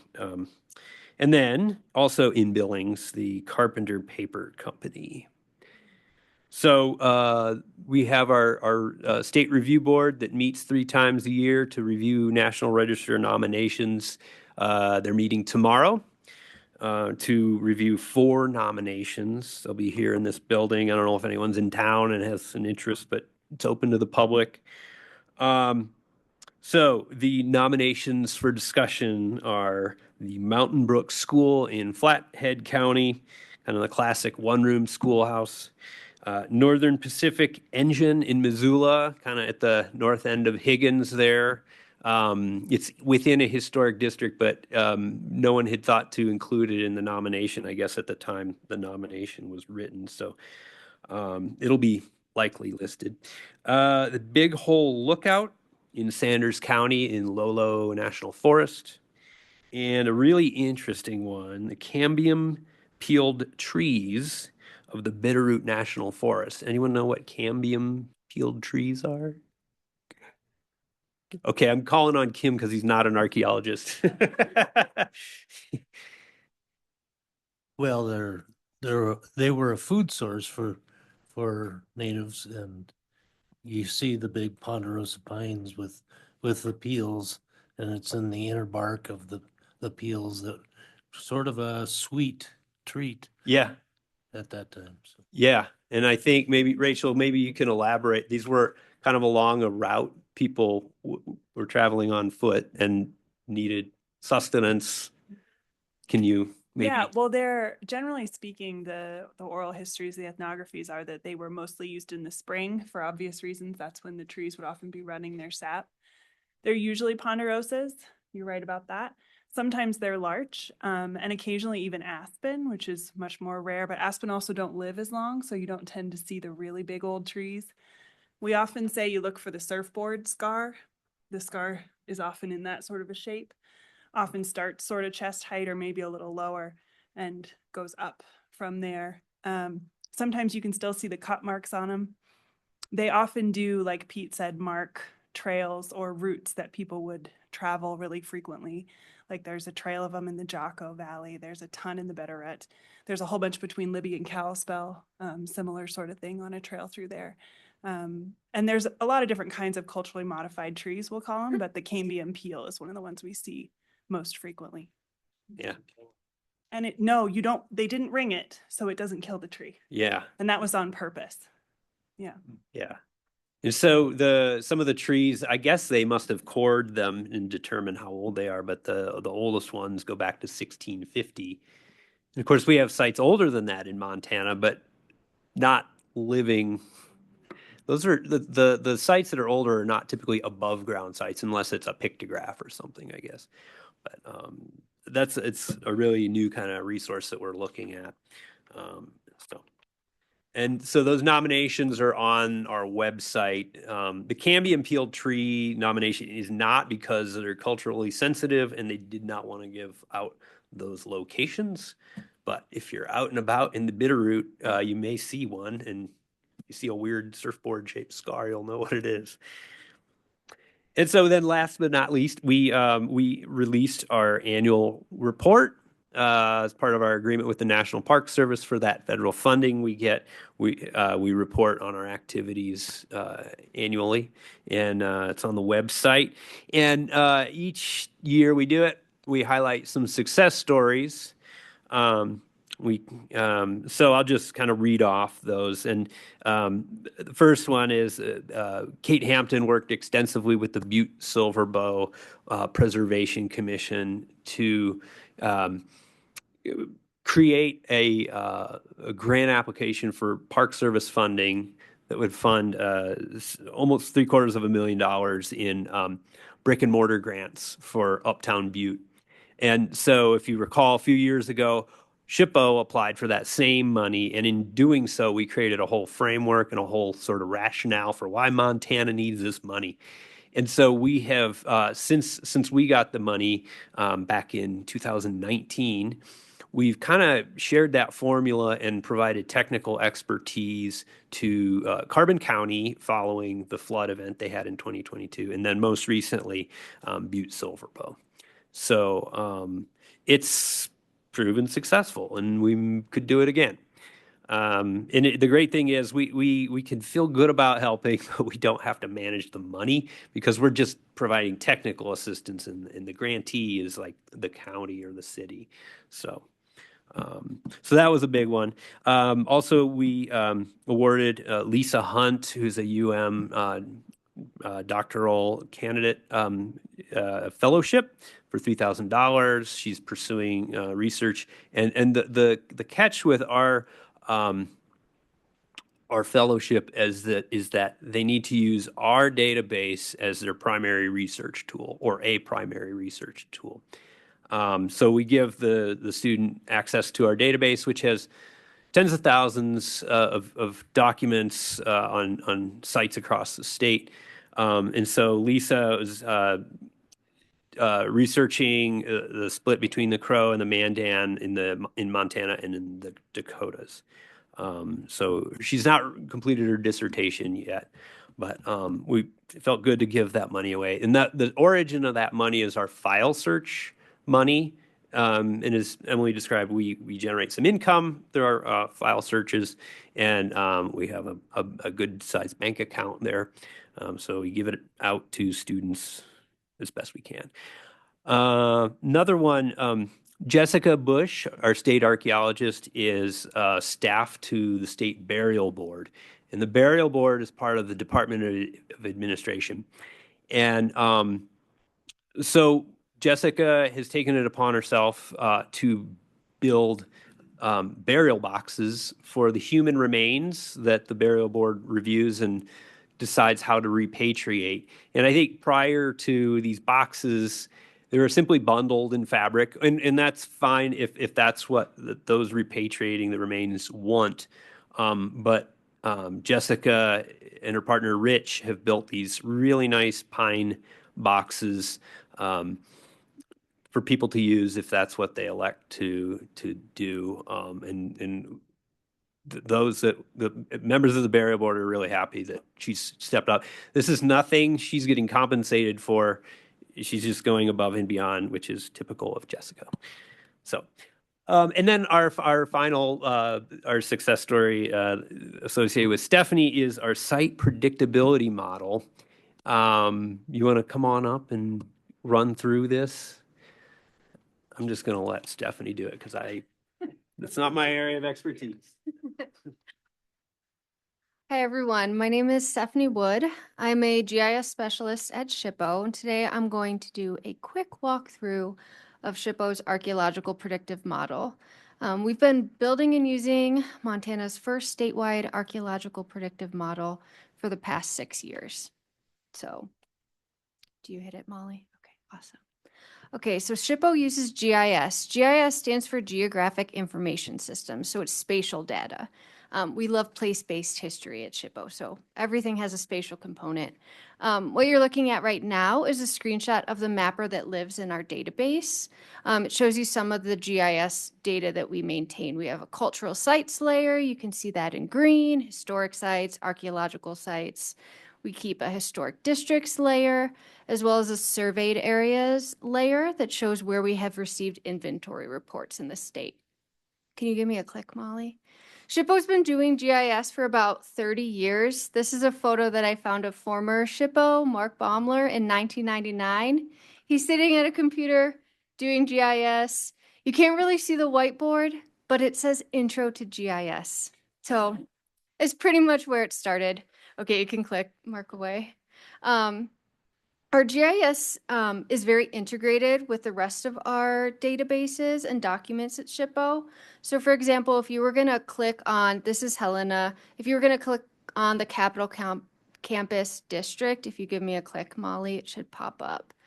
You get a pop-up that gives you some information from our database and also gives you a link to the document itself. And you can do this with all of our GIS data. So if you give me another click, Molly, if you clicked on the state capitol building, you could pull up its information as well as link to its form. And then one more with, if you clicked on a survey report, you could get bibliographic data and then actually read the document itself. So GIS isn't separate at SHPO. We kind of embed it in everything that we do. Okay, you could give me a click. So the predictability model builds on what we already have in GIS, and we're trying to build a new tool for SHPO. It's super complicated, so I'm going to do a quick overview. My former colleague Jolene Keene and Kyler Moselle have been working on this since 2020. The idea is we're going to take all of the staff archaeological expertise at SHPO. We're going to draw on all of that site data that we had in 2020. We had almost 30,000 pre-contact archaeological sites that we already have mapped in Montana. So we're going to take archaeological knowledge, we're going to draw on all of those sites, and then we're going to use some GIS environmental data sets that were hosted at the state library. We used the National Hydrography data set, so rivers, streams, tributaries. We used a digital elevation model to create a slope map across Montana to see terrain across the state. We tried to combine all these three things. The first hurdle we ran into is that Montana is very big with very different environments. So trying to create one model across the whole state didn't work. What we chose to do is split Montana by EPA ecoregion. There's 7 ecoregions in Montana. That basically meant making 7 models and then combining them at the end. The archaeologists wanted to study the relationship between pre-contact archaeological site and 3 environmental variables: slope, proximity to water, and proximity to ridge lines. What this basically entailed is looking at parsing out all of our archaeological site data that we already had, comparing it against these 3 environmental variables in each ecoregion. So if you give me a click, Molly, I'm just going to do, it's too much to get into. I don't want to turn it into a technical presentation, but just as an example, what this looks like. We have two different ecoregions, the Canadian Rockies versus the Middle Rockies. And as archaeologists in our office parsed out all of their professional expertise, as well as all of our GIS site data plotted against environmental variables, they found different relationships between distance to water in these two regions. So for example, to be a high probability for pre-contact sites in the Canadian Rockies, you're looking at something that's within 50 meters to a water source. Whereas in the Middle Rockies, analysis of those source data led to a greater high probability areas of 0 to 200. You have similar environmental parameters for slope and similar for ridge lines. The bottom image is just an example of what it looked like. We used Model Builder in ArcGIS Pro to define all of these relationships and parameters and then actually execute the model and process the data. This is what the model looked like for one ecoregion. So the whole model was basically this times 7. It was a really, Jolene and Kyler processed data from basically 2024 or 2020 to 2023, 2024. So it took a long time, but I could do next slide. It brings us to what we have today, which is a functional archaeological predictive model that works for pre-contact archaeological sites in the state. It basically splits Montana into 3 probability areas. The first is high probability area. You can see it in red. Makes up about 36% of Montana, is defined as high probability for pre-contact sites. Yellow is moderate probability area, makes up about 29% of Montana. Low probability area in purple makes up about 35% of Montana. So this slide contains archaeological site data, so doesn't have any locations of where this actually is. But you can see I left pre-contact archaeological sites and historic sites on this slide. So you can see there is a relationship with the archaeological site polygons being predisposed to being located on these red areas versus yellow or purple. The historic sites in this area aren't really predicted by this model. A lot of these are historic mining sites where distance to water and slope don't really predict where we find them. This is generally south of town, yeah. Okay, next slide. On this slide is one more example. This is in eastern Montana toward the High Line. All the location information has been redacted. What I wanted to show with this example is that the model can and should be used with other geographic data. So in this one, we put the model on top of a historic topographic map, and it really helps you make sense and contextualize what you're looking at versus just, colorful shapes. The model works really well when you view it over aerial photography. You get to see ground disturbance when you look with aerial. You can use historic aerial photography, soils, geology maps, any kind of environmental data. You can use the model with it, and you really should when you're looking at it. I started doing some testing on the model to see how it works. In 2025, we had 364 newly recorded pre-contact archaeological sites that came across SHPO, and we gave a site number. Of those sites, 78% of them were located in high probability areas, and 22% of them were located in moderate probability areas. So this was a pretty good first test. A couple other states have done models like this, and the benchmark for testing that I found is you want your model to be able to predict about 80% of your sites in about 30%, 33% of your landscape. Because if you define everything as high probability, then you'll hit 100%, but that's not really the idea. Next slide. There's a lot of next steps when it comes to the model. We're definitely very much right in the middle of it. I have some ideas for expanding model testing, some questions that I have that I haven't been able to answer about the model yet. I really want to look at all of the surveys that come into SHPO for a time period, and of those surveyed areas, what percentage is high probability? Are we already looking in high probability areas? Are we not looking in high probability areas? And then I really want to break down into site type. Like we know, I'm curious to see if the model works well for particular types of pre-contact archaeological sites versus others. That would be really helpful to know as we use the model. Right now, only 2 of us at SHPO have access to the model. We're looking at giving access to the rest of SHPO. I think it'd be really good to have more eyes on it. Individual compliance officers, state archaeologists can begin to use it in their projects and see how it works. The idea is that eventually we'd like to integrate it into our Montana Resource Cultural Database, where we're providing access. It would basically live as a layer in our database, and our qualified external database users could use it as a service for project planning, survey recommendations. They would be able to have access to it once it is fully vetted and ready to go. As we continue to work on it, we're always discussing challenges and limitations of the model. It's really hard to, it's a really cool tool, but it's also really hard to deduce everything into one visualization. I think at SHPO we're really good about not trying to make a tool that just tells us this is where sites are. We're never going to look anywhere else. But where I think its real potential lies is in a project planning tool, a survey recommendation tool. It's also really nice to have a visual tool when a SHPO staff makes a recommendation for a cultural resource inventory and they receive pushback.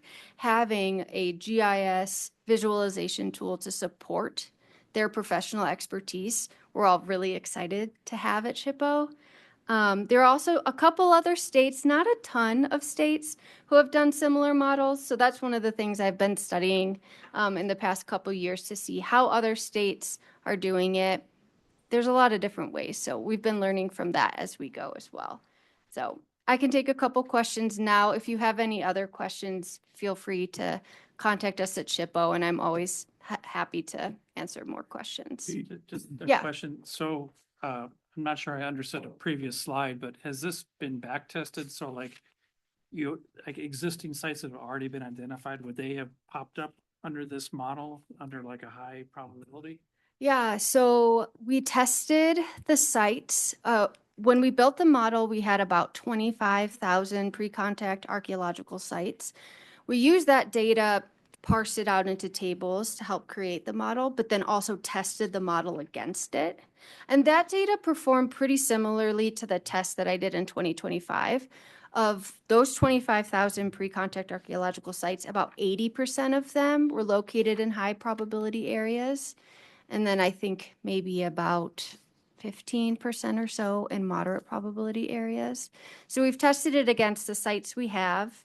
We've tested it against combination sites, which I think is a really interesting potential for testing where people have recorded historic components and archaeological components. We're always around this 80 to 85% benchmark. So the testing so far has been pretty consistent in telling us it's acting how we are expecting it to. So yeah, no problem. Any other questions? I have a million, but I will restrain. Yeah. Yeah. But I wanted to make a comment that I think could be really interesting and also helpful from an advocacy perspective, which is, I wonder what the model would show if you looked at how much of the high probability area in Montana is public versus private land. It's really because I think as a public archaeologist, we're always trying to advocate for the importance of protecting the cultural resources on public land, partially because the cultural resources on private land are pretty vulnerable to development. And so I think that would be a really interesting potential sort of tool for us to continue that advocacy, because I would expect a lot of high probability ground to be private ground. So Yeah. that would be interesting to look at. That would be really interesting. There are some agencies in Montana that are using pre-contact archaeological models. The Forest Service in Montana have built, most of the Forest Service units have models that they use on their own land. And then the BLM has a statewide, multi-statewide model that they use on their own land. But it'd be really interesting now that we have a statewide one to parse out high probability areas based on land ownership. That'd be interesting. Rachel, can you say why you anticipate private land Being vulnerable? Sure. Well, because, yeah, Kim just said, it's often the areas that are closest to rivers and to streams and to valley bottoms and all that kind of ground, where you'd often have big winter camps or lots of pre-contact activity occurring.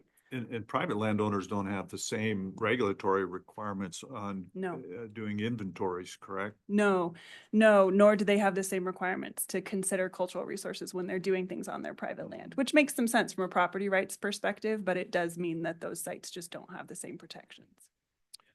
Site that was appealing, 5,000 years ago. Mhm. Is the site that's appealing today for a fishing access site, campgrounds, place to build your house. Right. Absolutely. Bill? I'm going to show my ignorance of this whole subject. First of all, I am, as a layman, surprised at the number of documented pre-contact sites that you mentioned. I mean, that's, to me, amazing. And just, can you translate what your profession says a pre-contact site is into years or a range of years or something in Montana? Sure. So in Montana, we're looking at let's say anything pre-contact period, pre-settlement period, is it 1800 or so pre-contact? Or Rachel, could you jump in? I'm not an archaeologist. Yeah, usually we'll talk about it in terms of, does the site have lots of trade goods in it? Are you seeing like a permanent constructed house versus a lodge site? There's a time frame where that's really nebulous. It's really hard for us to put a date on it, particularly because trade goods, horses, firearms came into different parts of Montana at different times. So, but we do generally think of it as, like Steffany said, we use the term pre-contact because we're often talking about this is an indigenous culture that doesn't have lots of trade goods in it, that sort of thing going on. Does that make sense? Oh, no, you're going to make me do it. Yeah, I know. Again, depends on where you are in the state. 1750, 1730. Am I way, is that? That's typically how I think about it. Yeah, somewhere in there. Yeah. Mhm. Thank you. So Candi? I think this would be really a good model to use, as you had said earlier, people that have projects and they're requesting that Mhm. assessment from SHPO to have this layer so that they know the probability is very good that there's going to be a site in that location. I think that would be really important. Sharing with those people that make those decisions in SHPO, I think is phenomenal. I think it's going to Great. be a great tool. Yeah. It's exciting. It occurs to me, both with your presentation, Steffany, I mean, this is fascinating, not something I'd have thought about. And also Terrance's presentation earlier about digital information, if you will. It seems to be that would be great workshops at the history conference, perhaps. Yeah. Yeah, we're excited to start talking about it. I think it would also make a great presentation and paper at the Montana Archaeological Society. I think as we get further into the process, we're ready to work with the state archaeologists and really start talking to people about our findings and getting input and getting users to look at it and test it. So, This may be a pipe dream in the dichotomy between public and private land, but and we don't probably have the money to do this at this point in time, or the manpower, if you will, but wouldn't it be great to be able to make a presentation to the Realtors Association and others who sell and develop private land and offer at some point in the future that, listen, while you may not be required to do this out of the goodness of your heart and for the benefit of generations to come, this is a service that we provide. And if you were to, approach your land development, your building project in a way that we would do on public land, we could help you, at no cost to you, kind of a deal, or maybe little cost. Now, we have a lot of huge landowners that have lots of money. That's something that, they may have the wherewithal if they were offered with, some of this initial analysis or study to say, this is something that's important to me and I believe in it and, let's do it. right? The Teds of the world, and others. I could see them saying, yeah, I'd do that. Anyway, just a thought. Any other thoughts or comments? That's great, Steffany. Thank you Thanks so for much. your work. Yeah, thanks for having me. I look forward to hearing more. Definitely.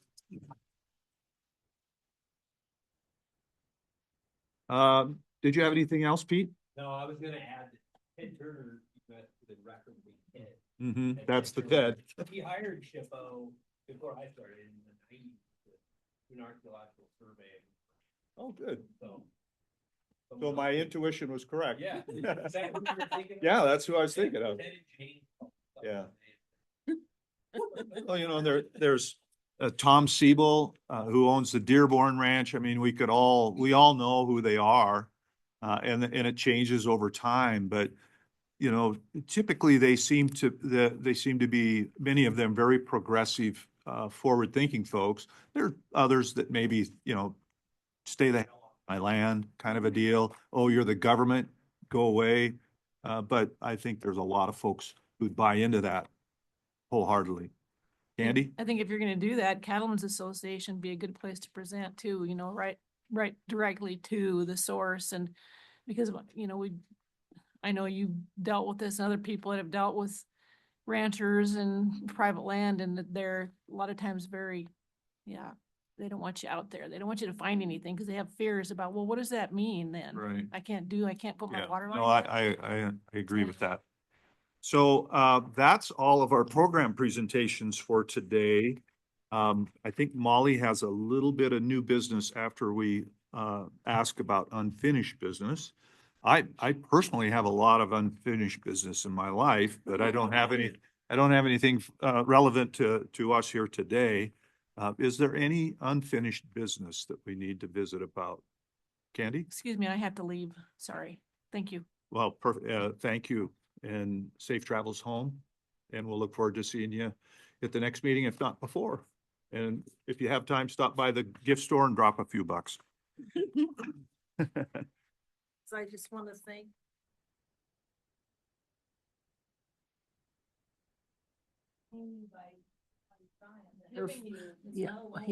Okay, she gave it to us to use towards the Norma Ashby Smith Fund. And that is so dear of her to do that. And it really is a beautiful piece. I remember Schilt very, very well. And he was a wonderful man and a wonderful artist, Blackfeet Nation artist. So that's very kind of you, Andy, and really appreciate it. And Mary, the fund, and we sure do thank her and anybody else that's interested in helping with the fund. And if this triumvirate that we're going to put together with 3 museums in Great Falls benefiting from the money, if that goes well, we would love to expand it to incorporate the Montana Historical Society into the recipient for the fund too. So if you have any questions, and you have that piece of literature about this, so if you have any questions or comments about it, please let me know. So Will do. excited Norma, about thank getting you. this done. Thank you. For Any letting me bring Any this up. other unfinished business? If not, new business. Molly? I just wanted to read to you from Jennifer Bottomley O'Looney, who had hoped to join us today, not as a staff person, but as a member of the public. But she sent me a text message because she can't join us in person, and I'd just like to share that with the board. So she says, "Dear Chairman Fox and members of the board, as a newly retired member of the public, I would like to thank you for your support and the dedication you've provided over the years. And I know with the board's continued support, the museum program's most excellent staff will continue to thrive. The Montana Historical Society has been the most amazing and wonderful place to have spent my career. Thank you again for your service. Sincerely, Jennifer Bottomley O'Looney, retired museum program manager." That's super. Ken? Many of you know that this is the centennial of Charlie Russell's death this year, the 24th of October. And the CMR Museum in Great Falls has some special events planned. I don't know the details. We don't need to talk about them today, if I even knew them, but they're around the 24th of October, and I'm wondering, Molly, if you are thinking of anything special that Montana Historical Society would be doing on the centennial. I am gonna turn that over to Martha. Thanks, Ken. Push the button. We were just talking about this yesterday. We are planning on doing things for his birthday month. We're going to do a whole month of programming in March, having Mary Jane Bradbury give special gallery tours as Nancy Russell, encouraging people to go up to the symposium in Great Falls. So those kind of things, maybe having a little birthday party for him. And we were like, well, should we do something for the death as well? And we're like, it's hard to think of something as cheerful as the birthday. You know, we're like focusing on celebrating the birthday, but if you have ideas and thoughts, talk to me. And we can also, one of the things that we were excited about when we were talking about the birthday celebration was simply having it be collaborative in that way, where we will do things here on the Saturdays that aren't the 20th, and then really push people up to Great Falls on the 20th. And so we want to collaborate and not compete too. So, and while I'm up here, I'm just going to tell people it was Emma Ingalls who was she and Maggie Smith Hathaway were the first two female women legislators in 1916. So. Yeah, it was 2 years after the passage of the women's right to vote in Montana. It was also about the same time Jeanette Rankin was elected to Congress. It was, yeah, exactly. It wouldn't have been 16, it would have been 15. Well, they got elected in 15. Yeah, Yeah. They got elected in 15. They served in 16. Emma Ingalls was from Kalispell. She was, Yeah. and she was a Republican, and Maggie Smith Hathaway was a Democrat. And Eleanor Haskell ran for Attorney General in really early, before women had the right to vote. She lost by a narrow margin, and then she served as Assistant Attorney General, which is Right, she was hired by the person who won the race. I've read that in Montana, A Tale of Two Centuries just recently. I didn't know that. Also want to make note, did you have something? I was just going to say my grandfather and great grandfather in the legislature in 1915 and 17. Oh, So interesting. at that time. That's incredible. I wanted to, You got your mic on. Go ahead. I'd like to make sure Chris Warden gets a chance to announce what's going to happen in honor of Jeanette Rankin this year you just found out today, so. Well, I did just find out today, so I don't have all the details, but some of you might be familiar with the new biography of Jeanette Rankin that came out at the end of last year. It's a wonderful book, and it's doing quite well. And we helped out with a book tour here in Montana at different locations, and it's been extended nationally. And we just got approval, my wife did, on behalf of the Jeanette Rankin Foundation, to do a program in Statuary Hall with some women leaders from Congress and some other historic speakers. So we'll be doing that in Statuary Hall in Washington, D.C. in March. Great. And we'll share more information. Thank you for bringing that up. Yep. So I also want to make note that this year is the 150th anniversary of the Battle of the Little Bighorn. That again is my haunted grounds. And my oldest brother, Dr. Richard A. Fox Jr., was one of the co-leaders of the several archaeological surveys that happened in the 1980s after a prairie fire. He's written books, made presentations, etc. And I'm wondering again, Martha, this may be for you, if there's anything on the agenda to commemorate the 150th anniversary. And while I can't volunteer my brother, he's 82 years old.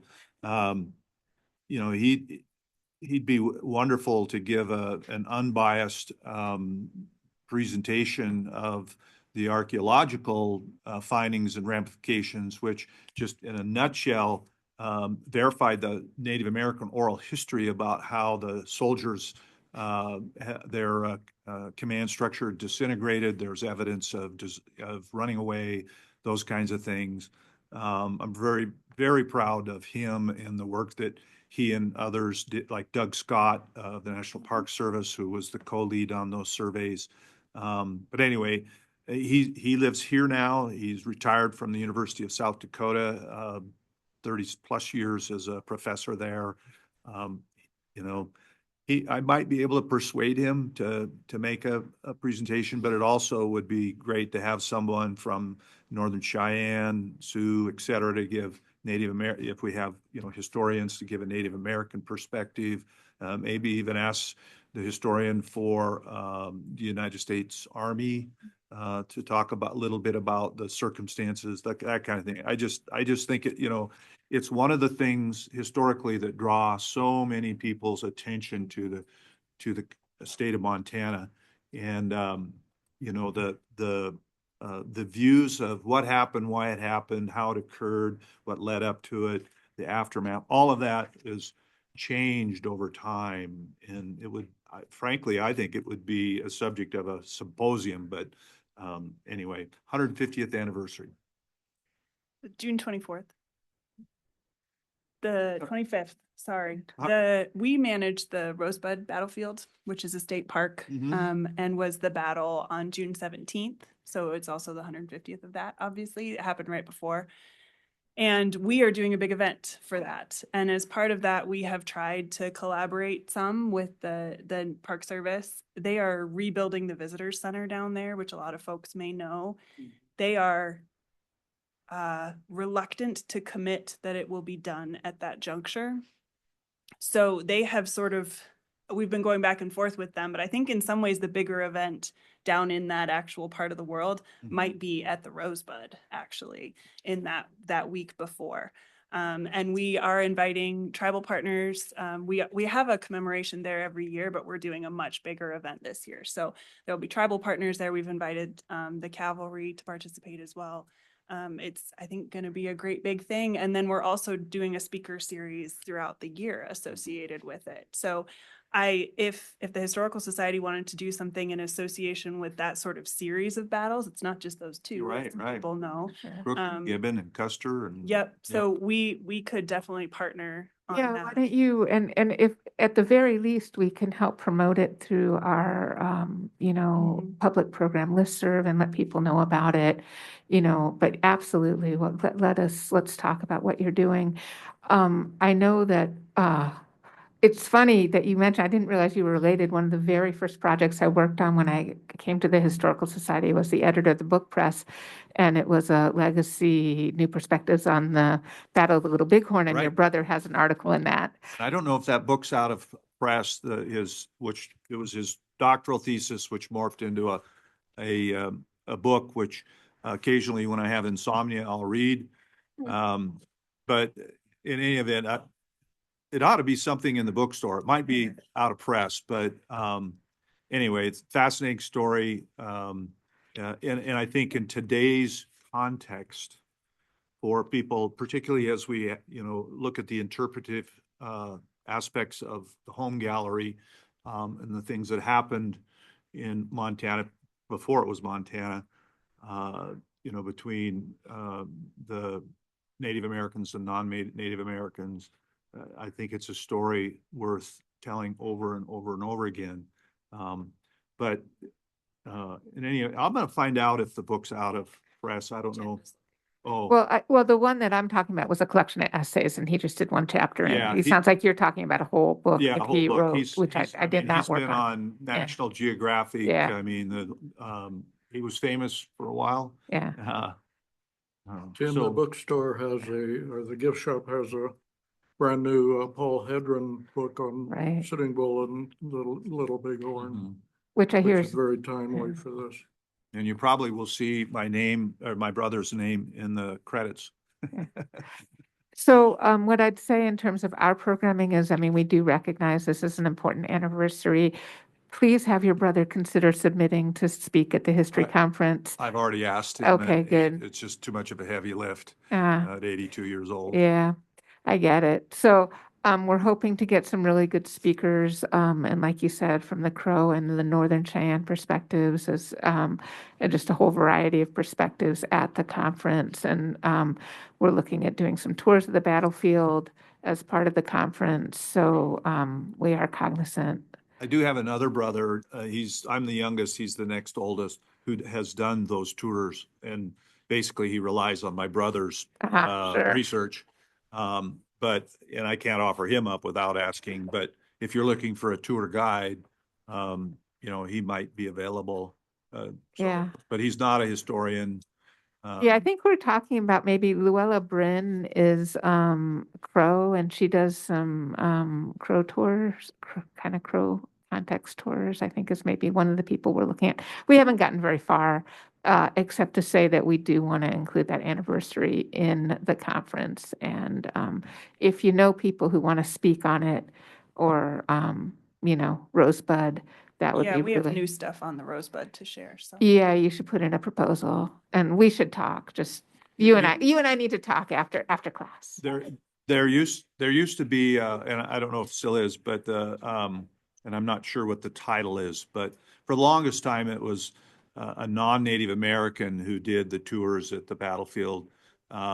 And after the survey, I think, we got a Native American monument on the national park and other things. But for the longest time, the historical interpretive officer for the Park Service at the battlefield was Crow. Was that Alma? I can't think of Oh, it. she was so great. Yeah. I loved her. Yeah, she's still in Billings. She's too old. She doesn't commit to doing speaking anymore either, Oh. but she's just a lovely person. But in any event, I mean, having the Native American perspective, I think, is absolutely imperative. Yeah, thanks. So we have 88 copies of the book that Of Martha was Legacy, New referencing Perspectives to. on the Little Bighorn, which is not so new because it was published 30 years ago, but it was new then, so. But there are still some copies available. And That book is not out of print. And it has an article in your My brother's. brother's book is Archaeological Perspectives of the Custer Battle, I think is the title of his book, but I suspect it's out of print.